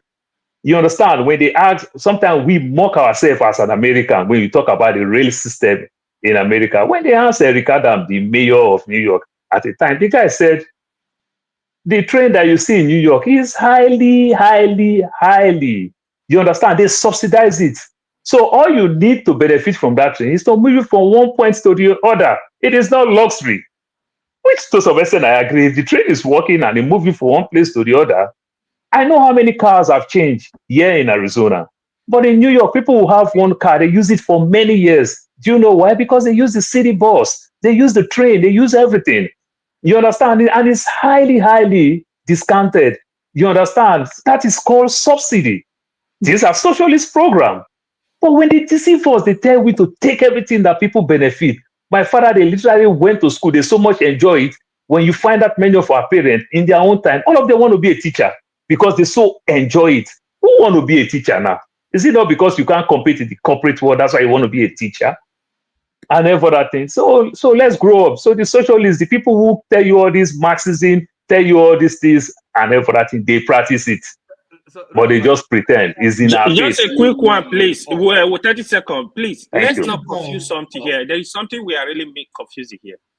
Socialist welfare can actually carry out under any government. It's not the same as socialism. They are completely Thank you very different much. things. That was what I explained. Socialism is a Thank you, system. AY. So we Thank need. you. I think that's what is confusing a lot of us. Thank you. Thank you very much, AY. Thank All you, right, Paul. all right, thank you. Let me hear. Well, last person to speak on this will be OT. Unless I miss somebody in the down there that hasn't. I don't know. I can't see everybody, but OT, go ahead. Yes, Rudolph, I was just wondering how you love so much to listen to Paul. I mean, it was going on and on. I mean, Jide, I can't believe what we are saying. Debunk what I said. Sorry, I mean sometimes all these theories we learn all these theories and then lose a sense of reality. Now, okay, that somebody has an offshore account and somehow that disqualifies the person, and that affects the person's politics. So what kind of nonsense is that? And then all this thing about socialism, market socialism, all these are levels. They don't mean anything. I mean, if we're talking about ideology, the word we have is neoliberal, okay? And the free capital, all over, no boundaries everywhere, right? So talking about socialism, this country is social. I don't know any country that is socialist. There's none. At best, I mean, the properly run countries, they operate a mixed market economy. Okay, they provide welfare for the people. You can't have capitalism anywhere. There's no free market, as a matter of fact. So thank you, Oti. Thank you. Now and then coming to, by the way, yes, it is coming to the Obi thing. Sorry, so get the spoke now. I mean, what's Tony? Right, you made a good point. So asked about a CV, okay? If you are going to employ somebody, okay, somebody's pedigree, background, that's how you begin to judge the person's character. Now you're telling me that if a gentleman by name Peter Obi becomes the president of Nigeria, nothing will change. Now, first of all, when he was governor of Anambra State, how did he perform? Was he not? Well, if you like, a member of the elite, a rich man, as he governed the state? How well did he do? That's the question. I mean, how would are you saying that the resources he has got, his personal wealth, would not allow him to understand what governance is about and do the best for the people? So are you saying, as the president of Nigeria, he would buy himself a jet and be flying around with or a yacht and be building all these things, and he will not fight corruption? What are you talking about? This is common sense. Can I answer the question? Can I answer everything you said? All these are theories. Can I answer it? Let's be real. Please, can I answer all the things you've said? Can I answer it? Yes, go on. Thank you. So I have listened to this panel for months, and one thing that disturbs me when I listen to a lot of people, there's some people that I like what they see. I mean, it's okay. I disagree with some people. I disagree with some points. Everyone is entitled to their opinion. But one thing I noticed that we don't look at what they call class warfare. We don't look at class analysis. We don't, and it's a problem. It's a theory. It's not a theory, because other countries that are doing well, they apply these so-called theories. That what you're calling theory, they apply it. They actually apply it. The point I'm making is, I'm not saying because he's a rich man. Because Obi is a rich man. I'm not saying because he's rich. So what's the problem? He's a product of the system. He is a manifestation of a system. No, he made wealth. He made money. He worked hard for his money. God, this man has been a politician for over 20 years. Probably since I was a child. And how has he performed? And he has collaborated with our oppressors to play a role in why Nigeria is what it is today. I am not going to tell me that. Yes, can we go to the next person? Jide is not the only one on this platform, please. Can we go to the next person? You can't force your pointless opinion on people. No, you can't force your pointless opinion on people. You should learn that. Everybody has his own opinion, right? You don't force your pointless opinion all the time on people. Stop doing that. And you were busy insulting me. You were busy insulting me on the comment section that I cannot insult you. You were busy insulting me. You don't have respect for your elder, Jide. I can see that you are not properly raised well. You don't have respect for your elder. And you should stop that nonsense. You should stop it. All right, guys. Thank you. Dr. Damages, I want to say something. I'm his elder. Okay. I'm his elder, You super guys elder. from Atlanta, you guys calm down. Observation. Who is observing? Me. Dr. Damages. Yes. Doctor, elder want to speak now. Now let's hear from Ike. Ike has an observation. Yes, the observation I have, I want to talk to my brother Jide. Mr. Peter Obi was a millionaire in the university already. Go and ask the emir of Sokoto State. Mr. Peter Obi was already a millionaire in the university. He was already running a multi-million-dollar business. You mean the Sultan, not the emir? Anything, you ask questions. Go and ask the emir of Kano, the emir of Sokoto, who Mr. Peter Obi was. Mr. Obi kept him in his own hands at the University of Nigeria in Nsukka. What are you talking about? The BS of offshore account, you people use bigotry to pander around the space. You think we all of us are little kids? What are you talking about? You are telling us about socialist countries. You are calling China and those countries. You think because we didn't go to school, we don't know what you are talking about? You should be able to think that they're talking to men who have traveled around the world, people who know what is going on around their system. You don't know who Mr. Peter Obi is. If you don't know, you ask questions. Don't come here and play politics of bigotry here. You get my point. You don't know who you're talking about. All right.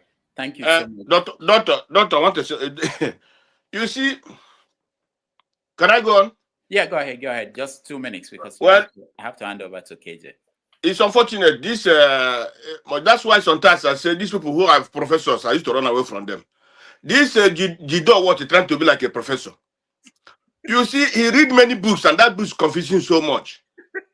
Last time, he came here and said they were asking about this Yoruba activist who was released from, what is that his name again, who was released, and then the kind was not released. You know, Sunday Igboho. They said somebody Igboho was released, yes, but the kind is not released. You know why? Because Nigeria is not under Britain.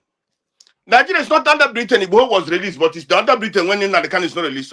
So when such a person start talking, you know, I never said that. I never said that. You said that. You said that. They ask you, somebody said why Igboho is released, but when the can is not released. You said no because Igboho is Nigeria is under Britain. That's why the can is not released. But my friend is look at I was here. I was not in the program, but I was listening to what you're saying that day. So whenever you're talking sometimes like what is and most of, let me tell you, all of us here, some of us are being paid by APC and so on and so forth. That's why some people, when they come here, they come with a different type of views and bigotry, and you think that they are talking with you. They're not talking with you. Some of them are being paid. Some of them are being trained in the school. Some of them their scholarship money come from Nigeria. Some of them, their brothers are part of this Tinubu government. So what was so mind whatever the kind of people we see here and the kind of you think that somebody can read what the professors that are reading. I have a professor when I was in school. His name is Biafra. He was the brother of this one was during the time of Sagari. I forget that his name again. I can't remember. But you see that man, he's a chemistry. He read chemistry. Whenever you see him, he's wearing short. Whenever anything happens on the school, he's the one that they brought to, but the brain is not okay. But they say he read very well. He's a professor. So that's why most of the time when I see professors, I start running. Many of them, majority of them. And that's the line you're going now. Every time you read socialist, you read this. Every book in the world, they want to read it. My brother, leadership is about wisdom. Leadership is not about socialism or not nonsense. Leadership is if you don't have wisdom, you can't rule your people very well. If you don't have wisdom, you can't do anything very good. Even in business, without wisdom, you can't succeed. So everybody that is ruling you, let me tell you, if the person doesn't have a wisdom, he can't do anything. He just to put you this way, put you this side. Like the people who are ruling us now. You see the kind of people ruling us, no particular, no wisdom. Only what they have in their head is criminality. Both the East, both the West, both the South is criminals. That's why we are where we are today. Thank you, Dr. Damages. All right, Mr. Benson, I should have read Kakituo, so not only your own, and it was good. Thank you. But before I go, let me just welcome John Abba. I've not seen him in a while. I meant to call him, I couldn't get to that. John Abba, welcome to the show. Thank you, Dr. Rudy. Nice to see you. What's going on? Everything okay? Yeah. You know, you are a professor, so when you come to professor, so you have to.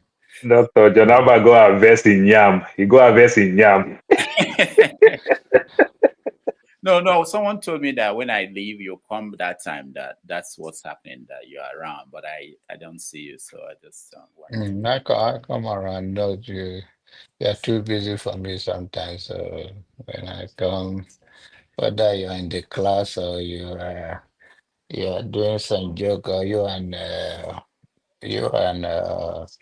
Donald Trump are dragging the position of Pope. Anyway, So so I don't know if you've been watching. We've been talking about several issues, and I don't know if you want to weigh in or you want me to hand it over to KJ. right now, I didn't normally I used to watch from the background, but I was so busy. I just saw some of my usual faces here, and then you know when they talk about Peter Obi, excite me so much. You know, I say I should join it and make it more insightful. You know. All right. Let me just do the final thing and then hand it over to KJ, and then you continue. The ladies' show will come on at the normal time. Yeah. All right. So first of all, let me just thank those that supported us. I've been saying that one Saturday, we'll try to do some support for the program, and we are struggling, and we are doing it. We're able to do it because of the support of people like Kulata, Alexander Gomez, Tope. I have to mention her, Madam Luke. Those are Oscar Blackbone. Those are the people who have been one month. We appreciate you. They've been helping us to keep the lights on, as they say, on this platform. But we need to do more. There are some ideas we have. There are some people we pay, and I've been saying that all the time. I don't really like to do this. It's not my best part of the job, but we have to do that. We had to have somebody. We let somebody go recently because we just cannot. Things are not adding up. So we appreciate those who are helping us. We urge other people who can. Little amount of money. You know, it's not something that will break the bank. So that if everybody can pitch in a little bit, that would be something we can help to pay people we need to pay. We have ambitious ideas of things we wanted to do, but we can't do it. We can't just employ people and don't pay them. We can't get people involved in what we are doing without paying them. So while we thank those that have been helping us, we're appealing to more people. Anything, $3, $2. Let me tell you guys this. I was in the city during when they announced that there is a Pope, and I was in Starbucks. I normally don't go to Starbucks, and I bought coffee there, and it was $5. I was shocked. I'm a Dunkin' Donut kind of guy. I was shocked that their coffee was $5. So I'm thinking about it. I think that should we spend that kind of money because I needed a place to stay. I'm waiting for something, and I had to buy that coffee. I'm thinking that I think we can contribute to keep this platform going. Not for me, it's for the people that help us to get it going and all the things we have to pay for. For instance, we renewed the platform. We have I think we have the professional level with StreamYard. Those people, almost everybody, people have StreamYard. They know how it works. We pay about, last year we paid about $1,000 to keep this StreamYard going, where we have 10 people on the platform. We have 5 people waiting at the back end. We pay for all those things. So there are subscriptions that we have for our editors to make, so I don't like that. I wish we can do it without coming out to appeal for people to donate money, but we have to sometimes because things are hard. Anyway, I thank everybody. I appreciate all of you. I do see. No, don't go yet. Jonaba wants to make a donation. Oh, Jonaba. Did I say that to you that I was going to make a donation? I'm your brother. I can see your face now. Doctor, I have an idea. Okay. If you don't mind, I have an idea. So, I follow through some certain programs like that, like Mediazan and Jink Yoga and every other thing. So maybe you can try to do this membership where people can just be a member, maybe $5 a month auto. So if I sign up there, it's just kind of easy to me and everything. I can do a member $5, $10. You can also, maybe you have your editor in Nigeria. I don't know. You can do a membership also with the Nigerian account. We, some of us scattered around the world, maybe in Nigeria account, if you have an editor in Nigeria where you edit some of your things and everything, then you also put your Naira accounts where people just do the auto. So this thing just go. I think that can also help. Thank you, Paul. Since you're so shy, like my father, of saying it all the time. Thank you, Paul. I want to mention that we have members. Hold on, guys. We have people who join. We don't say that a lot, and they contribute. That's what Paul is talking about. You can be a member. So every month you can pay $2, $3, $10, whatever you can afford. That helps us too. Because if we say we want to, this is an idea we have. We want to get people to join us every Saturday from Nigeria. Give us live reports. Ideally, we want to have somebody in every geopolitical zone. So we need 6 people. One in the North Central, one in John Abbas' hometown in Benue State. We want to be able to get on the ground reports from people. But we have to pay them. We have to hire them. We have to pay them. And we have to be sure that at the end of the month, we can pay them. And this, I think we can do it, but we need to fashion out how to do that well. One way is to be a member and contribute directly. The other way is, this is something else somebody suggested. I think it was somebody that suggested this. Instead of donating through Super Chat, which you guys may not know, YouTube will take 1/3 of the money. And we use Zelle so that all the money will come to support what we're doing. So there are some ideas like that. I think we roll out, we try to have a kind of formal thing and see what we can do. I really think we can take this to the next level instead of every day. People say this to us. Every day we just sit down here and talk, and we can do some other things but it requires kind of investment, little investment from each and every one of us. That's it from me. Doctor, I wanted to last week. I wanted to remind you because you did say you're going to talk about it. But personally, if you can give me a Zelle, I keep seeing it here, but it keep moving fast. If you can give me a Zelle, it keeps moving fast. I will send you $100. Oh, thank you so much. Yeah, I know some people want their donations to be announced. Some do not. So what I ask people who send Zelle is to tell me, because I've announced somebody and he was so angry with me. He didn't want his real name to be put up here. So I don't know what to do. If you don't want your name to be put up, you just tell me what you want. Just send me a text and that we do that. If you want it, we do that. I don't have any problem with that. But that shocked me. That person was really, and I understand that some people are private. They don't want anything to do with politics, but they want to support what we're doing. I understand that too. So, yeah. So thank you, Tony, for that. John, you wanted to say something, no? You have to hire somebody to do that bid. You are not good in it, so. I know. Thank you. I agree. You can hire me though. Yeah, we are thinking about that. I mean, to raise the money. Not I know. I have an idea. We are putting up a team that will be able to speak better than me. Yeah. But thank you. So, what else? KJ, you are taking over from me. So you can talk about Nnamdi Kanu. You can talk about Labour Party. They are firing everybody. They suspended Governor Oti. I don't know who else they have and how they are going to. I heard that P2B might be suspended soon.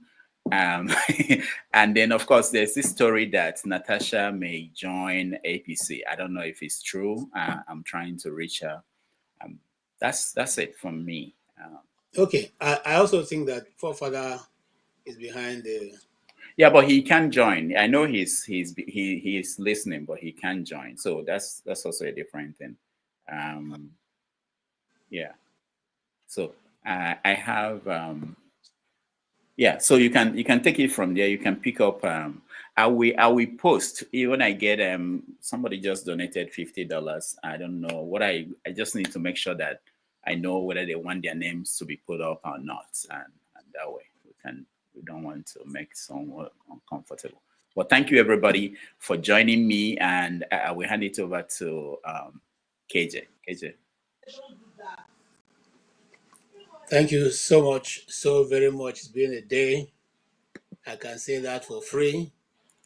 And it's good to see my brother Jonaba. It's just that you form my hand. I know, say you can rise to the occasion. You know, Congress rise. No, I do. I do. I do rise to the occasion. I just don't like to announce it. And He KJ, understand. I'm leaving now, so you guys have a good time. Okay? But Brody, why are you going now? Is it No, I have because somewhere Jonaba to has go. come? You has some question for you? Oh, really? Yes, say. Well, You let's can't what go. I do If you're because I not mean going. I have a date. I'm getting out. So just but anyway, yes. What are the questions? Okay. All right. No problem. You can go. Thank you so much for Good. being here. Okay, you guys have a Yeah, I myself too. I will also come back. Let me take some break. Okay. Paul, thank you so much for taking Okay, break. I will be back soon. Yeah. Why all of you leaving? No, I'll be back. Let me attend to some stuff. I'll be back. Yeah, I'll be back very soon. Kenneth is going for a date. And then your That's okay. girlfriend I is in your understand that. house? Okay. I don't know what to call it. I hope I'm not the KJ, I one. think you scary people away now. I don't know why you. All right. Well, however it is, you are all welcome. The ship must continue to sail, and you have heard the what Do we continue what you just, or do we move to the next topic? What are you comfortable with? Just roll it. Anyone? Okay. So let's move on. They've been a continuous, moving out of people moving from other parties to APC, and even most majority of people moving are also moving from LP, which is the Labour Party. And then the last judgment, maybe that's how we look at it. The last judgment, the Supreme Court, I thought it made it clear that Abure's tenure was ended, and that that the party now is domiciled with the former Senator Nana Disambo, but Nana Di Usman, sorry. But to my amazement, the Abure faction is still going on. The INEC refused to remove. They removed his name initially, but his name is now returned back to the INEC register as the head of Labour Party. And they also in the INEC register, they also recognize the weaker faction of PDP secretary as the secretary of PDP, not the secretary that PDP themselves are saying is their own secretary. Gentlemen, what do you think is going on here? I will start from you, Jonaba. It makes no difference. Nigeria, we don't have ideological party, so it's a shop from position to win. It's if it's PDP in power, it's PDP all the way. If it's APC in power, it's APC all the way. And it's not a party that cites intellectual people, because it's like shopping around, or you get bribed to join the party. So it's one party system. So it doesn't actually matter, because where it will be more of a side people, and people will be encouraged to be part of it, is when the party have a party of ideology. They are running on so belief, the other one is running on, then people can make that choice. So whether you are a Labour Party, a PDP, or APC, as far as Nigerian is concerned, it's not something that make any difference. That's okay. Like for instance, in America we have the two popular party, Democrat and Republican. They is run on based on an ideology of this person believe this, the other person doesn't believe that. So whichever one that suits your own belief or what you want to roll with. And sometimes the person that is campaigning, it can appeal to you without the party in general. You can try to swing, become a swing voter, and as independent voter. So in Nigeria, there's no such anything that make any difference. Since the party, whether it's LP, let me use the LP for instance, that wants some seat in the Senate or in the House of Rep, or governor as well, like you guys talk about Governor OT, and what difference does it make in terms of the policy in Abuja that these people rebel, these are people, opposition party, they do not like this, they do not vote for it. Yeah, so in another world is what difference does it make anyway? It's like if I do not join it, I may not win the next election. They have all the resources, and it's, you can see that sometimes you play politics of your constituency, that this is what they believe in, and then you say, okay, your constituency, even while you don't believe in it, you go with their own. But we don't have that in Nigeria. It's from the top down. It's not from the bottom up. So in that kind of environment in Nigeria, it doesn't matter. Nobody is there in Abuja pushing anything differently. They're all sharing the money. They are all part of the same party system. They may have their own differences, have a passionate speaker, maybe because they are trying to push the person behind, and then the person now come to the public and trying to show off. But before you know it, they are also compromised. I want you to understand that Okpabio say that what small money cannot do, big money will do it. So that is what they believe. So these are not people that are there to serve the interests of the people. And so we will see 2027, they already started campaigning, and they are trying to put themselves in the position, and it's very painful because we think that people will become opposition and push back. They look at, we are thinking that Tinubu did one of the best things by the local government autonomies, that they can now, the money can go there straight, and the power can go down to the people. But I think the governor pushed back on him. Things are still going as old ways. So what was a good thing in the book, that okay, the local government will be receiving whatever is their own benefits, security, whatever, to take care of their people. But now it's still going to the governor. So it is, Nigeria is the country that you see it, the more you see, the less you want to talk about it, because it's very painful. Thank you. Okay, one direct question before I leave you. Are you in the loop of the intended removal of the governor of Benue State? Yes, that's, I already mentioned it here. And what is his Even crime? So so far, because I thought he was doing well. no, he will go back to be given the pure water as holy water by God's grace. Um, because you see, initially I was appalling him. You know me, I don't take anything personal. If you are doing well, I'll say, okay, you are doing well. First of all, exactly what is going on in River State is what is going on with Akume and him. So now they have the background of we have a faction of Akume APC in Benue, and we have the one of the governor. Now, the governor, first of all, I don't know who told him that being a priest and you run for governor, you are not supposed, you are not a politician. I don't know who told him that. He's saying that in Nigerian space, he will not bribe. And if you cannot bribe, then you could have been more transparent in terms of the election that they conducted, the councilship election, the chairmanship election, and all the election under him. It was done the same way other governor has been doing, writing the name of the people and just go and announce it. There was no vote. I have people who run for the offices. I was in touch with some of them, talking about the people that are running. But to our surprise, the list came, and the number of the people came, and even these people were not popular. Nobody knows them. the chief of staff of the governor and the rest of them just do exactly the same thing. So if you want to run and you want to show a good leadership that you are bringing a change, then you must do something differently. But if you're going to be doing the same thing and you be claiming otherwise, now they have removed by the Supreme Court in Abuja.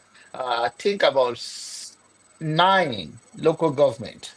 I think in Benue we have 17 or something of that nature. 9 have been removed. They are now appealed. What keeping them in the office now? They just appeal. If not, they will be gone. So, okay, if the governor says he's not going to, which not that I'm encouraging him to do that, but you cannot, one of your finger cannot touch the oil and the rest will deny it. So the governor shouldn't have do politics as usual, and then behind this priesthood claim that he don't do this, he don't do that, while he's doing it, by the way. So, and that will be tough for him and Akume. I think I said this to the chief of staff, well, one of the local government chief of staff a few days ago. I said, this guy don't know the game he's playing, and he lost the case now. 9 local government now go to the fashion of Akume. So eventually they also have a representative and they'll use the federal power. So and then is take bias. What happened in Otukpo recently? He was in Otukpo to see the Chidoma. They never mentioned the problem between the killing when he came to Idoma land. And you see, he's so hypocrite in Nigeria that he is so hurtful. If you don't speak for your people that you represent, and then the governor is one, and the chair of himself should have. Rather, what they did was to wear where the wrapper stuff they wear, whether and then printed his name, his picture, and welcome him, and he do not. And then secondly, he's not giving enough money to the police commissioner, even though we know that police are corrupt. But at least you could have based on what is going on in Benue State right now, the insecurity, you could have funded them well, and then if they don't deliver, you can hold them accountable. So I don't know who is saving the money for. I don't know whether you have a child that somebody is raising for him that is saving them. If not as a priest, it should be a man of the whole people. You know, we know Father Elia. Father Elia used to perform in a miracle those days in St. Teresa Church in a high level. I don't know if you know that place. That's why I say pure water. Yeah, I know. He's going back. He's going back to give the pure water as a governor. I think he will get more proud now. All right, thank you so much. I wanted to ask Jonaba, AY, but she has run away. So let me go to Tony. Tony, what Jonaba just explained now? 2 weeks last week, Mr. Oti, Alex Oti, was being interviewed, and he said so many good things about Tinubu. He didn't seem to have any issue at all, and he even said Tinubu has spent on just 2 years. 2 years is too short for. Is he afraid of what is happening to other governors, not to happen to him as well? Yes, I think everybody is trying to play safe now because there has not been any challenge. There's not been any challenge. Where are you going to complain? You go to court. You are not sure you get justice. You are not sure of INEC. So the best thing is to just play safe. Because anything can happen in Nigeria now, which is unfortunate. Anything can just happen. The people can have their way, but the institutions will have their say. So what would you do? You go up to the Supreme Court, and Supreme Court says the person who came third is the winner. What do? That's the last bus stop. So I think people are beginning to learn now that this kind of situation you see, there's a difference. We have to be honest. It wasn't like this in Jonathan's time. If Jonathan was wanted to remain in office, he would remain in office. So, we're dealing with an unusual situation. That is the truth. That's the truth. This is not democracy that we're operating. It's not. We're not operating democracy. So if you speak the truth, you are in trouble. You tell lies, they hail you.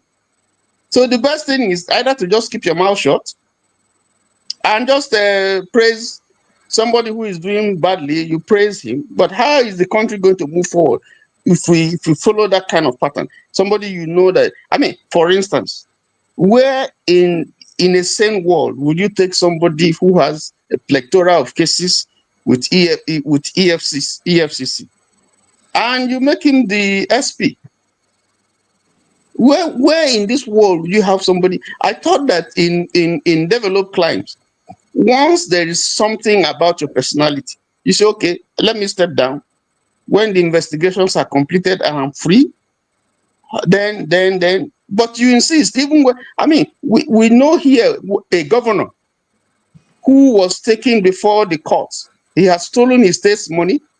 They took him to the courts. He won. They say, no, he's not this particular person. He's another person. They just have the same name. And then when he ran away, he ran to Dubai and he was captured in Dubai and they tried him and they find that same person that we couldn't find guilty in our own country, guilty, and sent him to jail. If we don't do things right in this country, there's no way. We're just lying to ourselves. We know the truth. Now, when people who see the truth, who know the truth speak, they get into trouble. So the best thing is they look at their family, they look at their lives. They don't want to die for this country. They just keep quiet. So Oti was just playing, just being a normal Nigerian politician to say, well, yes, he's doing well. If that is going to make the man happy and to leave him alone to do his good job that he's doing, it's better for him. It's better. You know, if you go and look at some, for instance, let me tell you, and I tell you this as a gospel truth. There are people, for instance, let me take the president. I don't like to speak ill of the president, but if you take the president, there are people behind him, people who serve him, who work with him, the kind of nonsense that they say about him. But when they come before him, oh, everything is good, oh, good. You can't, you at best, what you can do if you want to help him, don't criticize him openly. Go behind him and say, oh, guy, you know, this thing, this is not how you should do it. You don't criticize him openly. You know, but when you know that someone is not doing well, and you tell him lies because of what you are going to get, that's a crime. That's an offense. Because you are not helping him. You're not. And you're not helping the nation. There are people who want you to criticize them. They praise singing, because everybody will praise you, sing you. But there are people who are looking for, Peter B would say, tell me what I'm doing wrong. And I think I appreciate that more. You know, because we are not perfect. If anybody is trying to tell you are perfect, oh, you never sin, you never do, then that person, move away from that person. But even in doing that, there's a way you do it. You do it in love. Because a lot of us don't. The other day, when I was talking with,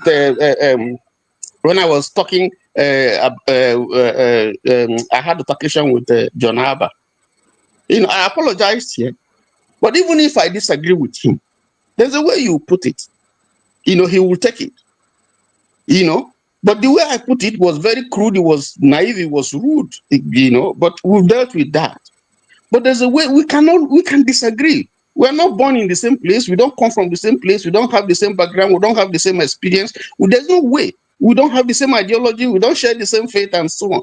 But there is one thing that we're looking at. How do we move this country forward? Even professors, when they argue, the professors argue. Okay. Even I can tell you, if you have gone to a Bible school, when you see people in school, I went to seminary. If you see people argue, you think that this person is the devil. But you see, at the end of the day, it is to bring out the truth and superior logic that people can follow. I think that is what we should be doing. If you are criticizing Tinubu, criticize him, but don't be destructive. Criticize him, point out, okay, you are not doing well here, you are not doing well here. I think this place you need to, you know, do well. You know, so sometimes the way we put it, the way we couch our criticism is the problem. But there are also people who are impervious to advice. They don't want to. Once you say someone else, oh, God, don't mind him. He's hungry. He's this one. He's don't, and they come after you. We can't progress that way. So if what he's saying, oh, well, it's not 2 years yet. Just like Warishenka, let's give him some time. Let's give him some time. It doesn't mean that he doesn't have anything to say about him. But you see, he's also preserving his position because he knows that if he comes out, with the big sledgehammer, and so he could have told the man one or two things in secret. We don't know. Okay, thank you. You see, one of the things I found out, for those of you who are Americans, the issue with what I see in American society is that their bluntness to tell you without any hard feelings the truth. They just tell it to your face. You may not agree with them, but they don't hide it. And that's one of the things that we in Africa should learn. No, I'll be one person who would disagree with African culture. I so love African culture because that's what is keeping us at the place from not being destroyed. But we must also learn to tell each other the truth. And I'm coming to Ike, my brother. In the Nigerian scenario, since so far today we have been discussing Nigerian politics. Have you seen anybody? Okay, now I'll come to you, Ike. Let me go to AY so I don't have to jump in again because it will take a while if I come back. AY, you've heard what Donaba said. You have heard what Tony said. Must a governor play to the likeness of the people, the powers that be, for him to remain in check or for him to remain in power, especially if those powers that be are not in the interest of his people? What do you do if you are a governor and your godfather comes to you and say, you know what, you are not doing what I want. I want this, I want this, I want this. I am not doing it. Will you prefer to go in the way of Fubara? Or will you say to yourself, we will dig it out here as long as these people are not saying this? Will you prefer to walk away, say, okay, if it's not working, let me just go away, but I won't do what you're saying? Which will be your card to play? That's a great question. Nigeria politics is kind of very complicated. If you follow politicians, if you have friends that are politicians, you understand what is going on. So the system is very complicated. First of all, I'm going to blame both parties, right? So the basic for all this is we don't have a system. You see, we don't have a system. So the other thing is, if a godfather is giving you conditions, I'm going to make you a governor, I need this, I need this, I need this. If you agree to it, I'm kind of the person that will say this. If you go into agreement with the devil, honor the agreement. For me, I rather not honor the agreement. Day one, I'm going to tell you, listen, no, this one, no, this one, no. Because most time, if you follow up Nigeria politics, let's say from 1999, almost all the states with history of Godfather, I would say 95, they ended up in crisis. Because you see most time, some of the Godfathers, they want more, they want more. Some want to have full control of the state. Like, before you do anything, you submit budget. They need to approve the budget. They need to say, no, we can't do this. Strike this out, do this. This is how bad it can be. So sometimes, even the governor, they get tired. Some of them, they feel like I'm a governor without really being a governor, They want the power too. So it's the only time you can really fight this godfather. The case of Rivers is kind of like unique because the godfather is also a governor. It's literally like he has the power of a state, a kind of. So what that means is he have money to sponsor his supporters in the state. He has the federal power to intimidate the governor, to intimidate the people. So that's why that case, if Wike, for example, was not a governor, it would have been much easier for Fubara to align with Tinubu federal and kick him out. So the highest he can do is going to be waiting. Next election, I will not support you. I will make sure you lose the state. Sometimes it will not happen, right? But That's where we are. And the case of Alessoti, you guys are discussing now. I have said this many times that Nigeria president is actually like a monarch system. We don't have the. If you order these governors, even those not in APC, for example, that have not declared, they work with the president at night, because what is going on is the president have the power to do a lot. They want a lot of benefit from the presidency, from the president. They are gonna like try to work with him even when they are not in the same political party. What do you want Alessoti to do? So that is the Nigeria we have currently. It's so corrupt. It's just like people were blaming Soludo. He does not have options. Soludo now, he's going for an election, so he will do everything to tell the president, I'm with you, please let the election be free and fair in my state. Tell your boys not to disturb me. This is what you see that is going on. I would love to see a day where Nigeria will have power to dictate what happens in their country, where Nigerians will be able to, the power will be with the people. If you don't do well, they vote you out. If you do well, they return you. But the people don't have the power now. That is just the struggle we have. We don't have the power. So politicians, they know what you're doing. That's why they can do anything. They go back 3 months to election. They spend a lot of money. They look for people to work for them. They rig the election. They are gone. So this is the reality. But what we are expecting, if the governor, if any governor, the president smell that you are not with him right now, you are not with him. If he smell you are not with him, you are opposition to him, he's gonna make your state hell. So he's gonna make it ungoverning for you. He gonna give you hard time.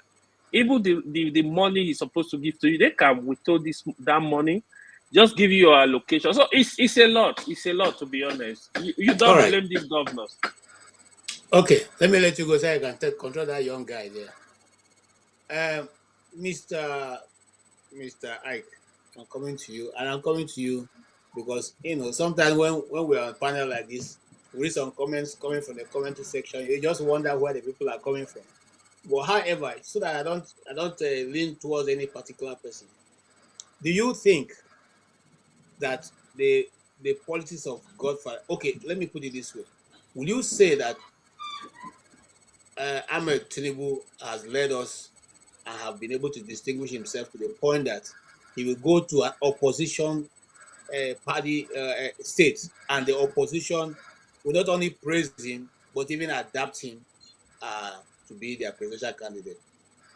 Do you think that form of politics will take Nigeria to where we are all thinking we should go to, or are we still following the old tactics that never brought us any good?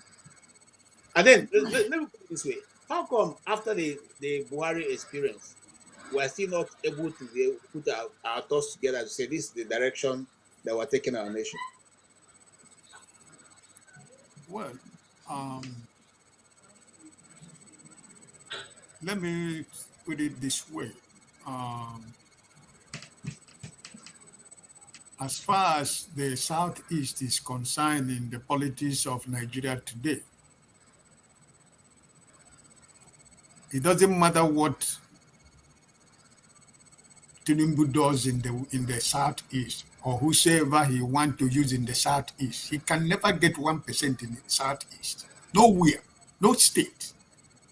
You see this Anambra, he went and Soludo is dancing. I've collapsed Abga. Where Abga? What is it? Not only Anambra. What do they have? Is that Anambra they have?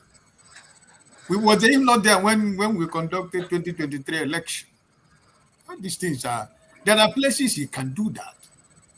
We are Republicans in the Southeast. He cannot get 5% in any state in the Southeast. Last week, Oju Zokalu was boasting. Later, he came back and said, "No, that's not what I mean. What I said is that if APC if you don't acknowledge what Elexot is doing in Abia State, APC will not get up to 1% in Abia State. It's just simple. You can do this politics you are doing in any other state, not in the Southeast. It cannot work. Mr. Peter Obi, if Mr. Peter Obi is in ballot in 2027, it doesn't matter how many political figures you have in the Southeast. He can never get 5% in any state in the Southeast. They tried it in 2023. He know. They rig election everywhere, but not there. So what is happening in Nigeria is presently the PDP, APC, DP, what is going on right now is alarming. To be honest with you, as a Nigerian, my prayer is Nigeria should not turn into a single political party, because it's not good for anybody. And that's why most of the politicians you have in Nigeria, they have one case hanging on their necks, whether governors, senators, everybody has something. So when they dangle it before your face,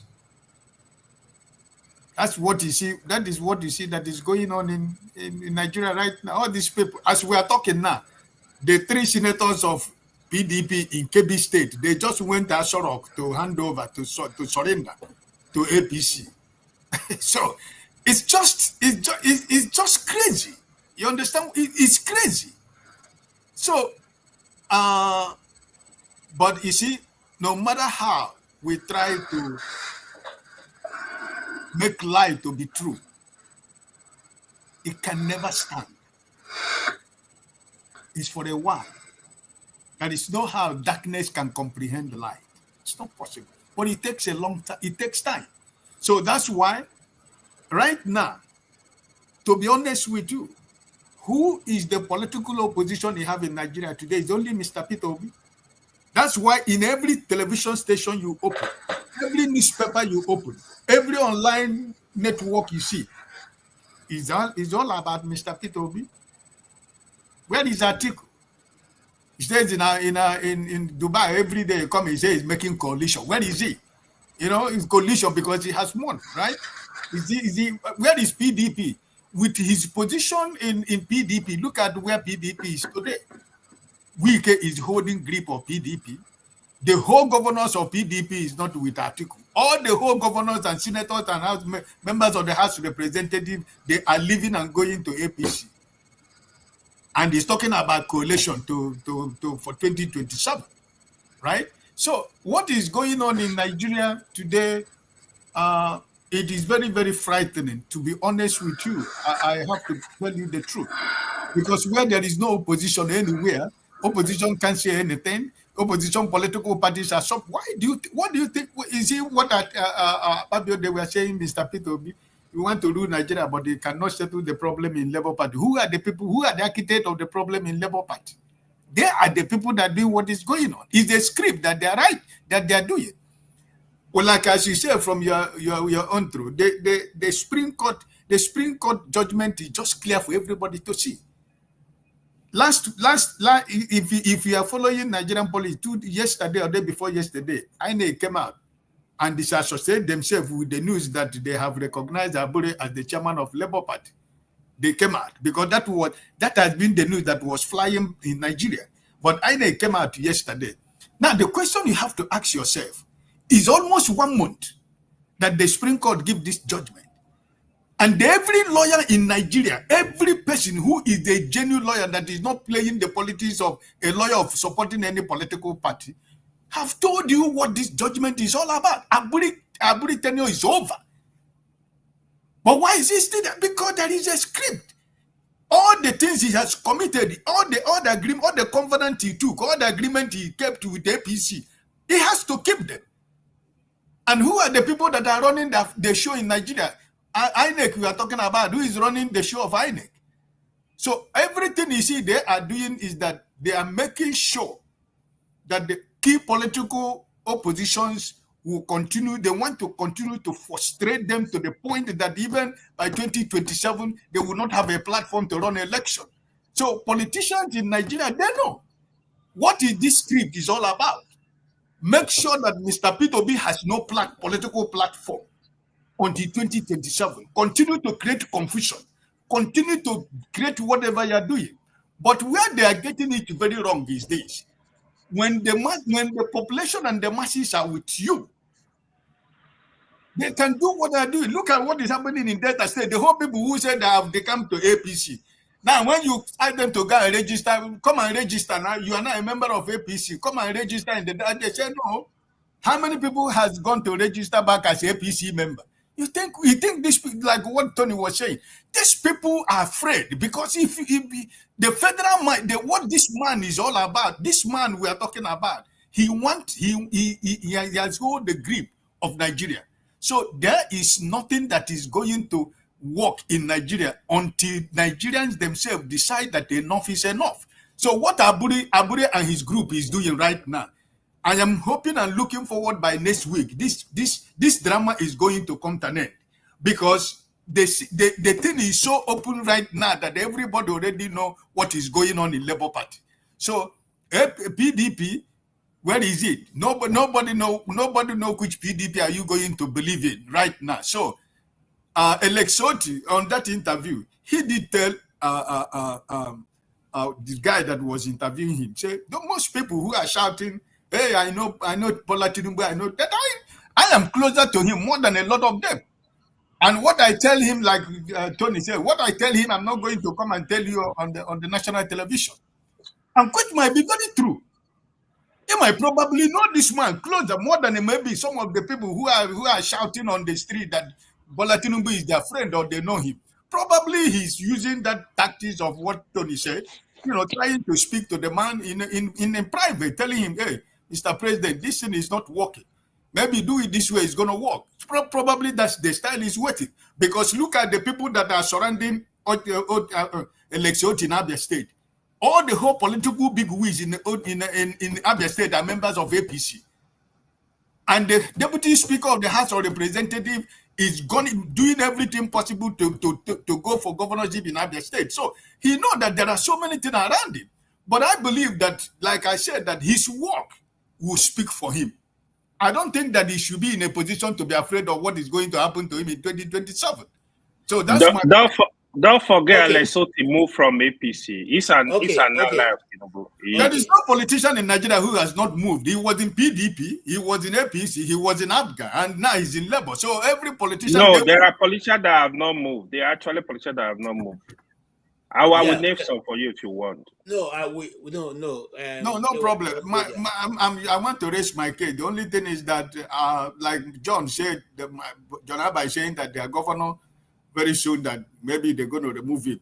That's what we are talking about. It's the same APC. You can imagine the same political party, which means in Benue State they are divided into two: one with Akume and one with the governor. The same party. So he said there is confusion everywhere.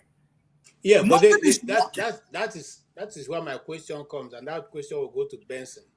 KJ, please give me 30 seconds, please. KJ, please. Okay.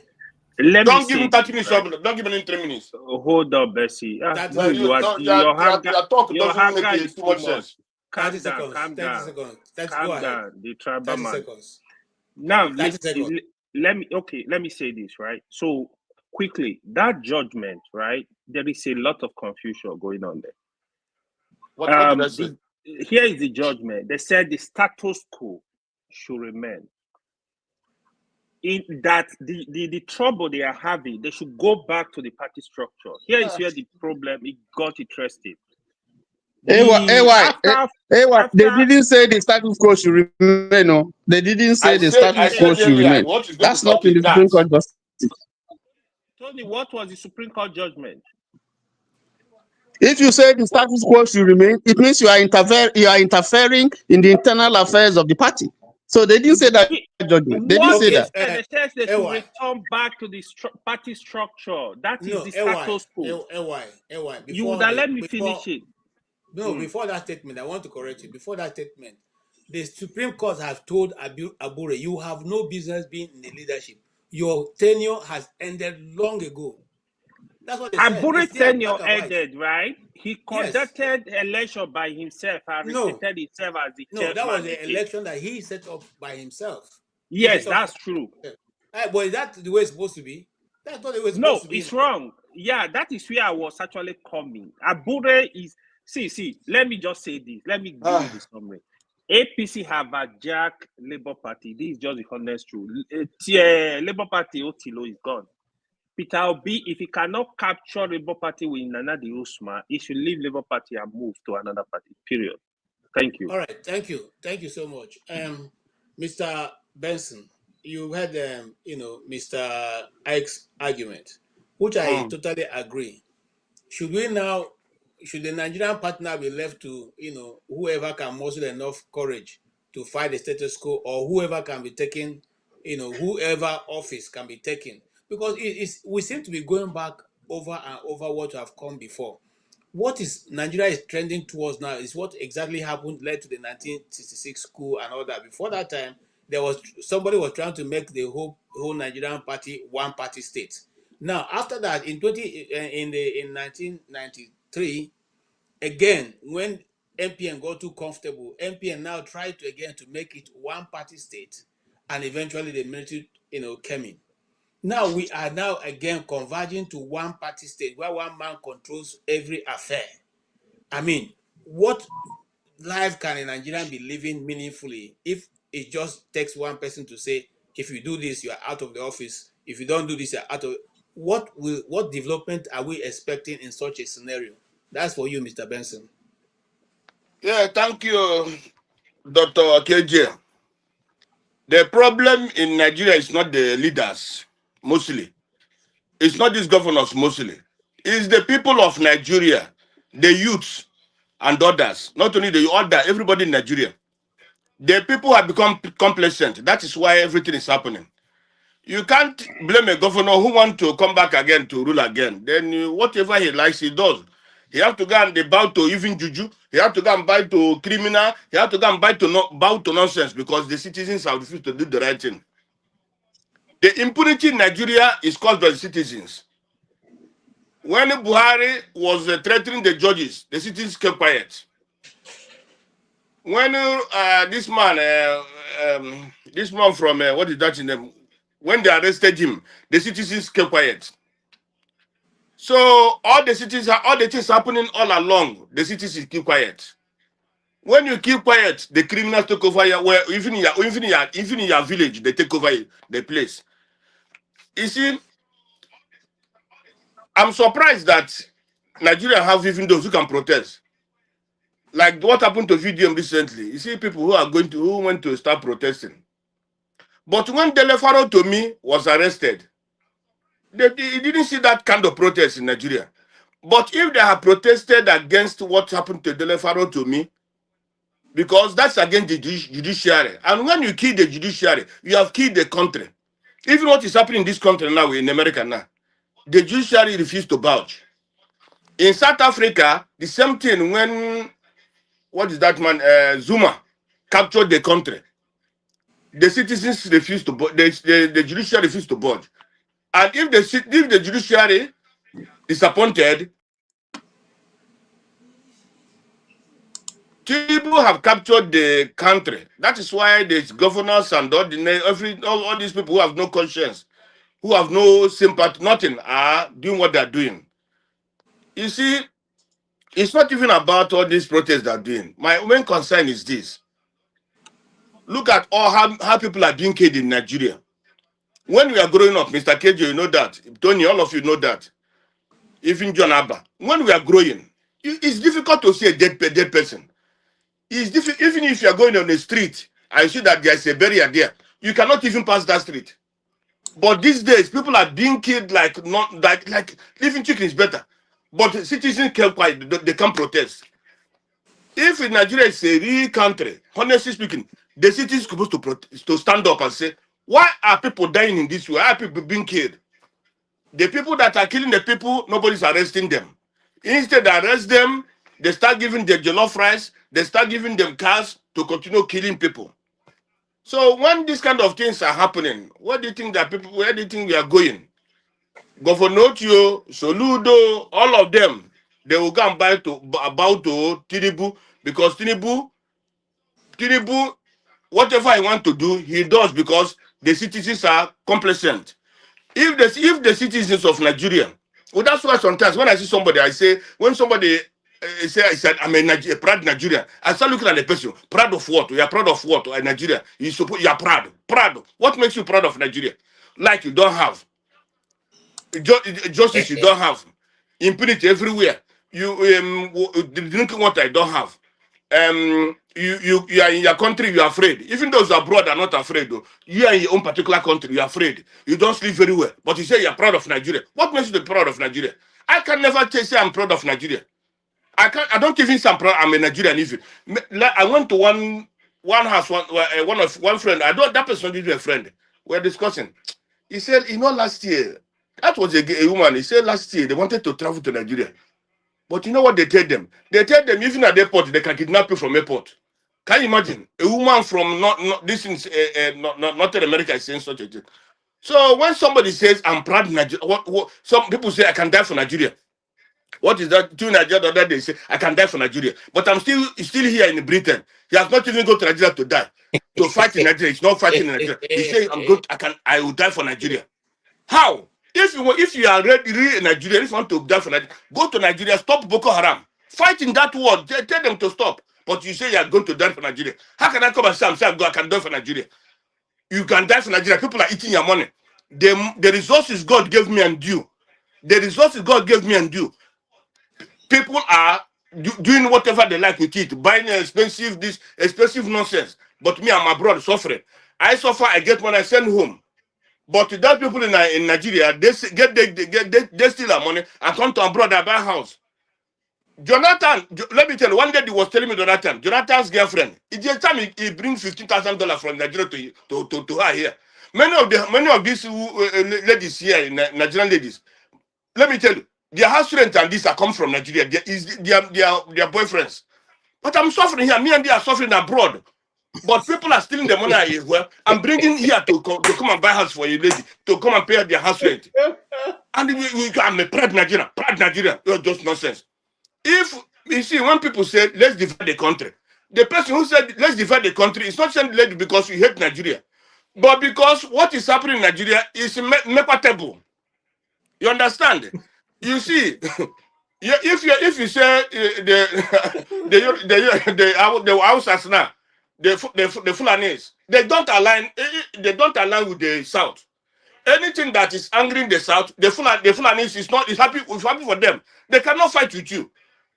Only thing that can make them to be angry is when you touch their cow. It's when you touch their cow, that's what will make them angry. But even if you are eating the money, doing this and that, it doesn't concern them. So how will the country move forward? I said this earlier before. Right. I said this before many times.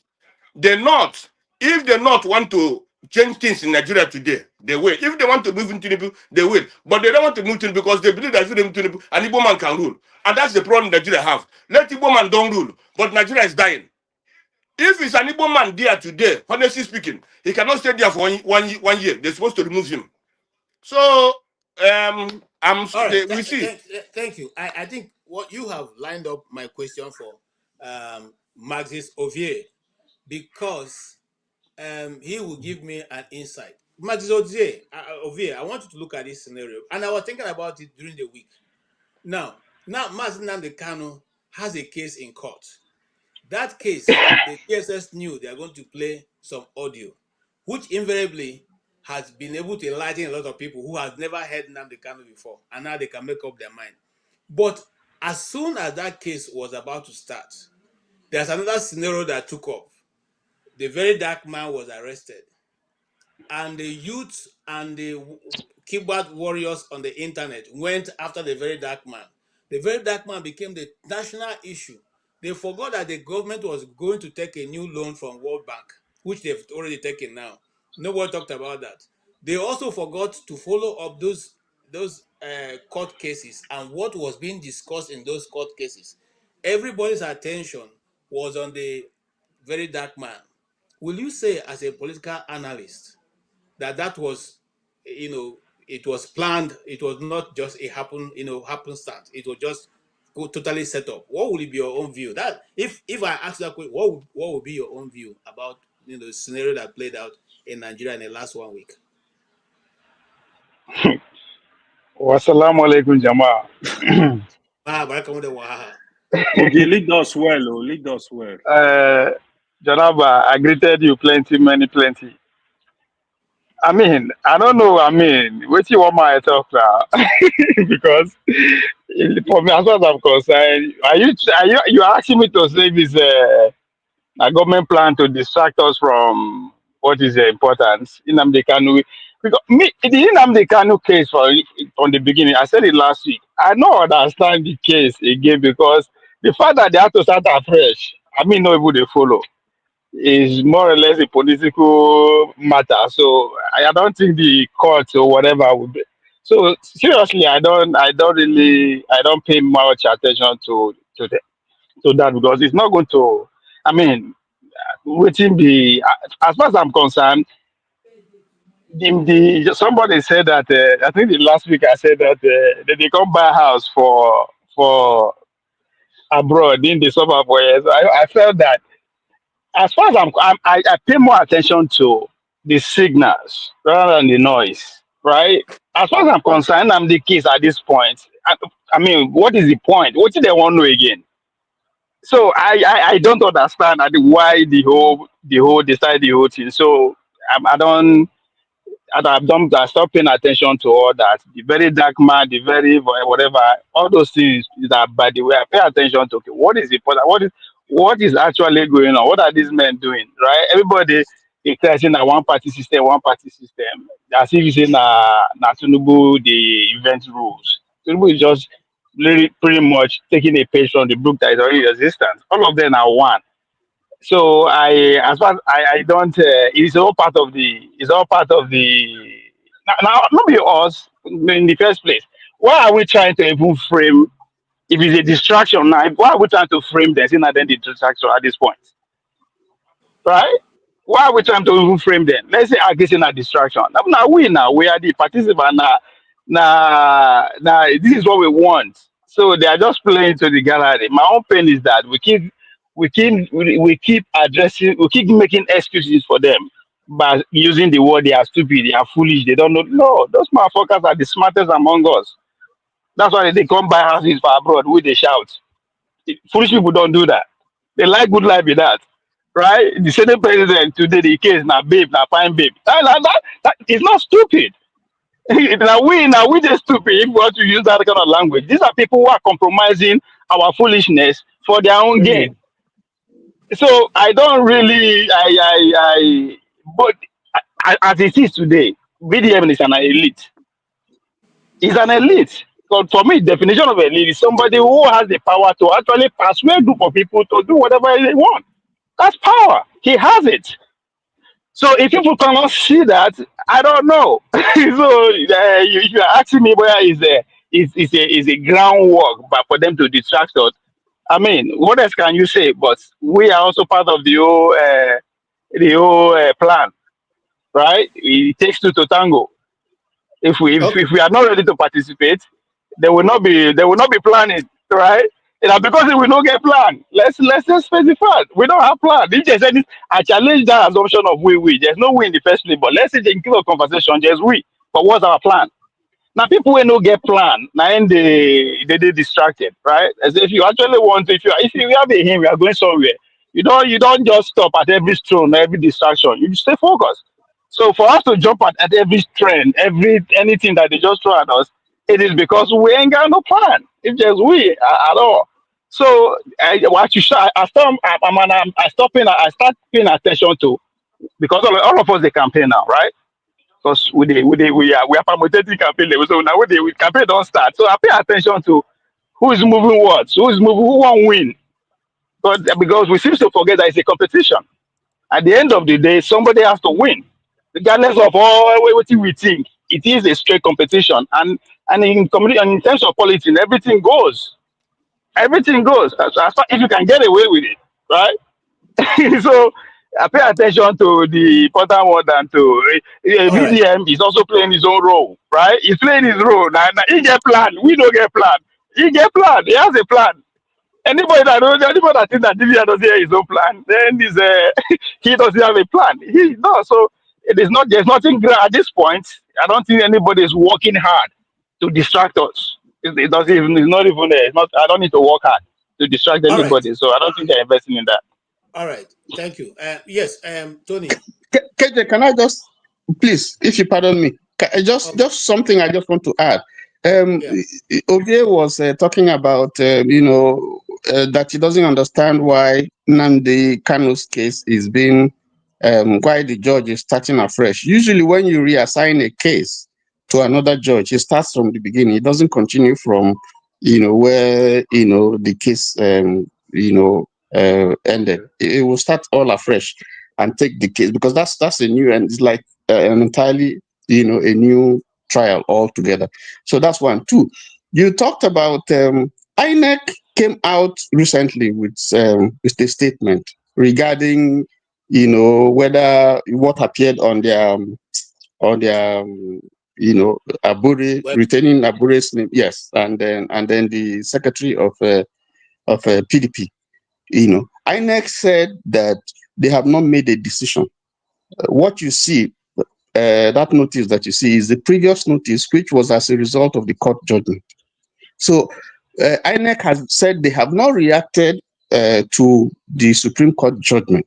So nobody should celebrate. That was what INEC was saying. So in other words, this one that people are saying, because we understand from social media that some people were celebrating because INEC put out a notice that shows Abure as the chairman. INEC said clearly that they haven't taken a decision. They are still in the process of analyzing and taking a decision on the Supreme Court judgment. So it's not yet to huru for anybody. Tony. Question for you, Tony.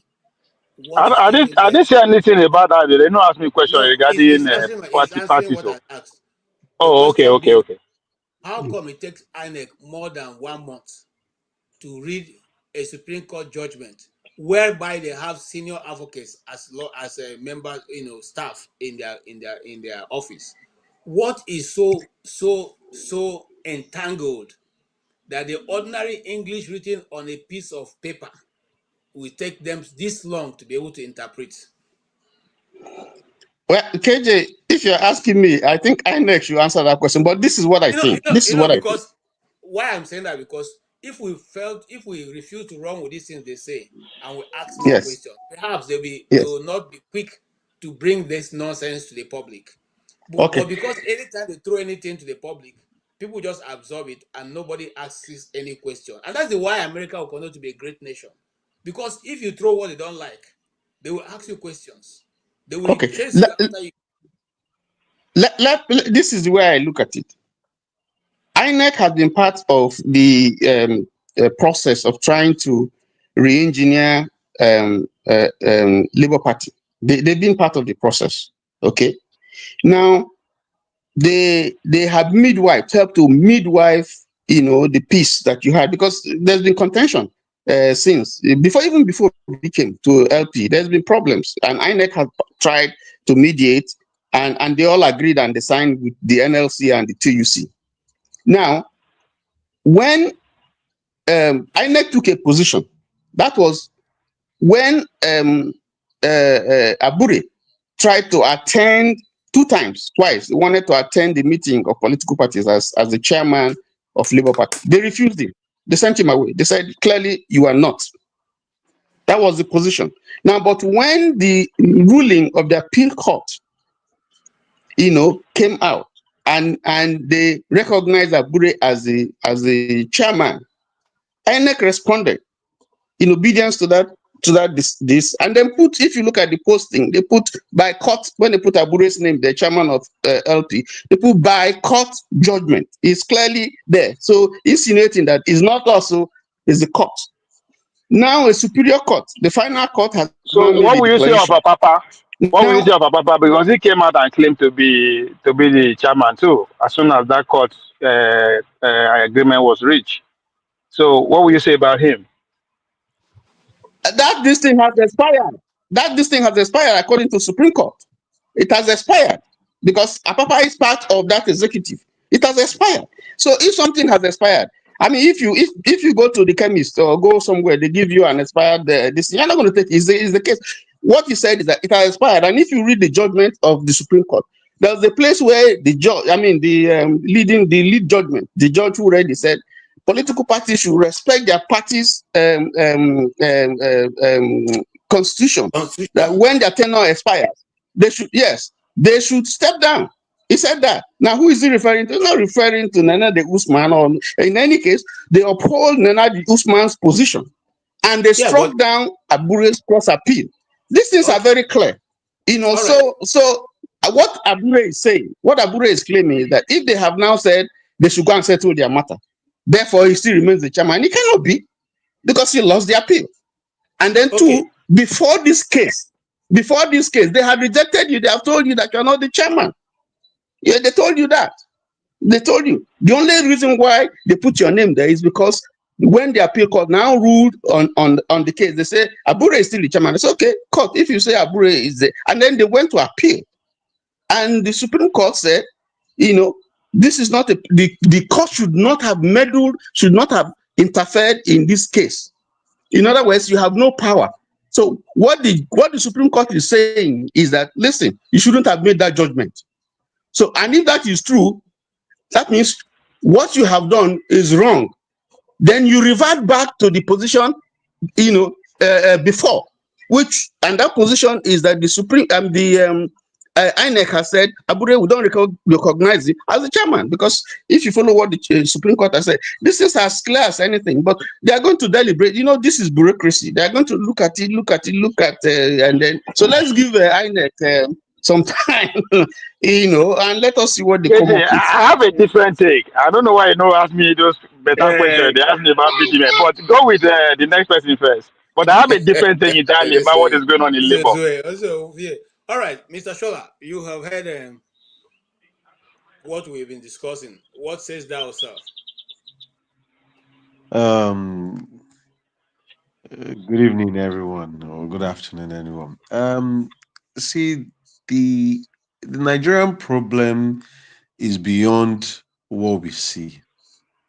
Nigeria is already being divided, and like Mr. Benson said, is the citizens. I think they are the problem. I look at the case going on in the US, the way a lot of people support Trump in what he's doing.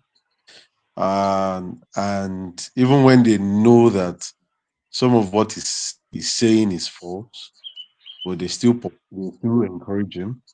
I see what is going on in Nigeria with the anarchy rule in which Tinubu is doing, and trying to protest. He did a protest in 2012 during the subsidy regime. There was no tear gas. Nobody was witch hunting them or, you know, beating anybody. No police was harming anyone.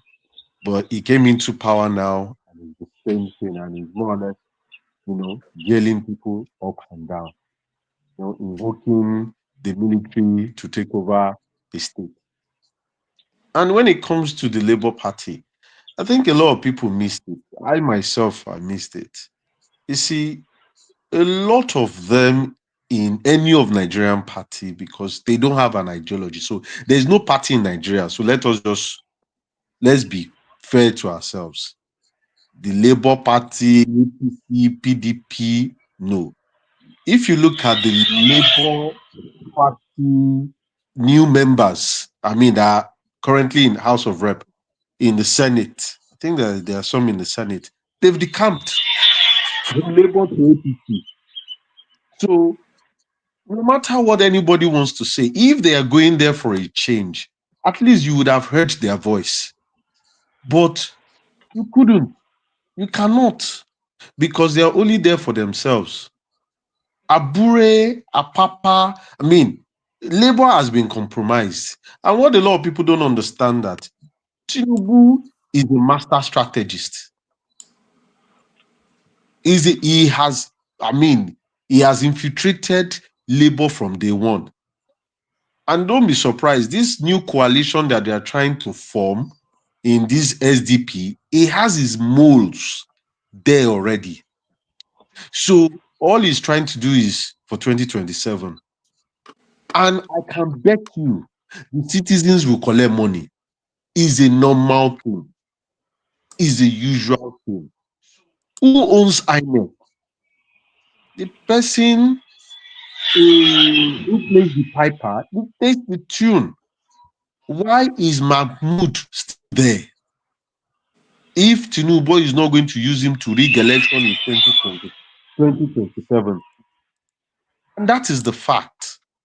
So I feel that, you see, few people are rising up. Yes, VDM is not a saint. Dele Faro to me is not a saint. Every other person that are talking, they are not saints, and which is the honest truth. But at least they make sense and they stand up to these people. But if a lot of people are sitting outside the borders of Nigeria and they are looking at the government, those people currently in power, I think they need to have a look at the citizen, like Mr. Ben. And I think when they look at the citizen, they will understand what is going to be happening or what is currently happening at the top. So if ordinary citizens are going into House of Assembly, if they are going into Senate for the first time, and in less than 2 years that they've gotten there, they are already decamping to APC, it shows you who we are. I'm not saying everybody in the Senate or House of Rep, they are bad. No. I mean, Abaribe speaks openly. The former Seriaki Dixon, confronted them on a lot of things. I know these guys have deep pockets, but those new ones that have just gone there, they don't have anything. So they also want to loot. So in everything all, see, it will be difficult. Anything anybody says, Supreme Court, they are even flaunting Supreme Court. They don't even care whatever those ones say, because all judges in Nigeria, I can say any of the judges currently, they are corrupt. And that was what Dele Faro to me said. They are compromised. A lot of judgment that is wrong. Look at the one that just happened in Rivers. How can you, the main thing that they were waiting for, the judge added it.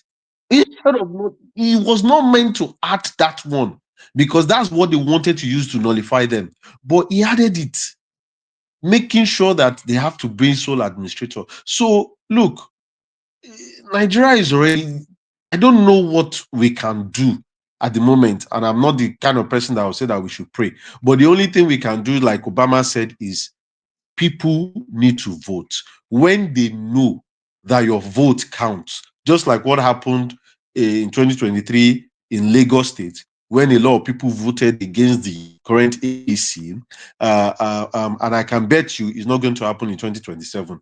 Even if Labour Party, they are doing it, they will not win in 2027. It's not maybe I'm supporting, because they will rig the election. Nothing is going to happen. And that's what I think. So that's all I can say for now. Thank you so much, Shola. Yes, Mr. Ovie, you have KJ, yes. Know that he did not even ask me any meaningful question. You only allow me to speak for 2 minutes before everybody begins to up with their hand. Okay, talk now, Ovie. Talk. We don't get problem with you. Talk. Sorry, now I'm to you. Let Ovie talk. No. If somebody needs to go, I'm not taking anybody's chances. I'm not taking anybody's chances. No, go ahead. Because I think we need to actually really analyze what is going on. Political party in a private entity means that na highest bidder. If OT that is sitting on a state that has the power of a state, muscle of a state, they draw left for grant with the popularity of Obi, they no fit actually raise their table and take over party. take over the party, then I mean we should stop deceiving ourselves, right? Just like the last speaker said. Everybody is in for himself. It's not. It's nothing like now one party, all of them be, and the name of that party now. Oh yeah, I keep saying it because everybody that is well to do in Nigeria, billionaires or whatever, directly or indirectly, that's where their source of income come. So there's no way you can betray the. Instead, you they fight to belong. The idea is not to fight to actually bring confusion, it's to fight to belong. That's why I see the people like Obi and OTC the drug land for like the name if they actually want to take over Labour Party. What do they need? They have 6 million. They have state government power. I mean, not be sure all of them they do. So that means they not actually believing what they are preaching to the generality of the people coming from those two people here. Tinubu is just doing what he needed to do to secure in the next election. Anybody that will do it, because people they underestimate and they overhear people say Tinubu no go get vote for, no go get vote for me. This is Tinubu wey una know na Tinubu wey no get power, and he was able to take on all the power and defeat them. Now he has all the power that you can think of. That man is not asking for too much. The relationship that is creating Anambra is just 25%.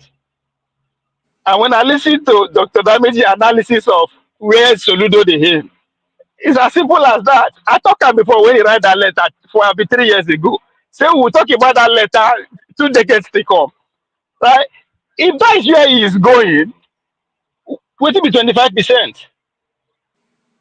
So everybody running back to APC, it's not because no, they are not promotion. Everybody get job here. If you get job, your goal is to go to the next level. They don't really care about all this one with me and you. Everybody does. That's why I tell KJ, what is we? We don't get plan, right?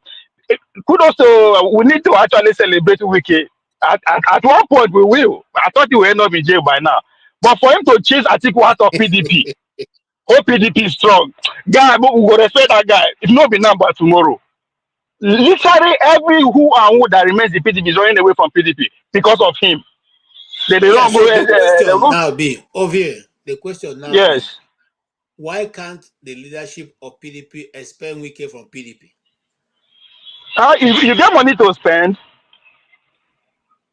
now then who wants to spend the money? That's a party in a business. Who wants to? If the governors are not spending money, they actually say we want support to be Tinubu. Who has the money to spend? I see. So this is Atiku with all the money he has made doesn't have enough money to spend. Atiku story no go sell if he won't collect ticket for PDP again. It will sound very insulting and very ridiculous. 4 times in a row, like how now? I ain't gonna take campaign. You understand? So it better that. So the best way for him now to go, especially with the Wike go sit there.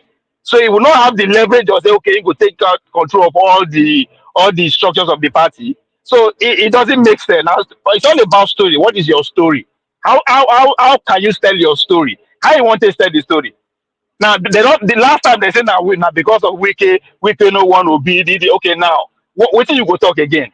4 years in a row. So it doesn't fit into the narrative. So he has to go.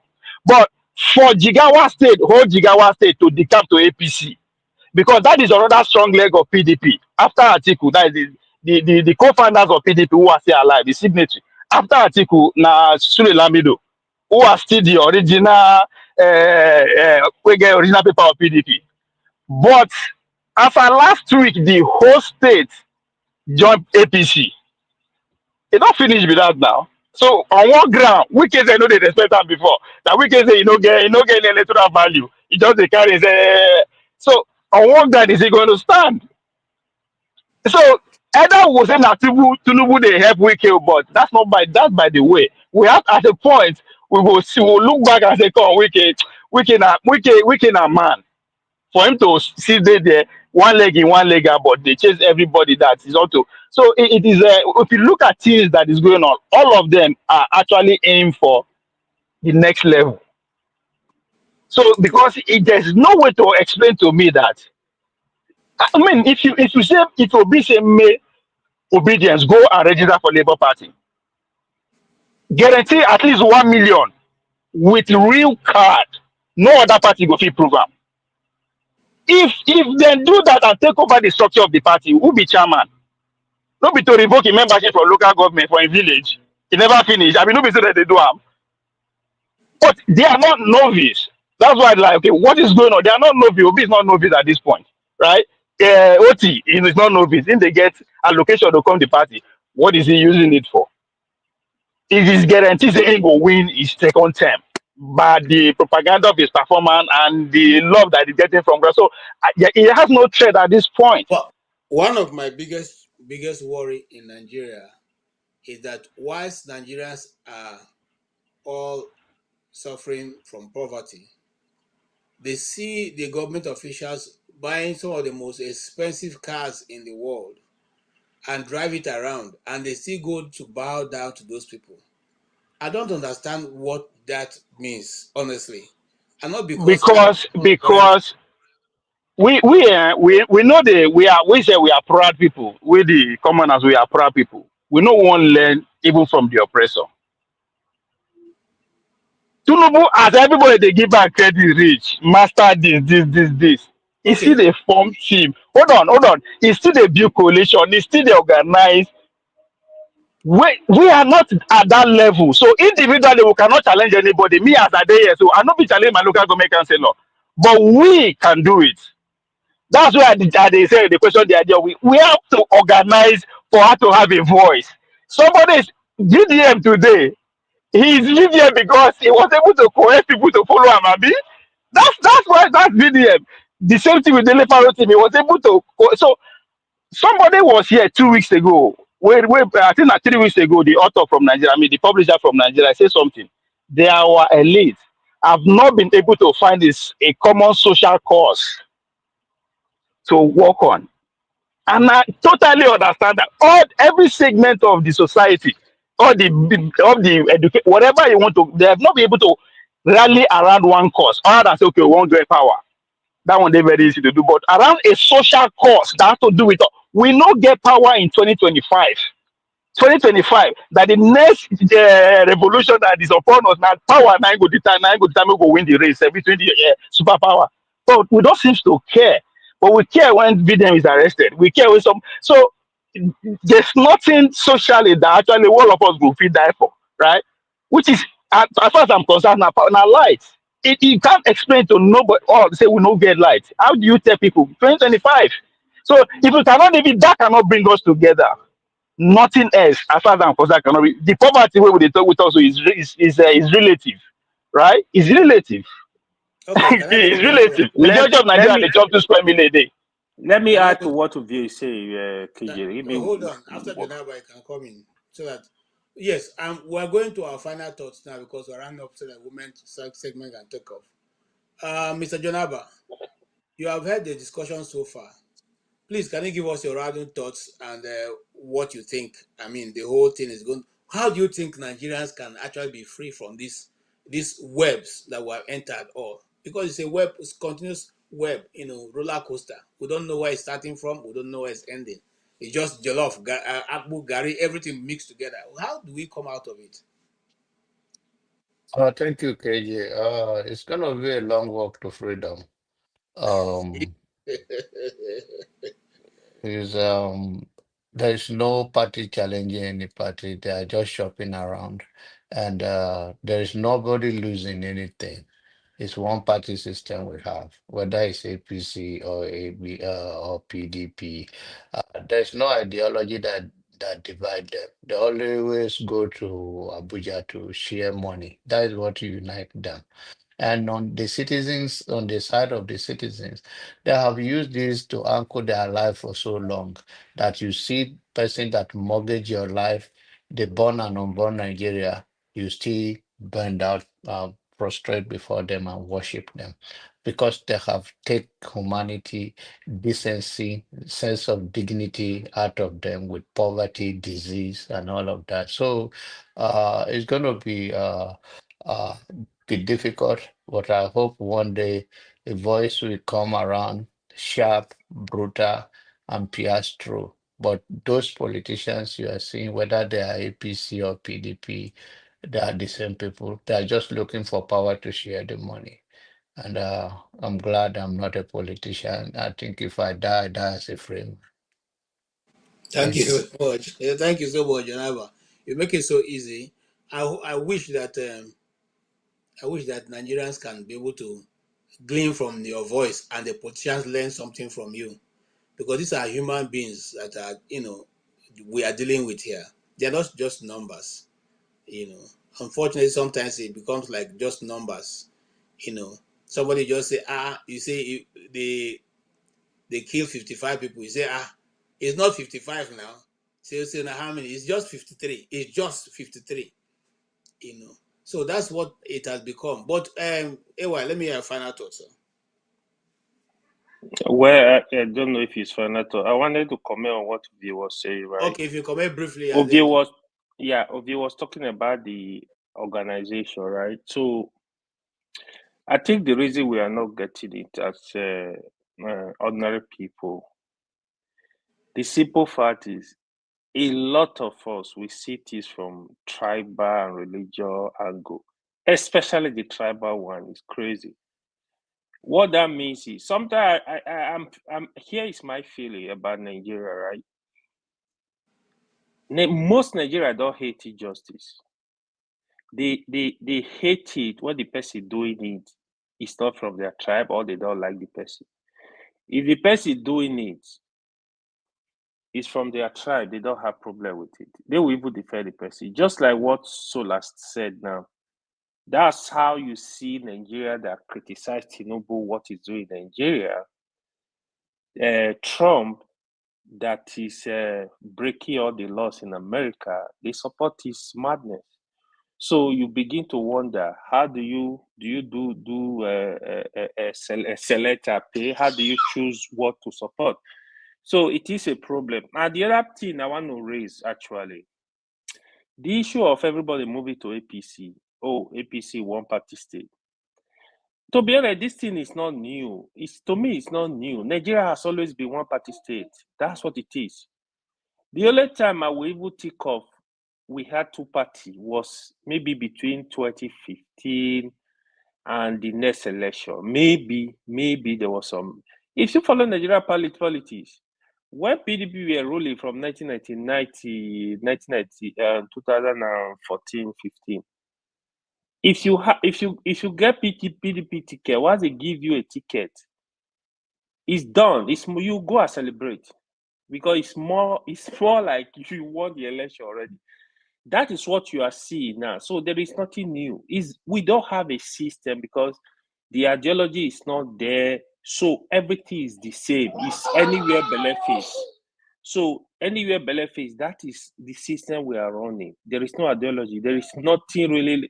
They don't have anything to fight for. So they fight for only their interests. Oh, you promise the person in the Senate, you promise their ticket to be governor of their state, they will become. They just move around like lost animals. So for me, to be honest, these guys don't surprise me until we can get that direction where the vote of the people will count and they will care about the people. That's when I will be interested. Thank you.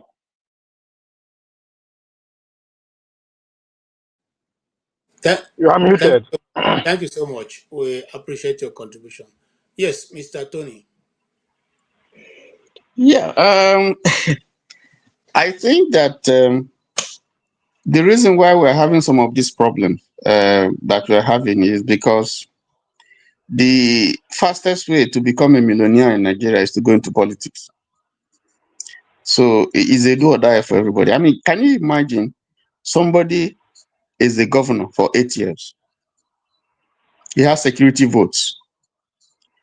And then when he leaves, he has pension for life for himself, for his wife. Cars are changed every 3 months.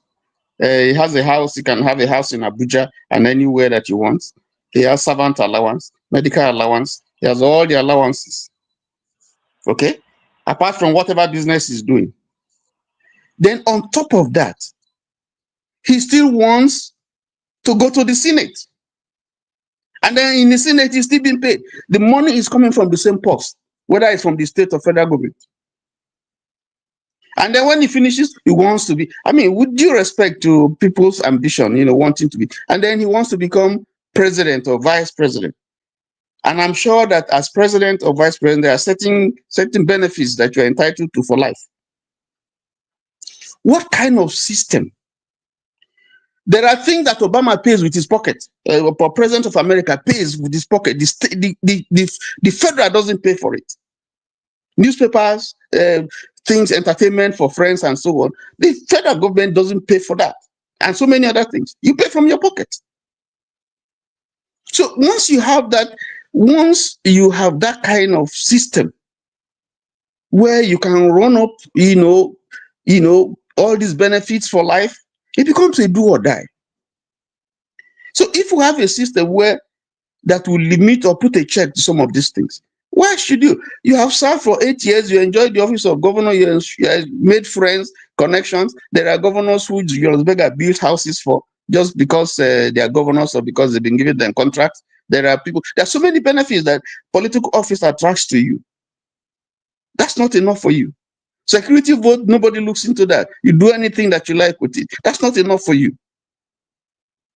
So the system, there's something about, so it becomes a do or die. So we must expunge that thing. A governor has, after serving for 8 years, you don't have just 8 years, you become a millionaire. Somebody serves for 36 years. Who will remove him, Tony? Who will remove him? No, at the top, the system is crazy. Somebody serves for 36 years, serves his country for 36 years in the civil service. And even for those 36 years when he served, he can get, if you compute whatever you are going to be paid, it won't be like what the governor earns for 4 years. Now that you know, if you are choose, what will you encourage your son to go into? Politics or civil servant? If you have to choose. That's what I'm saying. It becomes a do or die. That system is wrong. That system is, we have to dismantle it. Because once you make it unattractive, then they will go and face their business. Some people are lawyers, doctors, medical doctors, that can be more useful. But they just sit there, they don't come, sitting allowance you get, you talk nonsense, you talk about this one, touching this person's this thing and so on, and then they pay them money from my own money, federal money. Mr. Tony, that is the reason why they will not allow the constitution to be tinkered, because then what you then do, Nigerians what you now do, we don't want 2 national assembly, we want 1. What you now do, you take Amechi's prescription. Amechi says, because we are not stoning them, because these are the people who approved those things. They are not going to pass a legislation. When Tinubu wanted to become president, what did he do? He went to work. If we want change, we got to get to work. All this is not easy. It's as simple as there's no two way about it. Thank you. There's no two way about it. We have to get to work. That system, we have to. Amechi says that when we begin to stone them, when we begin to stone them, you know what stoning means. Then so we just sit down, we're talking. If my brother becomes a governor tomorrow, I will relocate to Nigeria. That's the politics. I will relocate to Nigeria. So that Amechi security, no, they carry stone, or they carry gun. Amechi security, no, be so that they carry that gun. So go to them, you see what will happen to you. So that system we have to destroy. Let's hear your view. Let's hear your view of here. Let's hear your final thought. Let's have your final thought. Will they close? Yes. No, I mean it's Nigerian. I mean, you take me unaware. But the truth is that none of these people get to where they are solo.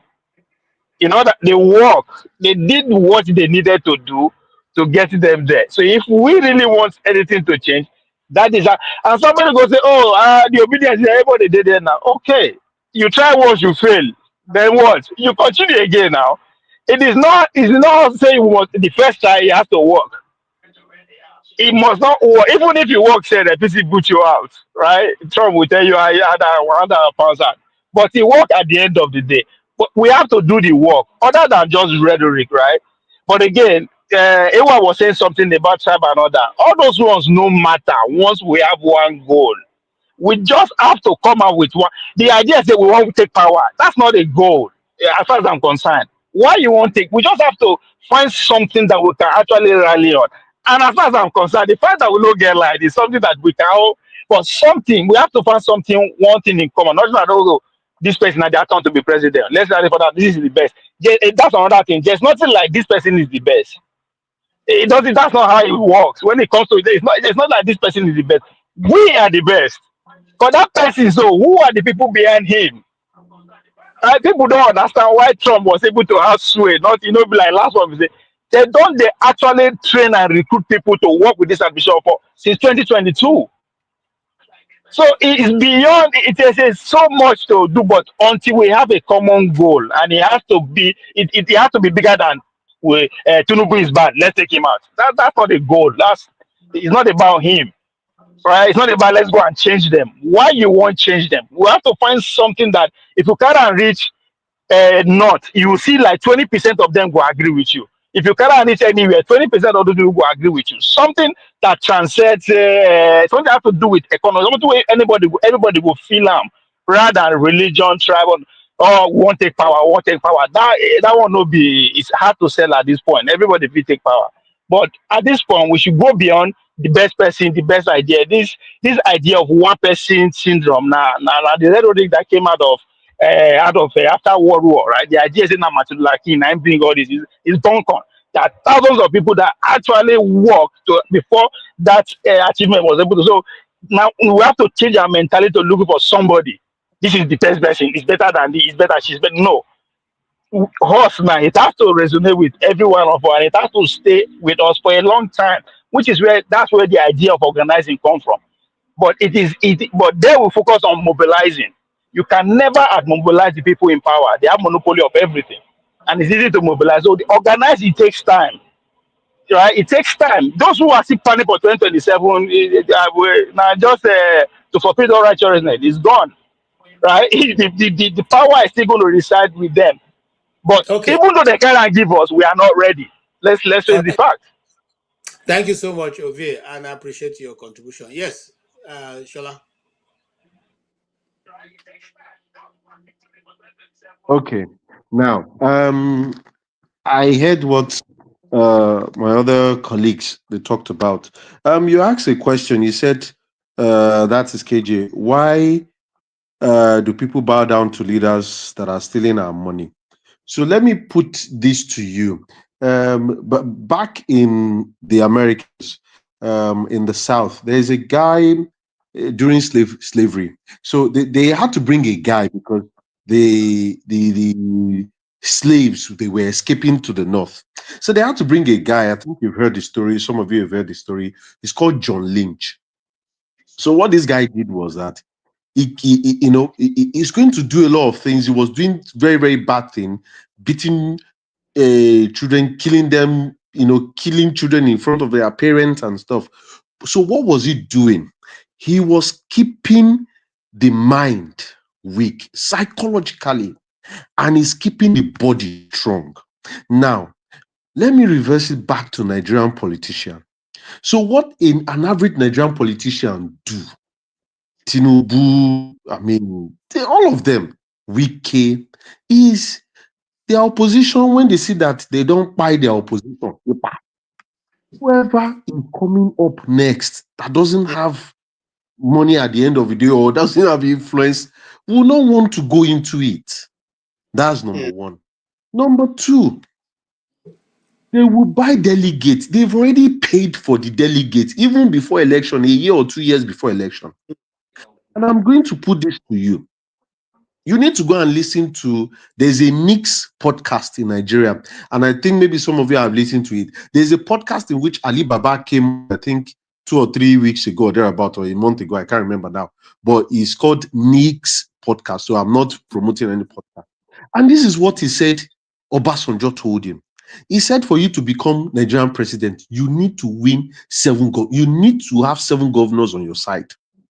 And this answered the question.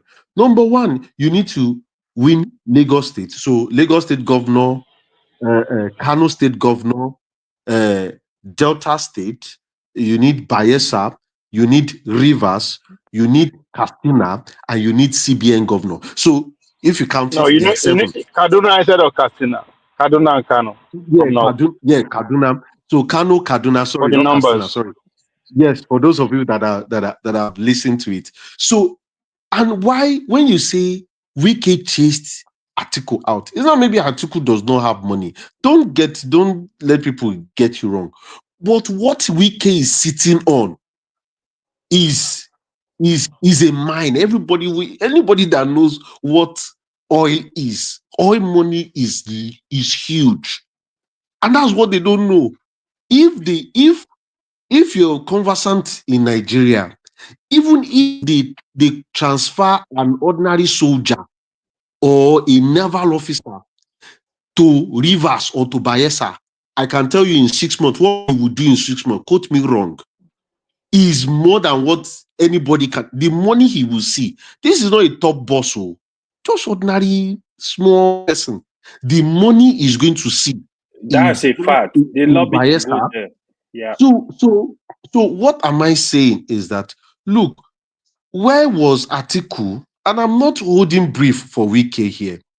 Where was Atiku when he was spending money all this while for PDP governors? Now, when he got to the time that he was meant to be compensated, they worked against him. So that one is on one side, is Nigerian politics.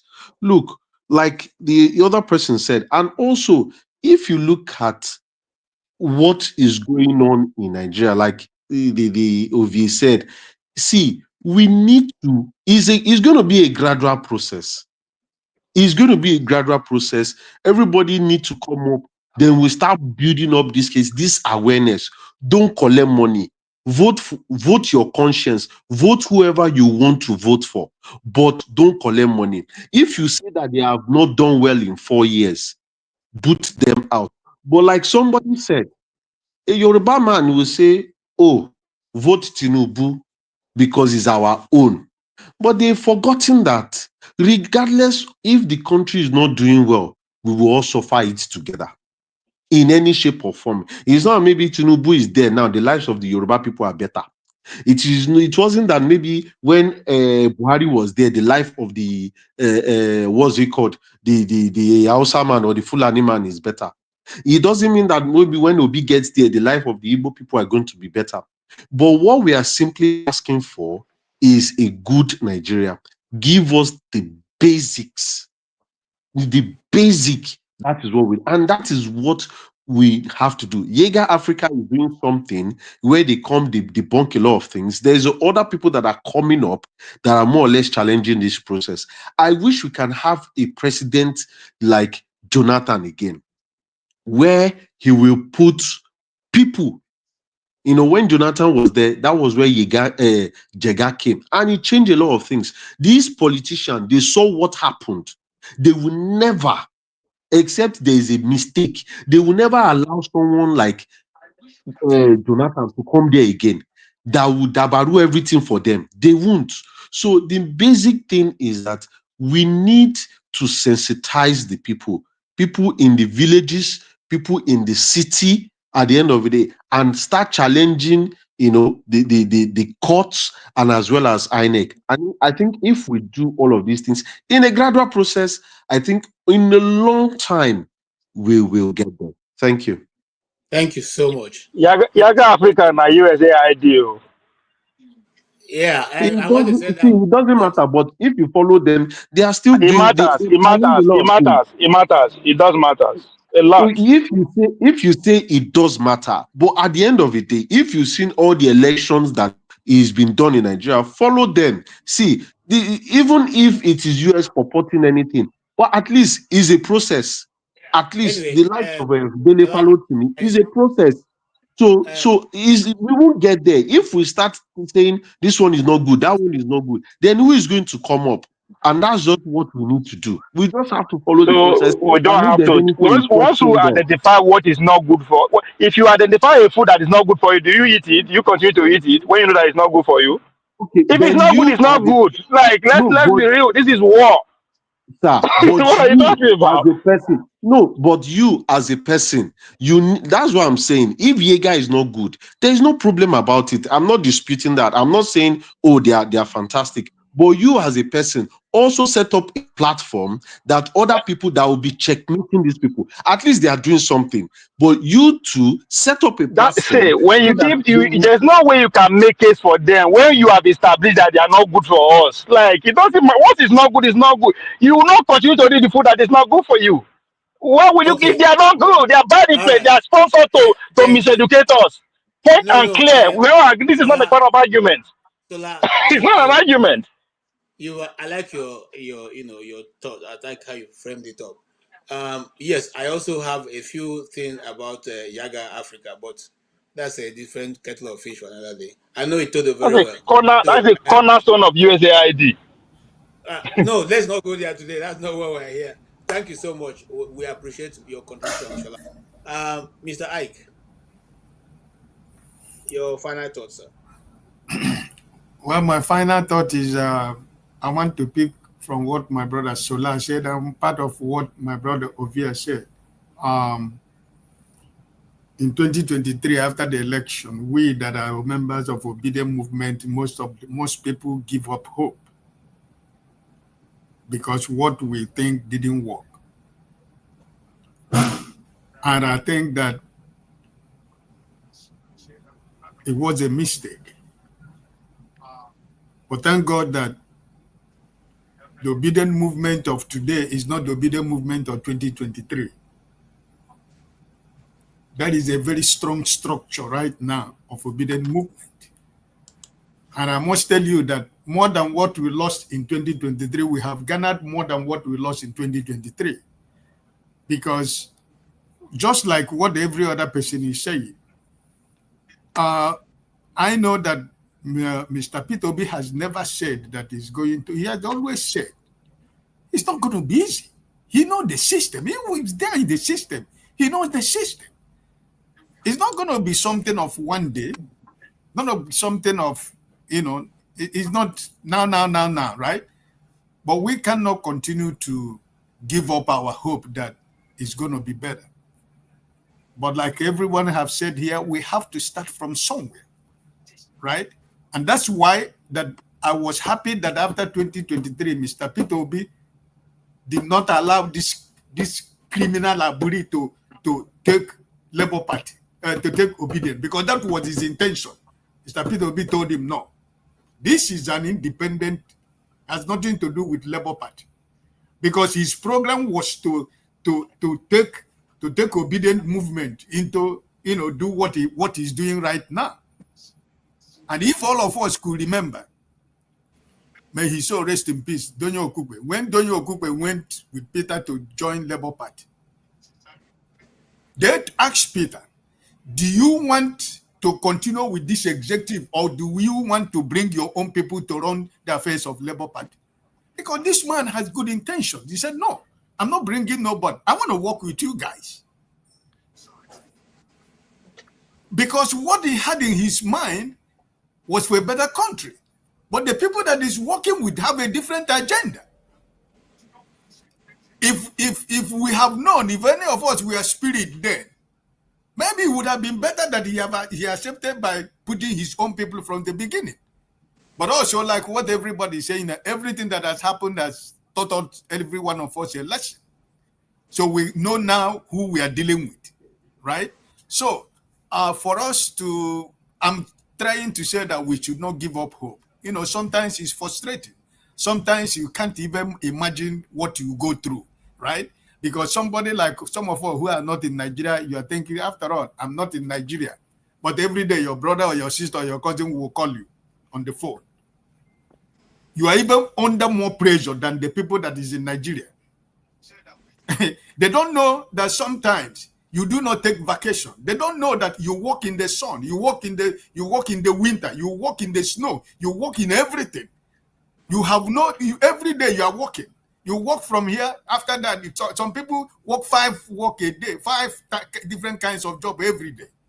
Most of the people that in Nigeria don't know what we go through. Some of them are so foolish and so stupid. They think that is the way you plug that money on the tree. So whenever they say, hey, brother, we need something. Hey, okay, give me your account number, right? So even though we are not there, but the pressure is too much. Because sometimes you cannot watch your friends. Maybe somebody you know you went to school together, and now something is not happening to him, or somebody you live in the same neighborhood before, or somebody you did business together in Nigeria before you leave Nigeria, or even your family member. Sometimes it's okay, let me forget about these people. But you know, we that have lived in this part of the world, our conscience have changed to the level that you can't even stay for 1 or 2 days. After 2 days, you can't even sleep because your conscience will not allow you to sleep.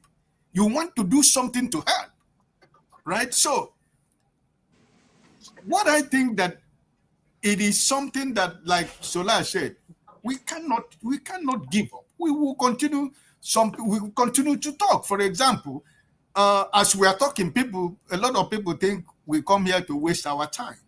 Oh, but the talking is reaching, is going far and wide and near, right?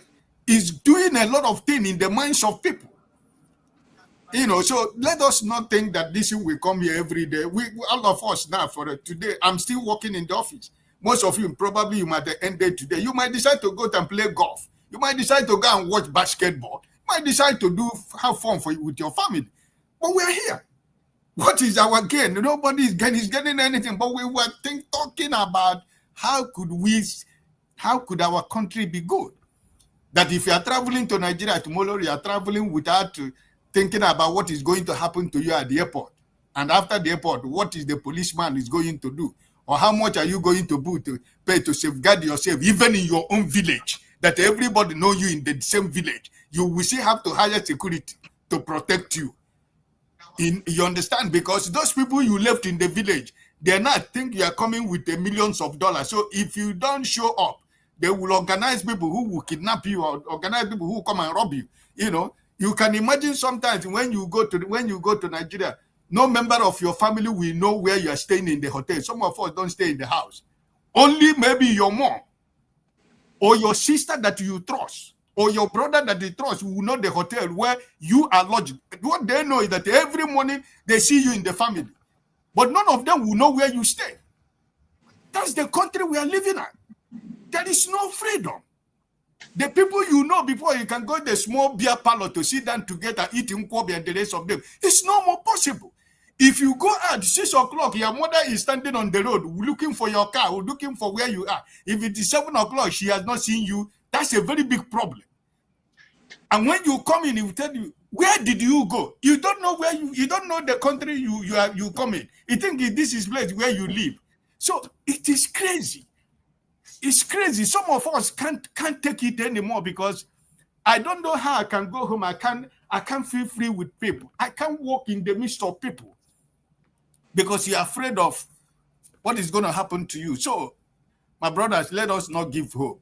You know, Ovie, my brother, has a lot of good points. Please, we cannot see that we are just talking. No, we are not. Our talk is going too far. It's going far away. They are listening. They are hearing, and that's why they're doing what they are doing. Because the first thing they will use Ovie will go and tell them. Ovie will go and tell them. Don't worry. The first thing they have to use for you is the spirit of defeat. They will tell you, they will defeat you. I'm trying to join them. You are telling me I'm going to tell them. What do you think I will tell them? Oh, don't mind this. You cannot go anywhere. Will not dare to go to Niger State. If he goes to Niger State, he's finished. I want to join them. Me too. I want to buy Rolls Royce. I beg. I can't come and die. Sure. I never suffer. All right. I don't call this life cost suffer. Thank you so much, Mr. Ike. Thank you so much. And what you made there, Mr. Ike, I agree with you totally, though. I'm just I agree with you that it's not that we are just talking; we are talking constructively. The very day we disagree, I agree with each other. So yeah, I agree with you. It's not all in vain. Yeah, thank you so much, Mr. Benson. Well, let's continue talking. We'll continue to talk. I don't know when this platform started. How many years it started? How many years Mayogun started and others? How many years they started? We have been talking. The worst is that you continue to do I'm say we know say all our talk now, like no reach more than 20, maybe 20 million people. I mean, if it's 2 million at all, so we know means that we still have a long way to go. We should just keep going rather than to say, just like I said, we should not get discouraged. We just dey start 10 years now. This man don't they run things for the past 60 years. So Okay. Thank you so much, gentlemen. Thank you so much for all your contributions. The truth of the matter is that whatever we're saying will be in the lifetime of each and every one of us, and we all do not have life that don't have an end, except Christ comes before that time. But if not, every one of us living here in the next 100 years, we're not going to be around, and so what we put on ground for our children will matter a lot. And the question I keep asking is, if Nigeria continues and in this direction, in this way, what will happen to our own children? I think about it. Are your children going to be born into a free country, or they're going to be born into a country where they will be forced to do what they don't want to do, where they will not have free speech, free life to live, where life will become nothing? Because up till now, the people who are killed in Nigeria daily, nobody accounts for them.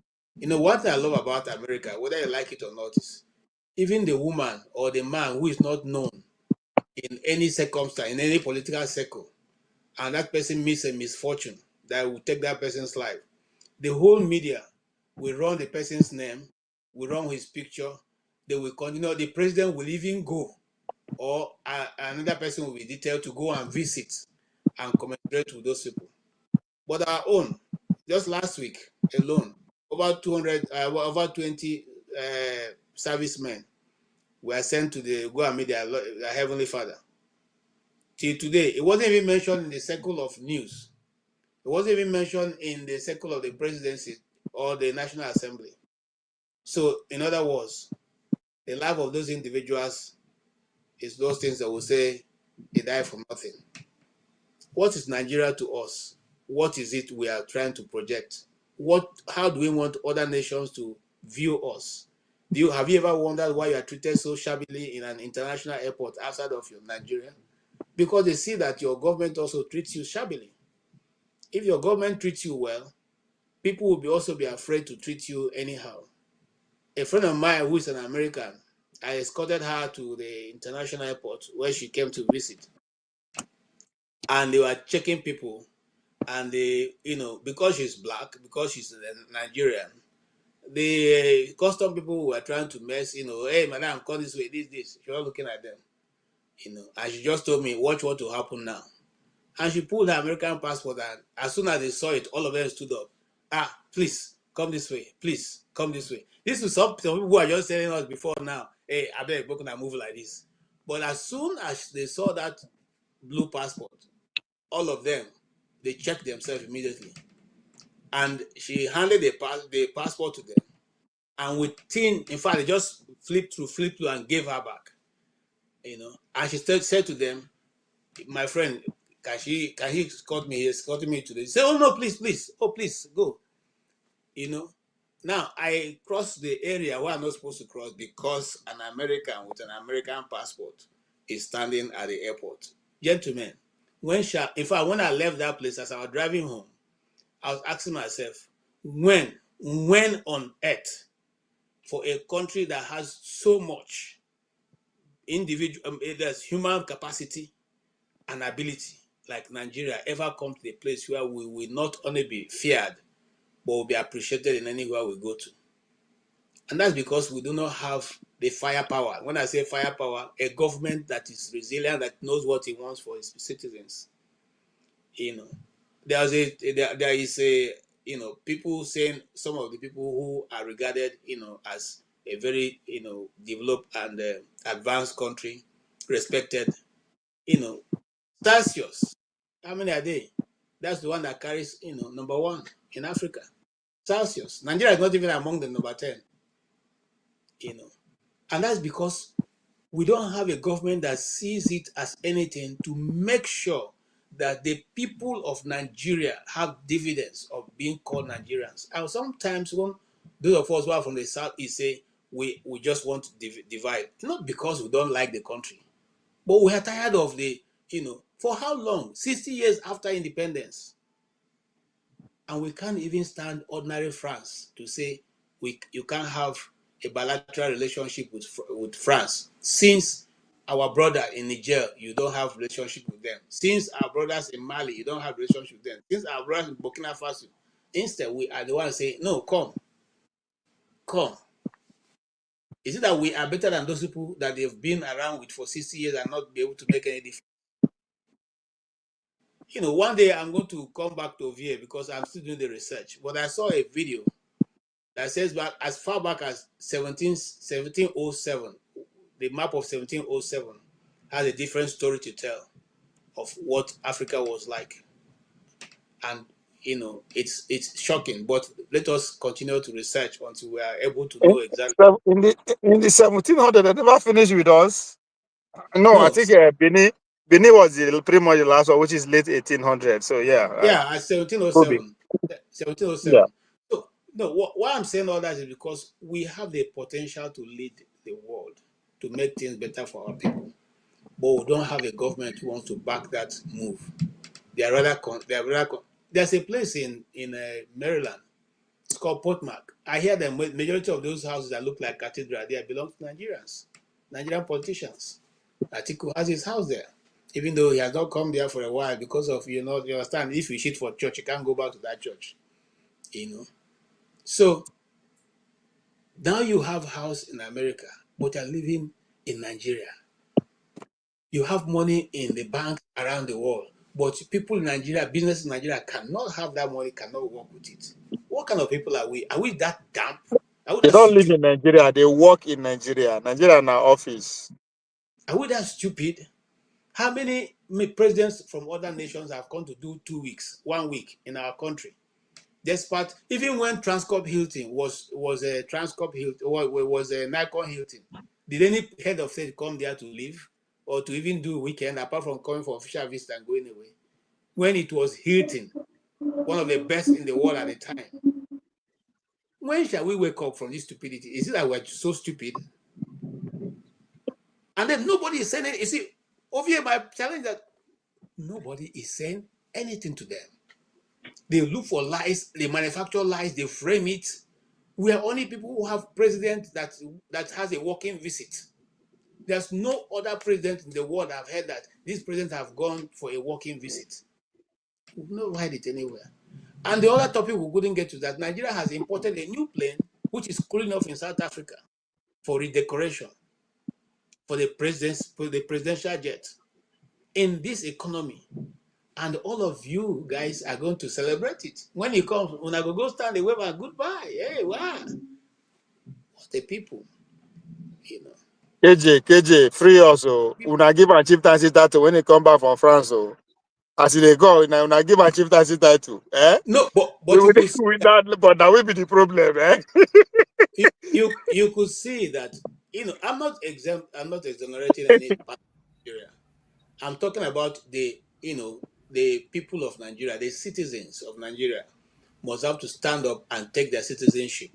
And that's why I have always argued that sovereignty of Nigeria is not But don't you think we need to define what that citizenship means? Because that's my disagreement with Dele Farutimi. He said we are not citizen on one hand. On the other hand, somebody will go there ask for electoral reform. Like, where do you stand to reform what when we are not citizens? So I think we need to define that. I get what you mean, but for us to go actually approach people, what we need to actually let them know what citizen mean, what freedom means. Because we are privileged in a way. With the things that everybody actually have the same privilege. How many Nigerians actually understand how the system works? Home and abroad. Let's not stop deceiving ourselves. Right? So there's a lot of that's where the organizing lies. Organizing comes with teaching, right? You have to teach them where you actually want the nation to go or what the nation to be. Because everybody have a definition of what Nigeria means to him, right? If all our leaders are not living in Nigeria, then what do you expect the citizen to do? But the citizen does not know better, as far as I'm concerned. Not that I'm accusing us, but in the recent, because There's no reason why we no fee come together when our situation is. It's not that they tell us our story, say now so we they feel up like it's real. Because if you're hungry, if you want to look for how you eat, regardless of any other thing that is coming your way, you want chop first. So if we are actually in that situation that we are describing, I don't think we can easily be distracted like that. But again, when we say we need to be citizen, what does that even mean to an average Nigerian? Because I bet you today there are some people living in part of North. They are every day they are social living in Cameroon or Niger, but they live in Nigeria. Like that's their way. That's their real life. Yeah, that's Normal the way of people, normal regular people that they go trade, they spend France money in Nigeria. So those people, it's not that you think they're more Nigerian than them, but that's it's all about that's a national religion agency feel, right? So they will educate of us what we really are and what we ought to do. We're not able to discuss, but we'll put it off for next week. And if you really want to know why Nnamdi Kanu is so hated, please go listen to the 3. I'm not saying go and look for his broadcast, but go and listen to the 3 broadcasts that the DSS themselves played in the court. Because when majority of the people who attended the court session, when they left, they became disciples of Nnamdi Kanu because they also heard a truth, as I've never been told before. The thing is that let's keep talking. Whether people hear it now or not, eventually the truth will prevail because truth will always prevail. Now, his defense team keep expanding from people even from the north who have now heard some of those things. They went to court to listen to what the case, but eventually those videos, those audio that was played, gave them a different eyesight of what they accused this guy of. Having said that, I want to appreciate every one of KJ, you. are they doing it for free or who is going to pay? Who is going to pay their bill? The bill of who? The lawyers. Who is paying their bill? Who is paying their bill? I've been afraid they do work with them. I just want to know. I don't know. They are doing it for free. They're not there pro bono. They're not doing it for anybody, Yes, I want to thank all of you for coming. Okay. I want to appreciate Tony. Tony, you have been so wonderful. Thank you so much. Mr. Maxis Ovie, thank you so much. Your contributions are always, radically but well, rounded. We thank you because we need people like you. I remember one statement that Bangida made when he was still in power. He said, a society that don't have radicals is a dead society. So that statement he made many years ago is playing out now in our society, and you see that every radical view, different view, divergent views are being shut down so that only one man's voice is heard. The man is called Jagaban, whether I like it or not. Mhm. All right, Mr. Shola, thank you so much. Also, please do come. I like your view. And I'm sure that everybody listening to you can make a lot of sense out of it. Thank you so much, Mr. Ike. Thank you so much. You are always on point. Thank you. I didn't know that both of us actually attended seminary, but it's okay. Thank God they don't move us in that place where we will not be able to enjoy the fruit of our labor in this world. So at least we didn't become. Thank you so much. And for those people who have a different view from what we have canvassed today, we still appreciate your views. We welcome them. We will not say because you don't agree with us means that your own views are wrong. No, they are right. It's your view. You own them, and we will give it to you. Please do come again and be part of the broadcast. We'll be here also tomorrow. Dr. Damages will be hosting a program tomorrow, and we'll be here by 1 p.m. New York time, and we'll discuss at length what that topic could be. Thank you for a new member called Gbemi Awola. Thank you so much for joining, and we appreciate you. Thank you, Kolata. Kolata have been very supportive. Thank you so much. Alexander Gomez, thank you also. Alexander Gomez, again, we thank you. God bless you. Thank you. God bless you, Kulata. God bless you for all the support. We really appreciate what you're doing. Even though you may not agree with my views, but it's okay. We like your support. I'm not going to criticize Tinubu. That not Tinubu dividend. Nah, Tinubu Doesn't matter. dividend they come too. Without it doesn't matter. He's free to quote you. Thank Not you, a joke. I didn't know. Oscar Blackstone. Thank you so much. And thank you, Kulata. We really, really appreciate all of you who joined us. please find time to join us tomorrow also. Oh yes, I see a new member also. A very good friend of mine, Silas McDonald's, my colleague. Thank you so much. Great to have you. Please, we'll be here too also by tomorrow by 1 p.m. That's when the program will start. And you can also join us from wherever you are in the world. We'll discuss every issue, and then we will also put together a special package to discuss when the whole issue of the Nnamdi Kanu's court is through. We'll put a package together, and that day we will discuss only Nnamdi Kanu's affairs. Those of you who don't want to hear about it, come. Those who want to hear, come. Bring your views. KJ, what year will that be? What year will that be? What year will that be? It will be as soon as the court. Let me tell you something. I don't want to give out my whatever, but I'm putting some things together, and as soon as the videos are ready, we'll get down there. But I want to have all my facts together so that we, Because then waiting make the other one rescue herself. It no means that this one no be sent. This one no be sent to. She feel rescue herself after some case, after maybe a month, 2, 3 months, or a year, then they'll start again. So that's why I don't understand. We will discuss that, and hopefully by the grace of God, we may have one of his legal representatives on the show, and then we all can ask them questions that we're not able Mr. to Ike is looking like a Cardinal representative today. He's looking like a lawyer. So no, he's representing the body of Christ. So we thank you, Ike. now they celebrate.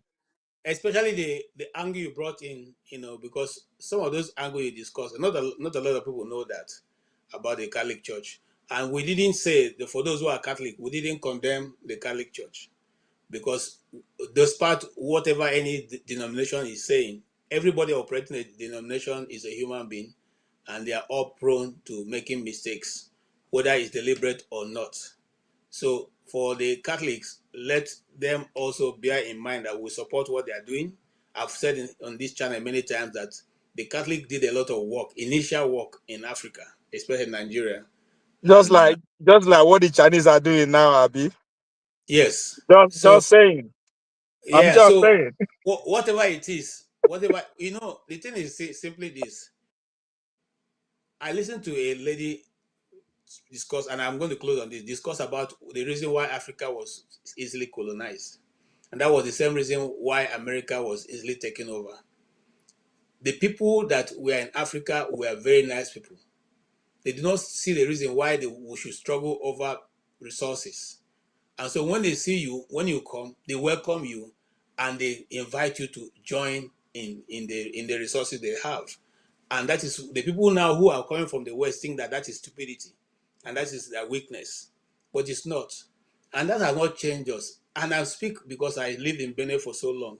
The first native man does when he sees you come to his house is if you meet him eating, he will invite you to join him and eat. And for him, food is not a big deal. That he gave you food is not a big deal. So, and if you don't join him to eat, he feels that you're not happy with him. So this is the culture that we still have till tomorrow.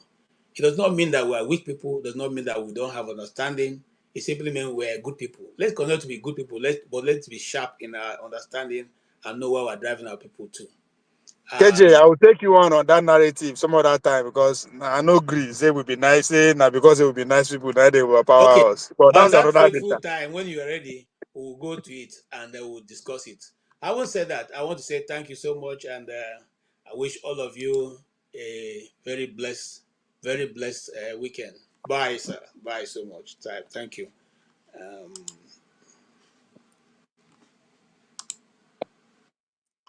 Rudolph was playing one music. I'm still trying to look for it to use to end this program, or just in case I don't see it.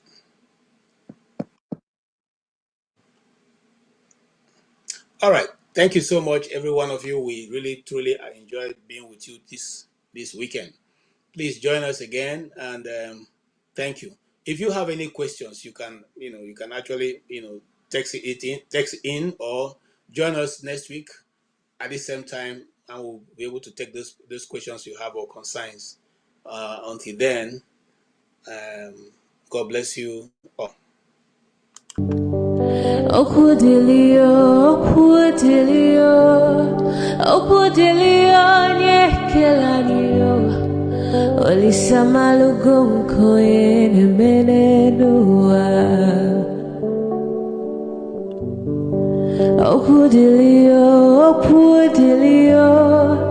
Okudilio nye kelanyo Chukuna malugo yo biadio cha